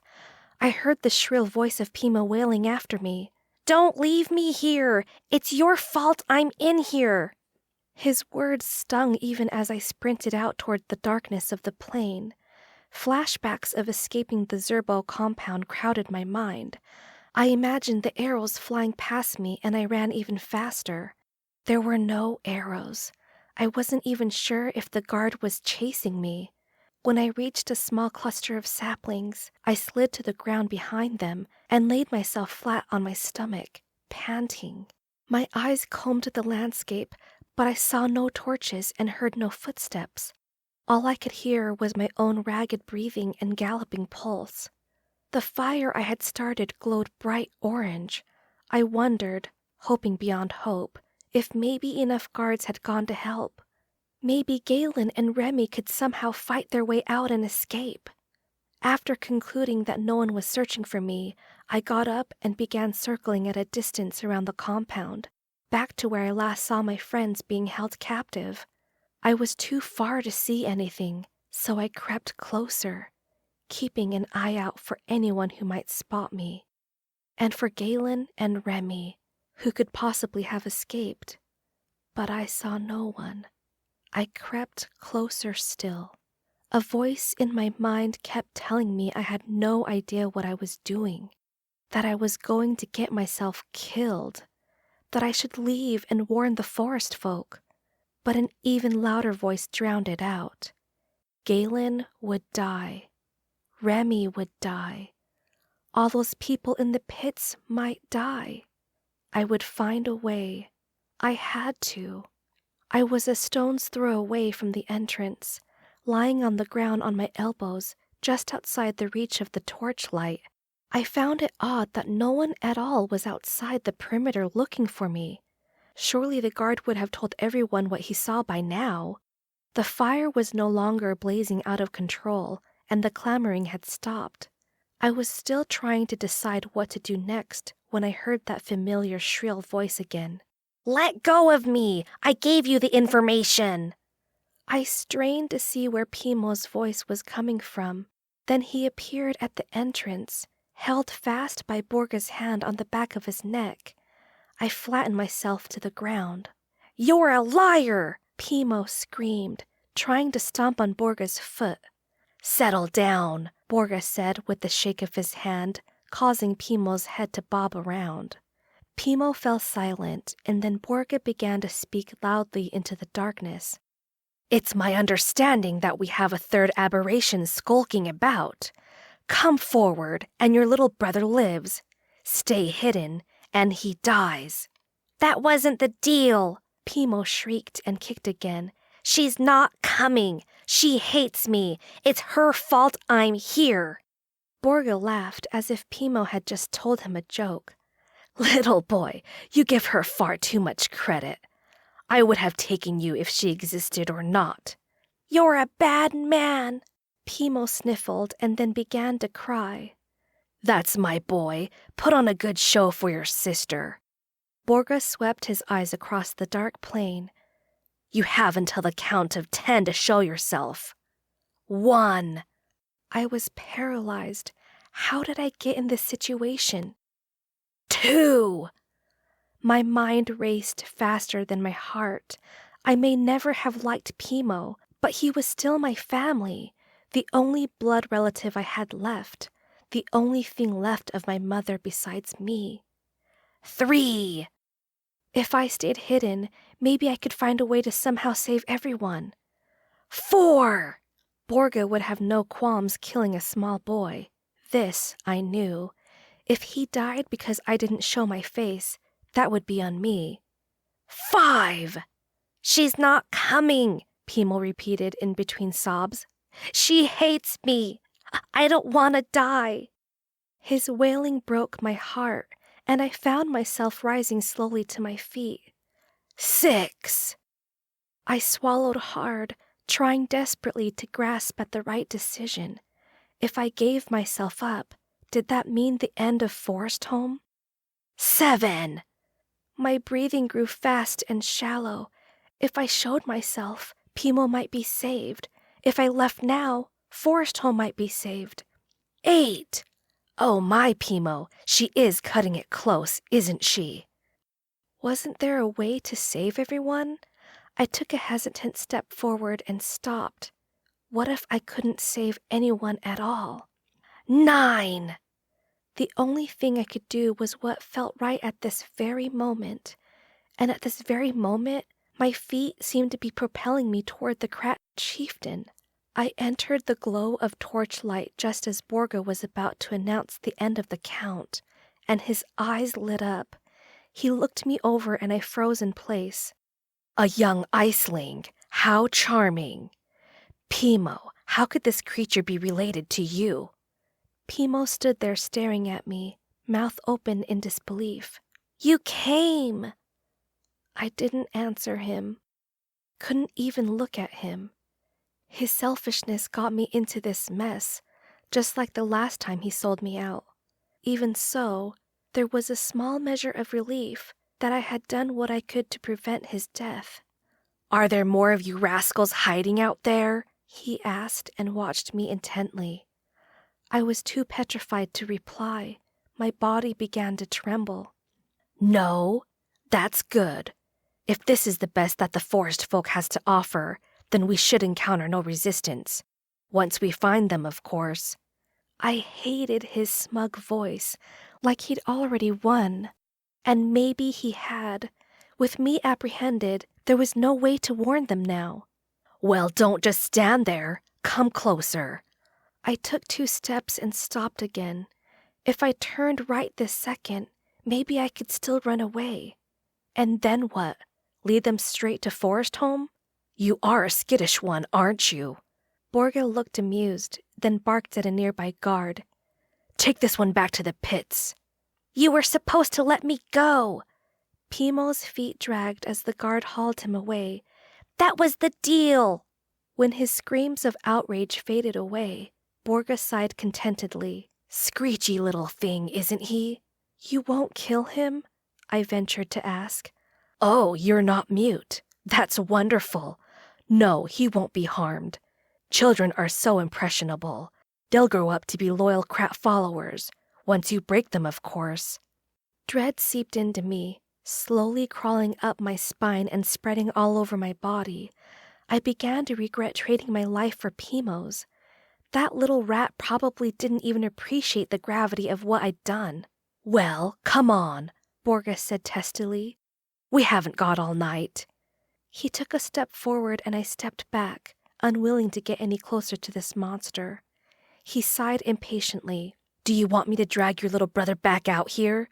There are plenty of children. I won't mind losing one." "Half-brother," I snarled. "Well, that explains the lack of family resemblance. His father must be repugnant." I stared back at him defiantly, but eventually realized that the only direction I had was forward. With another great swallow, I pushed myself forward and hesitantly shuffled toward Borga. He stayed still, as if any sudden movement might scare me away. It likely would have. As soon as I was within reach, he clamped a hand painfully onto my shoulder. "That's a good girl." Chapter 21. My head hung in defeat as I trudged next to Borga. He guided me to the large chieftain's hut and shoved me inside.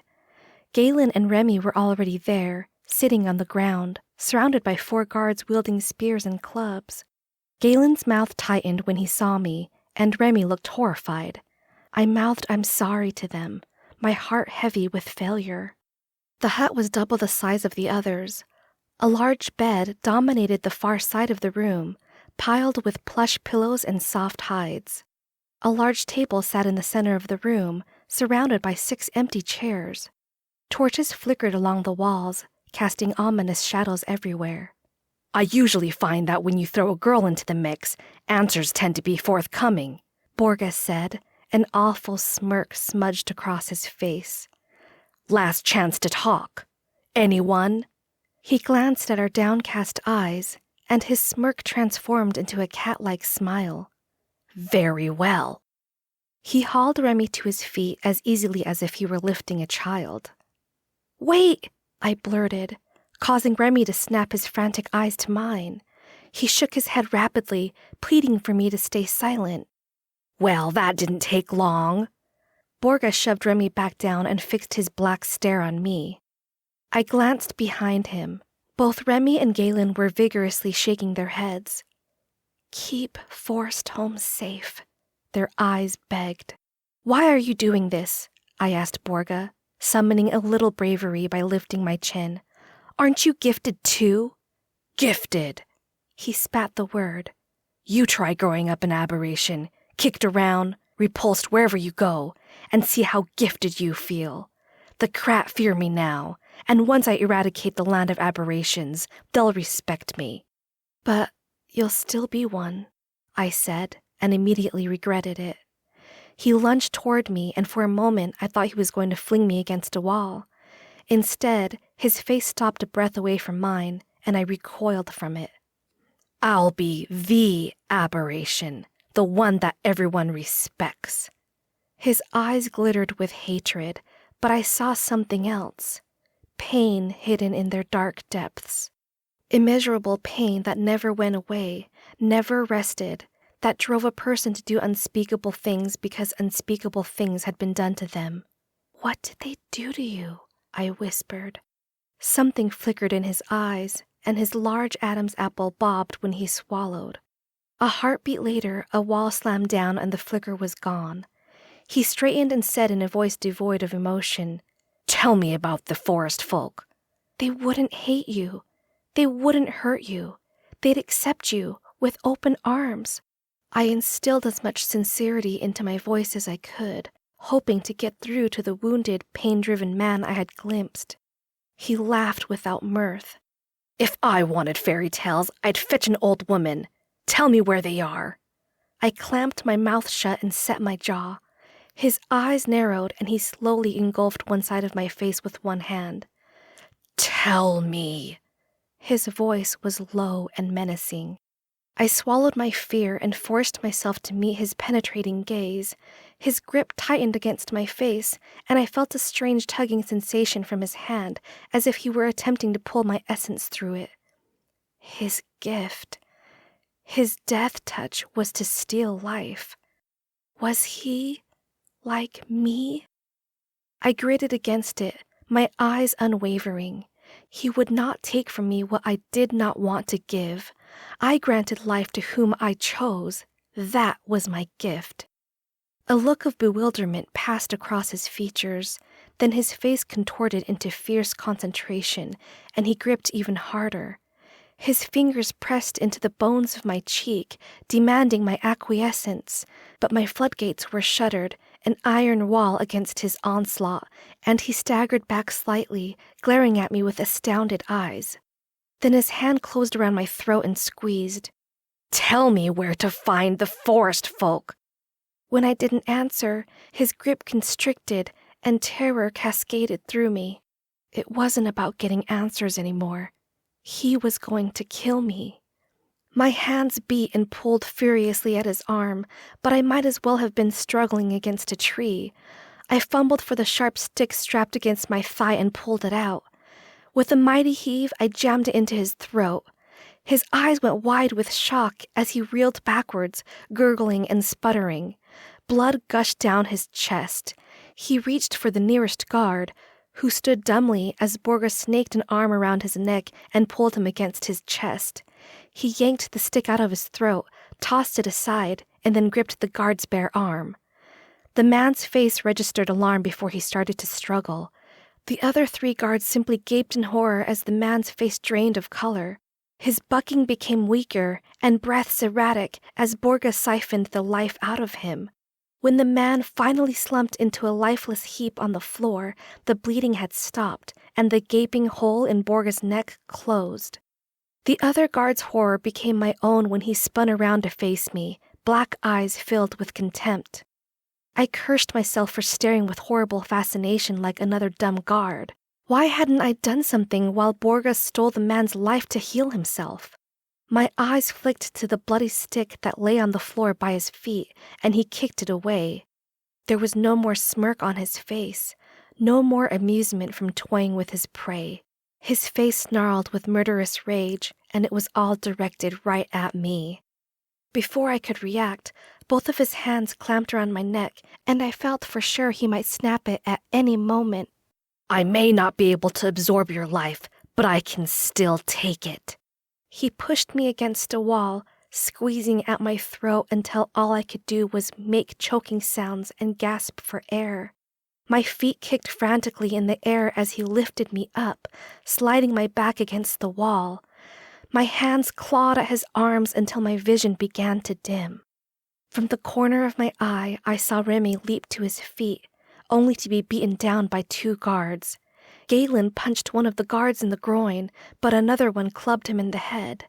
Galen and Remy were trying to fight for me, and they were going to die right along with me. I clenched my jaw until my teeth ached and squeezed my eyes shut. I stilled my clawing hands and wrapped them tightly around his wrists. I would not let this beastly man kill me. I gave my life to whom I chose. I got to choose. The world closed around me, then it expanded like a flower in bloom. From within an abyss, I gradually forced air into my lungs, inhaling the slowest and deepest of breaths. In through my nose, hands gripping more tightly, lungs gradually filling. I felt my soul reach out, connecting itself to the life around me, merging its energy with my own, restoring me. My eyes burst open, causing Borga to flinch at my intensity. I glared down at him, no longer afraid. His expression changed, faltered slightly, confused that I wasn't dying. His hands were still at my throat, determined to crush me. My nails dug into his skin, and with determination of my own, I began pulling at his vitality.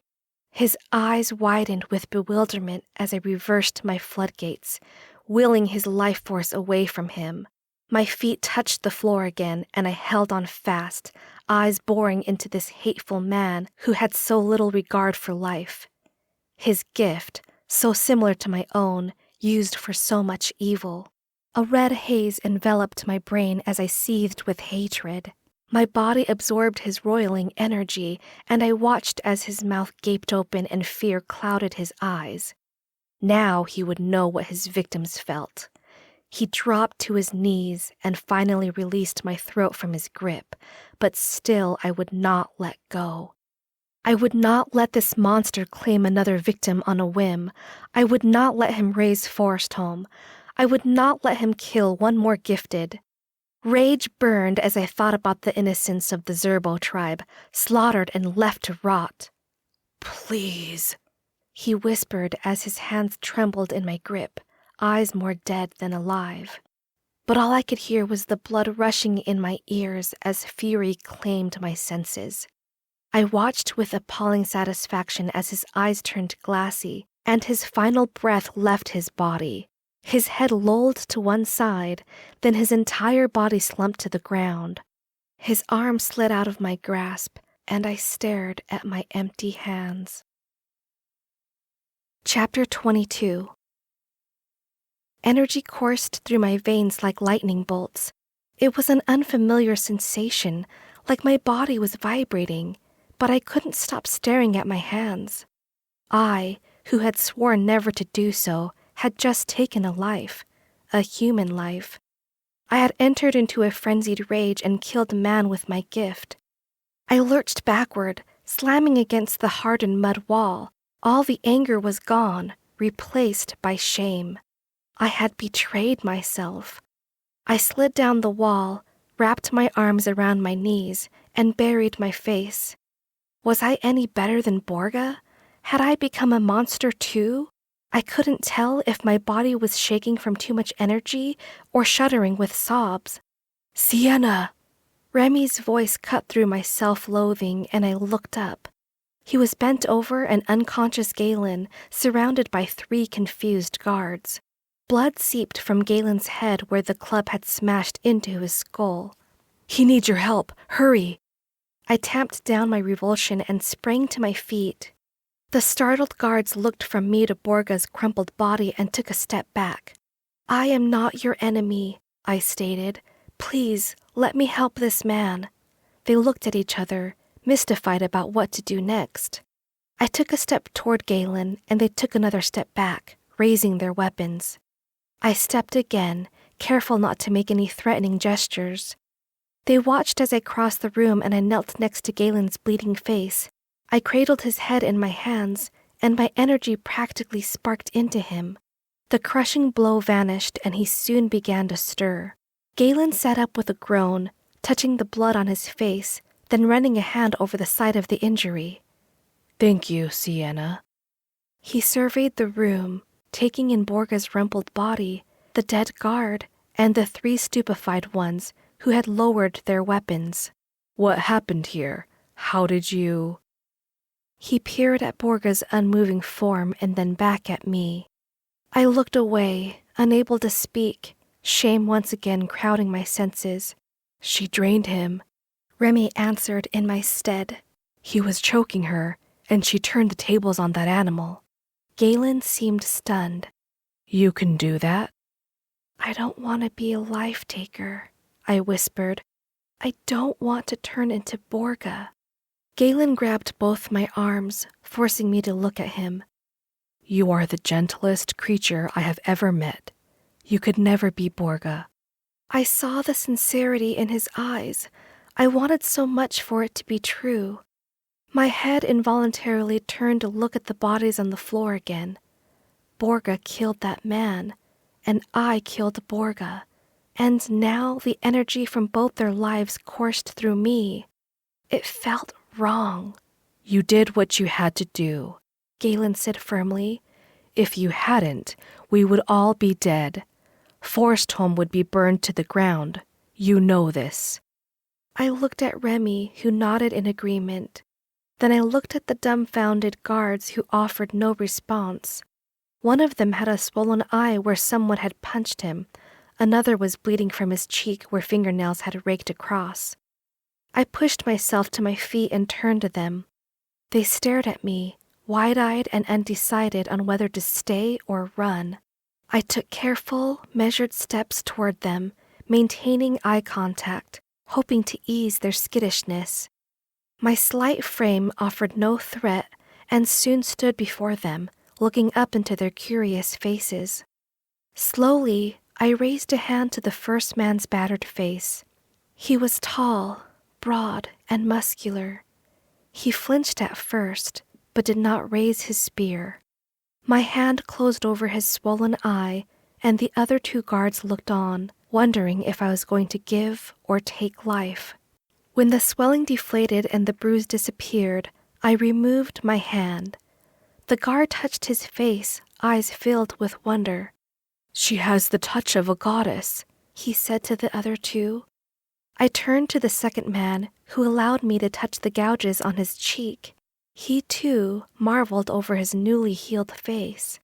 I took the hand of the third man, whose knuckles had been scraped, and poured my warmth into it. His rapturous expression soon mirrored that of the other two. Then they looked to their fallen comrade. I followed their gazes and swallowed. I wasn't sure anything could be done for him, but I knelt by him anyway, turning him over. His eyes were glassy and vacant. I pressed my hands into his chest and closed my eyes, but there was nothing to connect to, no energy at all left in the body. It was just a shell now. I looked to the three guards with regret. I'm so sorry. It's too late for this one. I turned back to the dead man and pulled his eyelids shut. I can't bring him back. The first guard crossed over to me and gently lifted me to my feet. I despised Borga. You did what no one else dared. I looked up at his kind eyes. What happens now? Borga killed the chieftain's entire family, leaving no heir, he said grimly. The Krat are leaderless. There will be chaos, but for now, I will spread word about what you have done here, what you have done for us all. And the three guards headed for the door. The second man paused and asked, May I have your name? I stood there, nonplussed, not expecting such behavior from Plainsmen. My name is Siena. It is an honor to know you, Siena, he said, then ducked out the door. Chapter 23. Dawn was breaking when we exited the chieftain's hut. A crowd had formed around it. The guard spoke, drawing the entire Krat population to gather there. A hush fell over the crowd when I emerged, and I was reminded of that first time in Forestholm all over again, when I addressed the masses. I felt 100 eyes on me. My heart pounded as a brief moment of panic swept through, but I wasn't the same timid waif I was when I ran into the forest. I climbed atop a nearby table as Galen and Remy dragged Borga's body out and dropped it to the ground. Your leader is gone. I said, summoning more courage as I spoke. I had no choice. I deeply regret causing his death. My voice broke and I cleared my throat. I accept whatever punishment you deem fit. All I ask is you release your prisoners and my 2 friends. I gestured to Galen and Remy. Siena, no! Remy rushed to the table. What are you doing? I killed a man, I said, fighting the tears of guilt that threatened to spill. It isn't right. That was no man, a woman shouted from the congregation. That was a monster. Murmurs rippled through the crowd. He killed my son for having the sharp eyes of an eagle, a man declared loudly. My boy never hurt anyone. But she's an aberration. A woman narrowed her eyes at me. We can't trust her kind. The murmurs grew louder, and I began to fidget, looking from face to face. Some seemed to express gratitude, while others were hostile. The first guard I had healed, the one with the kind eyes, tugged on my arm. You should come down. His eyes roved over the growing unrest as Krat argued against Krat. We should free the prisoners while we still can. I climbed down from the table and found myself flanked on either side by the other 2 guards. Were they my captors or my protectors? My mind was so muddled I couldn't tell. What is your name? I asked the first guard as he began to part the crowd. I am Rinnick. He continued leading the way. Even men who glared at me melted to one side in deference to him. There were 6 pits in all. A surge of anger tightened my jaw. I couldn't fathom why anyone would feel the need to take so many prisoners, forcing them to live in such squalid conditions. I fumbled at the first latch I saw, pounding it with my fist when I couldn't get it open. Allow me, Rinnick said, as he lifted part of the mechanism and unfastened the latch. He lifted the large hatch and swung it to the other side. Onlookers scampered out of the way as the door slammed to the ground, lifting up clouds of dust. The prisoners in the pit were all awake now, goggling at the sea of faces around them, unsure what was to happen next. Borga is dead, I announced. You are free. They stared at me, this unassuming young girl standing before them, not sure what to make of me, too scared to hope that my words might be true. Well, I'm not staying here longer than I have to, a spry youth said, before grabbing a ledge and hoisting himself out. As he dusted himself off, more people began climbing out. A different kind of chaos ensued, the kind not born of battle or conflict, but from benevolence and goodwill. Pit after pit was opened, and some of the Krat came to help the prisoners out. Others stood by, frowning. Many prisoners stood trembling with shock, while others whooped with joy. I found myself drawn to the sick and injured, healing anyone who needed it.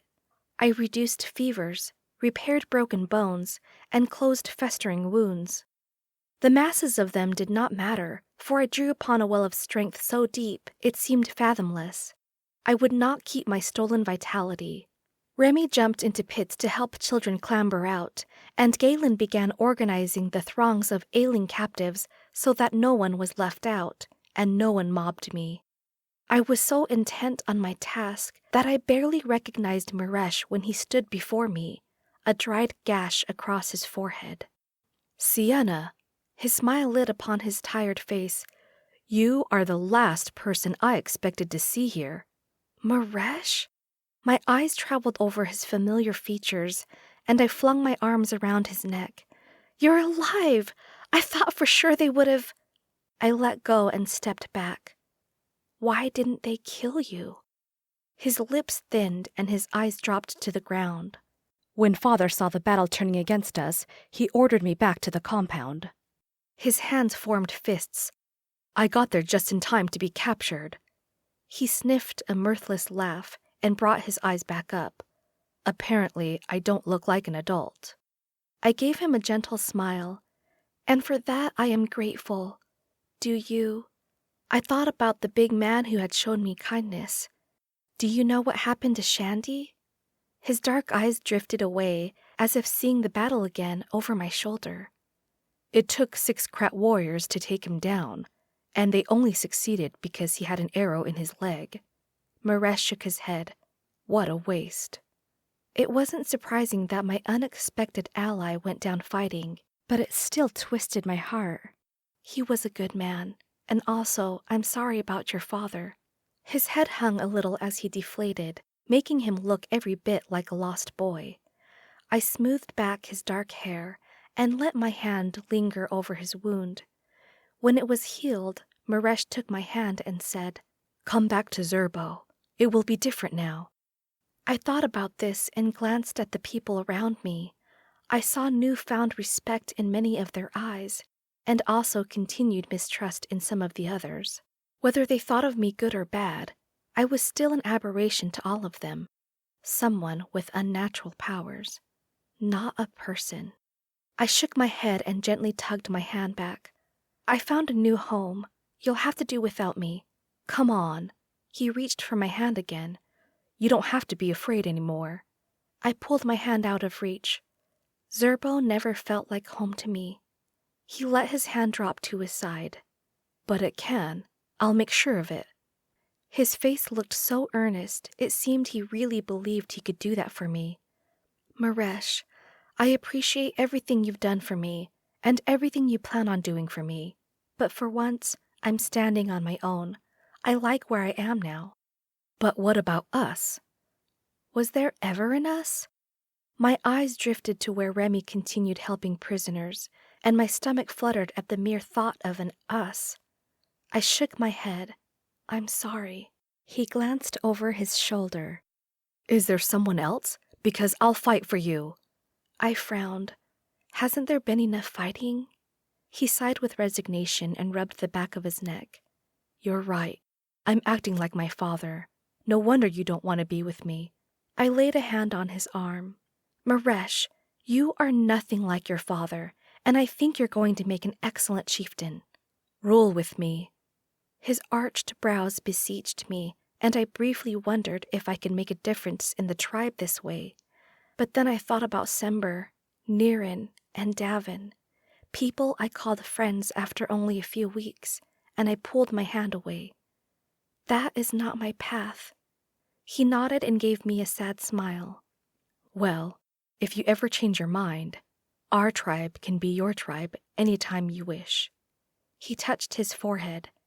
"You always were magical." After one last glance, he turned away to find his tribesmen. When Pimo found me, his brown eyes swirled with something I hadn't seen from him before. Was it regret? "Siena," he began, but faltered. I rested my hands on his shoulders. "What is it, Pimo?" He glanced nervously around to see if anyone was listening, then said, "I'm sorry." "What are you sorry about?" I asked, a dozen things running through my mind. Was he sorry about betraying me to Borga in order to save his own skin? Or about ratting me out to Magar and getting our mother killed? Or maybe snubbing me at every opportunity? "Everything," he whispered. The little pug nose on his pointy face reminded me of a piglet. "I miss Mama." It was hard to stay mad at him. I miss her too. I crouched and wrapped him into a hug. "You came for me," he said in my ear. "You came even though you hated me." I pulled away to look into his eyes. "I never hated you, Pimo. I think you hated me, though." His shoulders raised in a small shrug. "I don't know. I don't hate you now." "What about tomorrow?" I teased. A smile tugged at his lips. "I won't hate you tomorrow either." Chapter 24. Once the chaos of released prisoners died down, I once again felt hostile stares on me.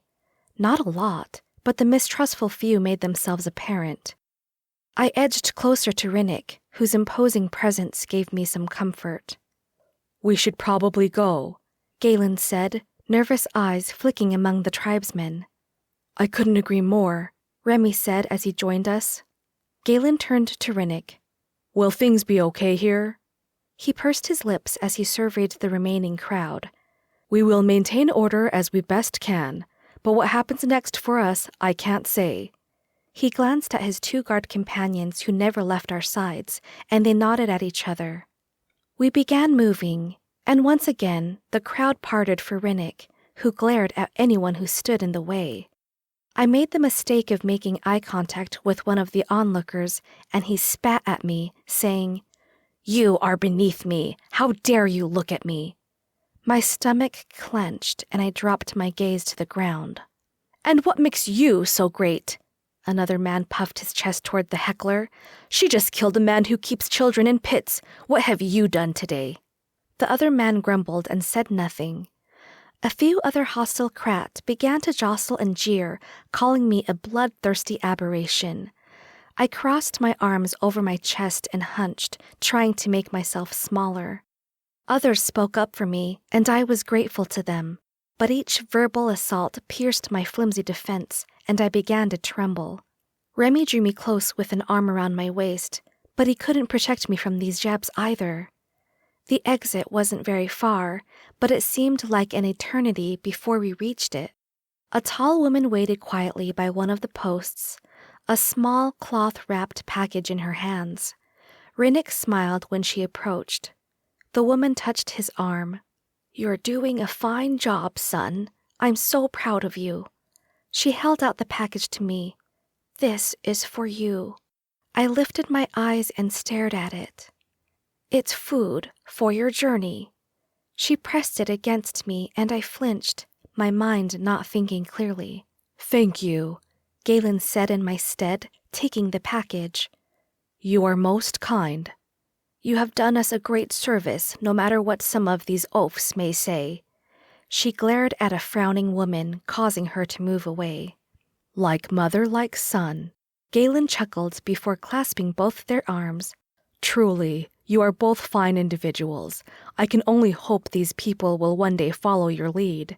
The tall woman stepped in front of me, bending so she was eye level. She didn't touch me this time. "Siena." I lifted my eyes to her. "I am so sorry for these outspoken animals. They shame me, but rest assured, they do not speak for all of us. Thank you for all you have done." A hesitant smile crept onto my lips, and I gave her a small nod. She returned the smile, brushed back my hair, and pressed a tender kiss to my forehead. My eyes closed, and I was transported back to the day of my mother's execution. She brushed my hair back the same way, kissing my forehead, and telling me that I would be all right before they took her away. A fat tear escaped from my closed lids and slid down my cheek, and she wiped it away. "Things will get better from here, my dear." I nodded and swiped the remaining tears away, averting my gaze.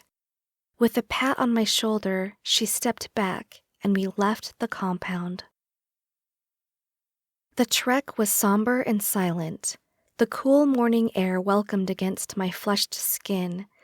I was tired, but the pace was manageable this time. We'd retrieved our supplies from the bushes and were now making our way back. It was high noon when we reached the copse of trees by the stream. I flipped off my shoes, rolled up my trousers, and waded in. My eyes were in the reeds, but my thoughts were on Borga's crumpled, lifeless body. I'd killed him in a fit of rage. Rage. When had I ever succumbed to so much anger? Even during my time at the Zerbo tribe, I always kept my wits about me. Was I changing? Was I turning into a monster? "Hey," Remy said from the shore. "We're going to take a nap." I looked at him and nodded, troubled thoughts lingering. When he saw my expression, his brow wrinkled and he waded in after me. "What's wrong?" he asked, looking into my eyes. I looked away. When did I become a life stealer? "Siena, you're not a murderer." I winced at the word. "You're not," he repeated as he gripped my shoulders.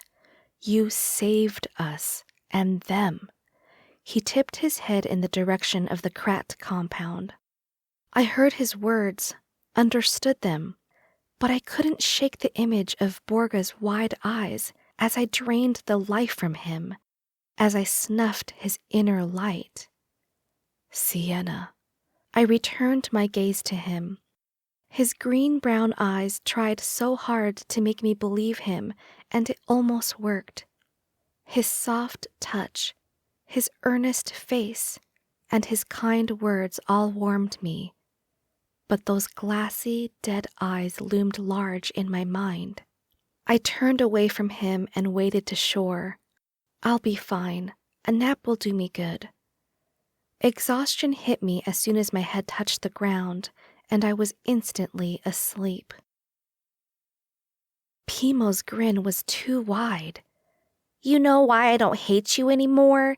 Because you're a killer now, a real Plainsman. You belong with us.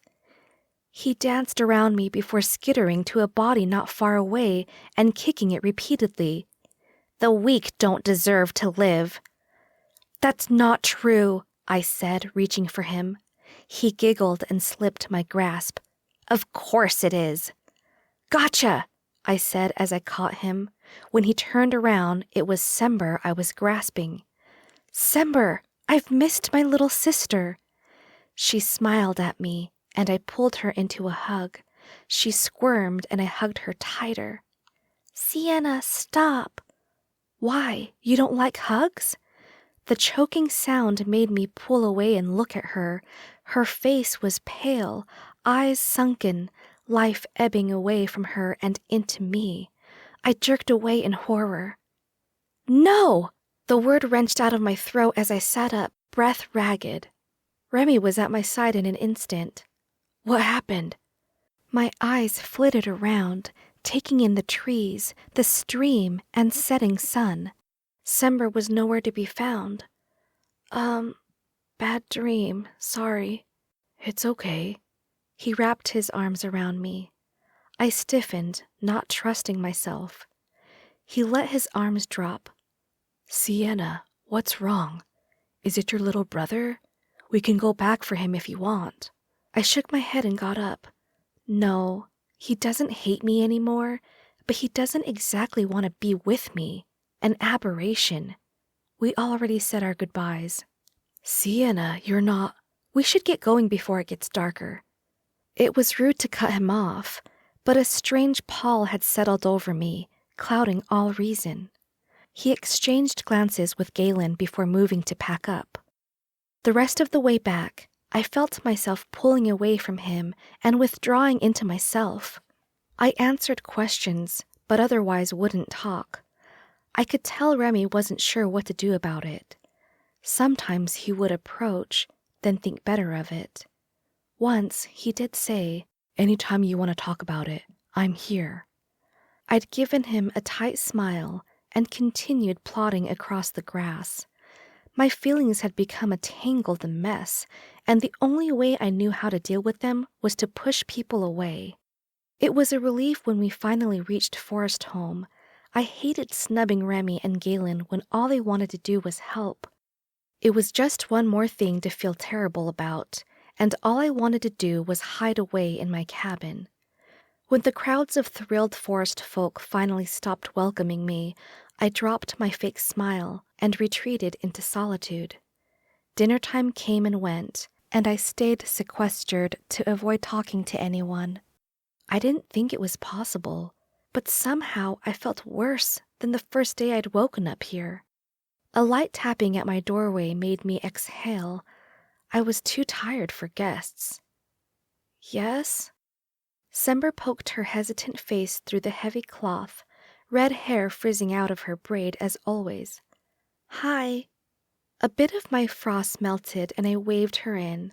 She smiled and came inside, hands carefully clamped around a tray of food. I thought you might be hungry. A genuine smile spread across my face.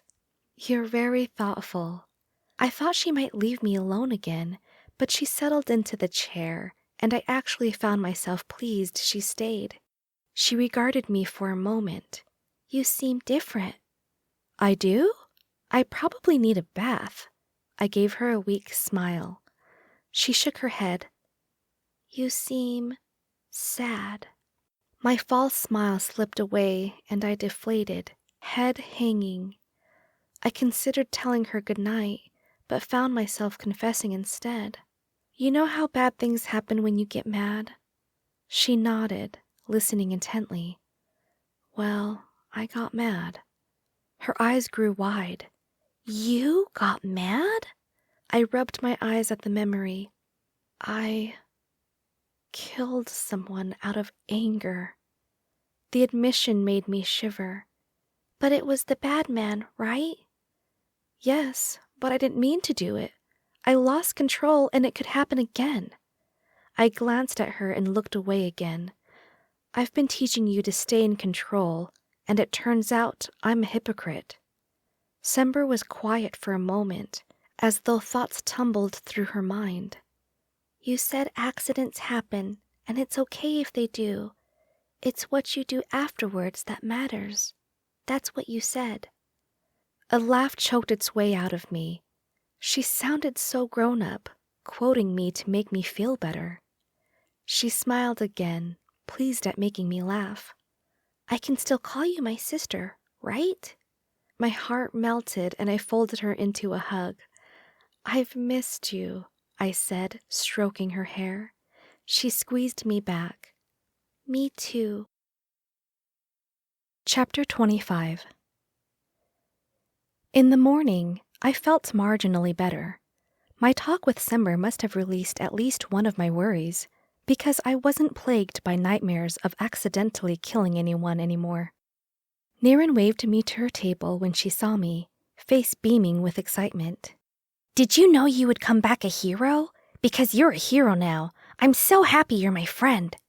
Her exuberance garnered a few glances, and I reddened a little. I'm no hero. Of course you are. Bren says you saved everybody. Isn't that what heroes do? I guess. Have you seen Remy? Not since yesterday. He told me not to bother you, that you wanted to be alone. I bet you were pretty tired, huh? I nodded as my eyes strayed away. I had expected him to show up last night, to see how I was doing. But this made more sense, especially considering how cold I'd been to him during the whole journey back. Why would anyone want to be around someone like that? My chat with Niren over breakfast almost made me feel normal again. She filled me in on what went on in my absence, and for a moment, it was as if I'd never left. I have to go see Davin, she said when she finished eating. She swung her foot onto the table. See the hole? She wiggled her toes, and I could clearly see her big toe. Bren says I need to get it fixed, or the dirt is going to mix with sweat and make stinky mud. Gross! So I have to go. Her mouth twisted with reluctance. But he's so scary. Can you come with me? I had hoped to put off seeing him and telling him what happened to Niley, but I smiled. Of course, he won't bite, you know. Her brow crinkled. Are you sure about that? I laughed, and we headed toward Davin's work table. His gray eyebrows were drawn in concentration when we found him, his hand surprisingly steady as he worked a leather cord around a shoe. I waited until he knotted the ends before saying, Hello, Davin. He looked up, surprise lighting his eyes. Siena, I'd heard you were back. It's good to see you. He patted a stump, and I sat while Niren hid behind me, uncharacteristically quiet. I see you have a shadow today, Davin said, peering around me. Niren, tell him what you need. I gave her an encouraging smile. She took a hesitant step forward and looked at me for support. I stifled a smile and said to him, She thinks you're going to bite her. He turned his eyes on her, voice gruffer than usual. Is that so? She flinched. He nodded with approval. Smart girl. Always be careful who you trust. Would you like to see my fangs? Her eyes widened and she swiveled her head to me. I chuckled and patted her back. He's just having a little fun. He doesn't actually have fangs. That you know of, he said with a wink. She looked from him to me. Okay. Here. She slipped her shoes off and handed them to him. Manners, I whispered. Niren blinked, seeming to snap out of her stupor. Oh, I'm sorry. Bren says I need to get this hole repaired. Can you please fix it? Davin gave her a wide smile. Why, of course. How could I refuse such a polite young lady? Niren looked visibly relieved as he took her shoes and examined them. "Well, here's your problem," he said, tapping the tip of one shoe. "Your toes are busting out. Shoes don't grow like girls do. I'll make you a new pair. How about that?" Niren gaped. "You would?" "I think it would be more enjoyable than biting you." He winked again. "Thank you. Thanks. You're not so bad." She grinned and ran off in her bare feet. Davin grinned after her. "I was wondering when that kid would come around. Talks to everyone like they're her best friends, but somehow I'm a man-eating bear." "You do have an interesting reputation." He turned his curious eyes back on me.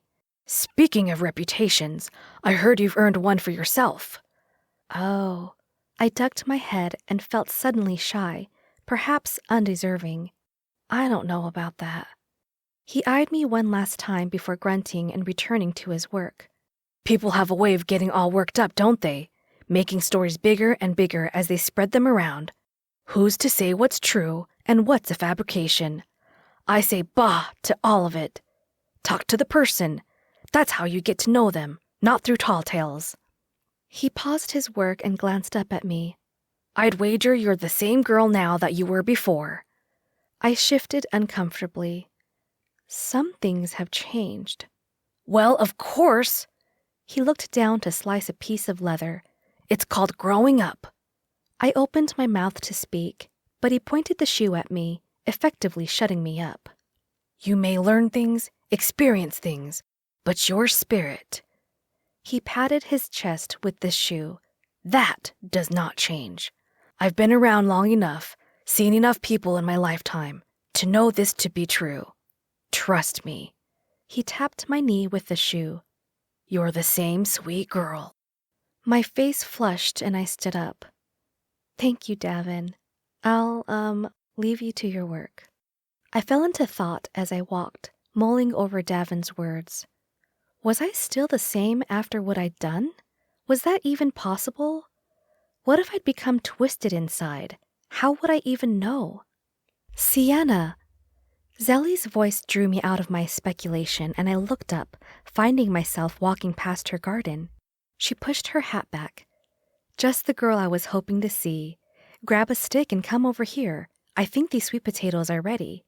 I grabbed a smooth stick from her bucket of tools and knelt down next to her. "I like to think I'm still young," she said as she showed me how to push the vines aside and carve around the tubers. "But working on my knees like this reminds me that I'm not." We worked side by side for a while, and my thoughts eventually wandered to Remy. I still hadn't seen him, and I wondered if he was avoiding me. Had I ruined everything? I missed the way he made me feel safe, yet unsettled. "Zelly," I found myself wondering aloud. "What does it mean when a boy stops looking for you?" She sat back and looked at me, her blue eyes thoughtful. "Well, it could mean a number of things. Boys aren't the best communicators. The easiest way to find out is to go ask him." My lips twisted. Ask him, of course. She resumed digging and glanced at me sideways. "Remy's out with a few men to restock our meat supplies, so he probably won't be back till tonight." My cheeks colored. Of course she knew it was Remy. Who else had I been following around since the day I got here? The entire community probably knew. My stomach twisted with further embarrassment, and I considered digging a hole in the ground big enough to crawl into. When the sweet potatoes were all in baskets, I bade Zelly farewell and headed for the lake to wash up. Sitting on the rock, rinsing dirt off the knees of my trousers, reminded me of the last time I'd been here, talking to the gifted woman who seemed so wise. "Dilla?" I called out, feeling a little silly. I didn't see her shellfish basket, so it felt like I was talking to myself. "Yes?" I jumped at the voice behind me and turned to find her walking toward me, basket in hand. "Oh, hello. It felt so strange, talking to her outside of the water. I didn't know what it was. Like she was more intense. Or was I more intense? "Relax," She chuckled as she noticed my fidgeting. You're all right. You're all right. The words echoed in my ears, and I wondered if they were true. She set her basket down and settled on a rock next to me. You seem to have a lot on your mind. I nodded and looked down at my hands, hands that could now kill. Have you ever gotten so angry that you lost your wits? Her laughter startled me. Siena, you're describing everyone who has ever lived. I didn't intend to kill Borga. It just happened. She lifted an eyebrow. Wasn't that a good thing? I dropped my gaze, unsure how to voice my silly feelings. From what I heard, it was either you or Borga. I think I speak for everyone when I say I'm glad it was you. Thanks, I said, not quite sure what to think. She did have a point. Her voice softened when she touched my knee. Sometimes we have to do things we don't like, and sometimes, some might say often, we wonder if we could have done things differently. I looked up again and saw the conviction in her brown eyes. The trick isn't to convince yourself it was right, she continued, leaning forward to make her point. It's to accept that it happened and move on. It took a while for the words to sink in. She stood, patted my shoulder, and waded into the lake. Accept it. Move on. Was it really that simple? Chapter 26. That evening, I went to Remy's cabin. I had so much to tell him, to apologize for, and I didn't want to waste any more time. He hadn't returned from the hunt yet, so I retrieved Franz from my cabin and settled at his small table to weave myself a hat.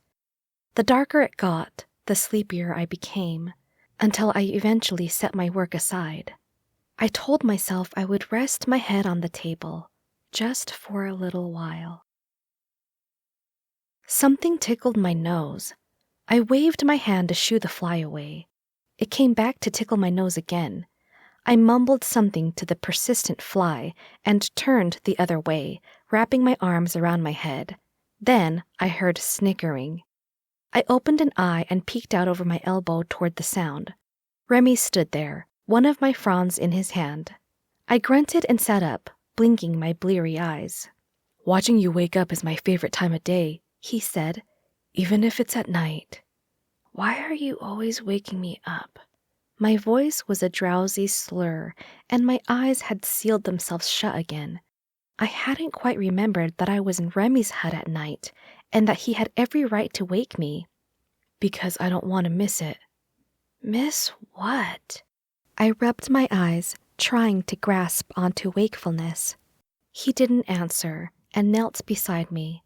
I felt the feathery touch of his hand as it wandered down my bare arm, lingered on my thigh, and continued down my trousers leg. That effectively chased my sleep away, and I opened my eyes, already slightly out of breath. There she is, he murmured, shifting his gaze across my face. I always feel like your eyes pull me in. I blushed and looked away. You want to know the real reason I like watching you wake up? My eyes flicked back to his. There's that unguarded moment, right before you're fully awake, when I get to see you without your self-consciousness and without the walls. It was ironic. The moment he mentioned my self-consciousness, it slammed back into place, making me keenly aware of my purpose for coming here. I watched the shadows that played on his face in the torchlight, his lips slightly parted with expectation. He was waiting for me to speak. I scooted back in the chair, sitting up straight. His lips pressed together in disappointment. What? I asked, alarmed I'd already done something wrong. Nothing. It's okay. Your walls are back in place, that's all. I looked down and wrung my hands. What was it that Dilla had said? To accept it and move on? Maybe it was time to get over myself. I'm sorry. He leaned back. For what? For staying away from you. For shutting you out. I wasn't I had a lot of things on my mind. You could have shared some of them with me, eased your burden a little. I shook my head. You would have said I was being silly. He tilted his head. And how would you know that? When I gave no response, he said, Siena, do I make you uncomfortable? I hesitated before answering. Sometimes. Why? I reached for a frond and rubbed a green stem between my fingers. I'm not sure. I think maybe I'm afraid to get close to people, to trust them. You don't trust me? His voice sounded hurt as he sat on the floor, knees drawn. No, that's not it, I answered quickly. I trust you with my life. It's just, you make me nervous. I stole a glance at him and found him grinning. What? I think it's normal to be nervous around someone you like, someone special. I thought about this. Do I make you nervous? You used to. What happened? I started watching you wake up. I scoffed. Be serious. I am. Every time I start to feel nervous, I think about innocent, sleepy Siena and how she could never hurt me. I pursed my lips. Now you're just making fun of me. He smiled, not confirming or denying. I set the frond down. Remy, I really am sorry. I treated you horribly. You didn't deserve that. And I understand if you'd rather not associate with me anymore. He arched his eyebrows. Siena, it's going to take a lot more than a few hurt feelings for that to happen. My heart sank. So I did hurt your feelings. He lifted a shoulder. A little, but I understand. Sometimes when the thoughts are just so heavy, talking feels like the worst idea. I gave him a wan smile, glad he understood, but ashamed that I'd hurt him. His unwavering gaze unnerved me and I looked away. He raised himself onto his knees so that his face was level with mine and lifted my chin with a gentle finger. You are so beautiful in this light. His palm was warm against my cheek. Siena, I'm about to make you nervous again. He was right. My heart quivered at his proximity, and I was torn between wanting to lean closer and wanting to jump out of the chair. His hands brushed my arms, and goosebumps rose to the surface. I looked up into his eyes, and they ensnared me. No, I would not be running away. His hand slid down over mine and intertwined with my fingers. Then he leaned in. My breath quickened and my pulse raced. When his lips touched mine, my eyes fluttered shut and I sank into him, reveling in the feel of his body against me. I felt his energy mingling with mine, tingling within me from head to toe. He pulled away slightly and looked into my eyes. Do you feel it too? The tingling? Yes, I answered. Is it always like this? No, he said before capturing my lips again. Several dizzying moments followed before I pulled back and asked, You've had other girls? He grinned. I don't kiss and tell. I tilted my head and looked coyly at him. You should tell me. You have to make me not nervous, remember? His grin broadened. Let's just say that, the way I feel about you, there will only ever be you. My heart leapt at his admission, and something melted within me, blooming into something indescribably beautiful. Okay, I said, releasing my hand to stroke his face. I don't think I'm nervous anymore. He squeezed me into a tight hug, and I returned it with all my might, the last piece of a puzzle clicking into place. The previously dominating fear, guilt, and shame receded far into the background, overshadowed by the feeling that I was exactly where I was supposed to be, that I was well and truly finally home. This has been Siena, written by Zoe Blessing, narrated by Anne Lantran. Copyright 2015 by Zoe Blessing. Be sure to continue the adventure with Sember, Book 2 of the Forestfolk series. Continue the adventure. The next installment in the Forestfolk series is available now. Little Sember stole readers' hearts in Siena. Join her now, 10 years later, as she embarks on a quest of her own to save her people and to finally accept her true self along the way. 16 and struggling is not how Sember wants to describe herself. Born with the ability to conjure fire, every day is a challenge to keep the churning blaze within her under control. After nearly incinerating her parents at the age of 6, guilt and doubt plague her at every turn. While Siena is away, a mysterious disease sweeps through Forestholm, and people start dying. When her parents get infected and the resident herbalist has no solutions, she takes it upon herself to track the clues and locate the source of this unnatural plague. Joined by her brother and a handsome iceling, they must unravel the mystery and face an unexpected enemy in the shadows. If they fail, the plague will engulf the world she knows, plunging it into dark times. Maybe a little fire is exactly what they need. Available now on Amazon, Apple Books, and other online ebook sellers. You've reached the end of this audiobook. Thank you for listening to Siena by Zoe Blessing. If you enjoyed this story, be sure to like this video and subscribe so you can discover more.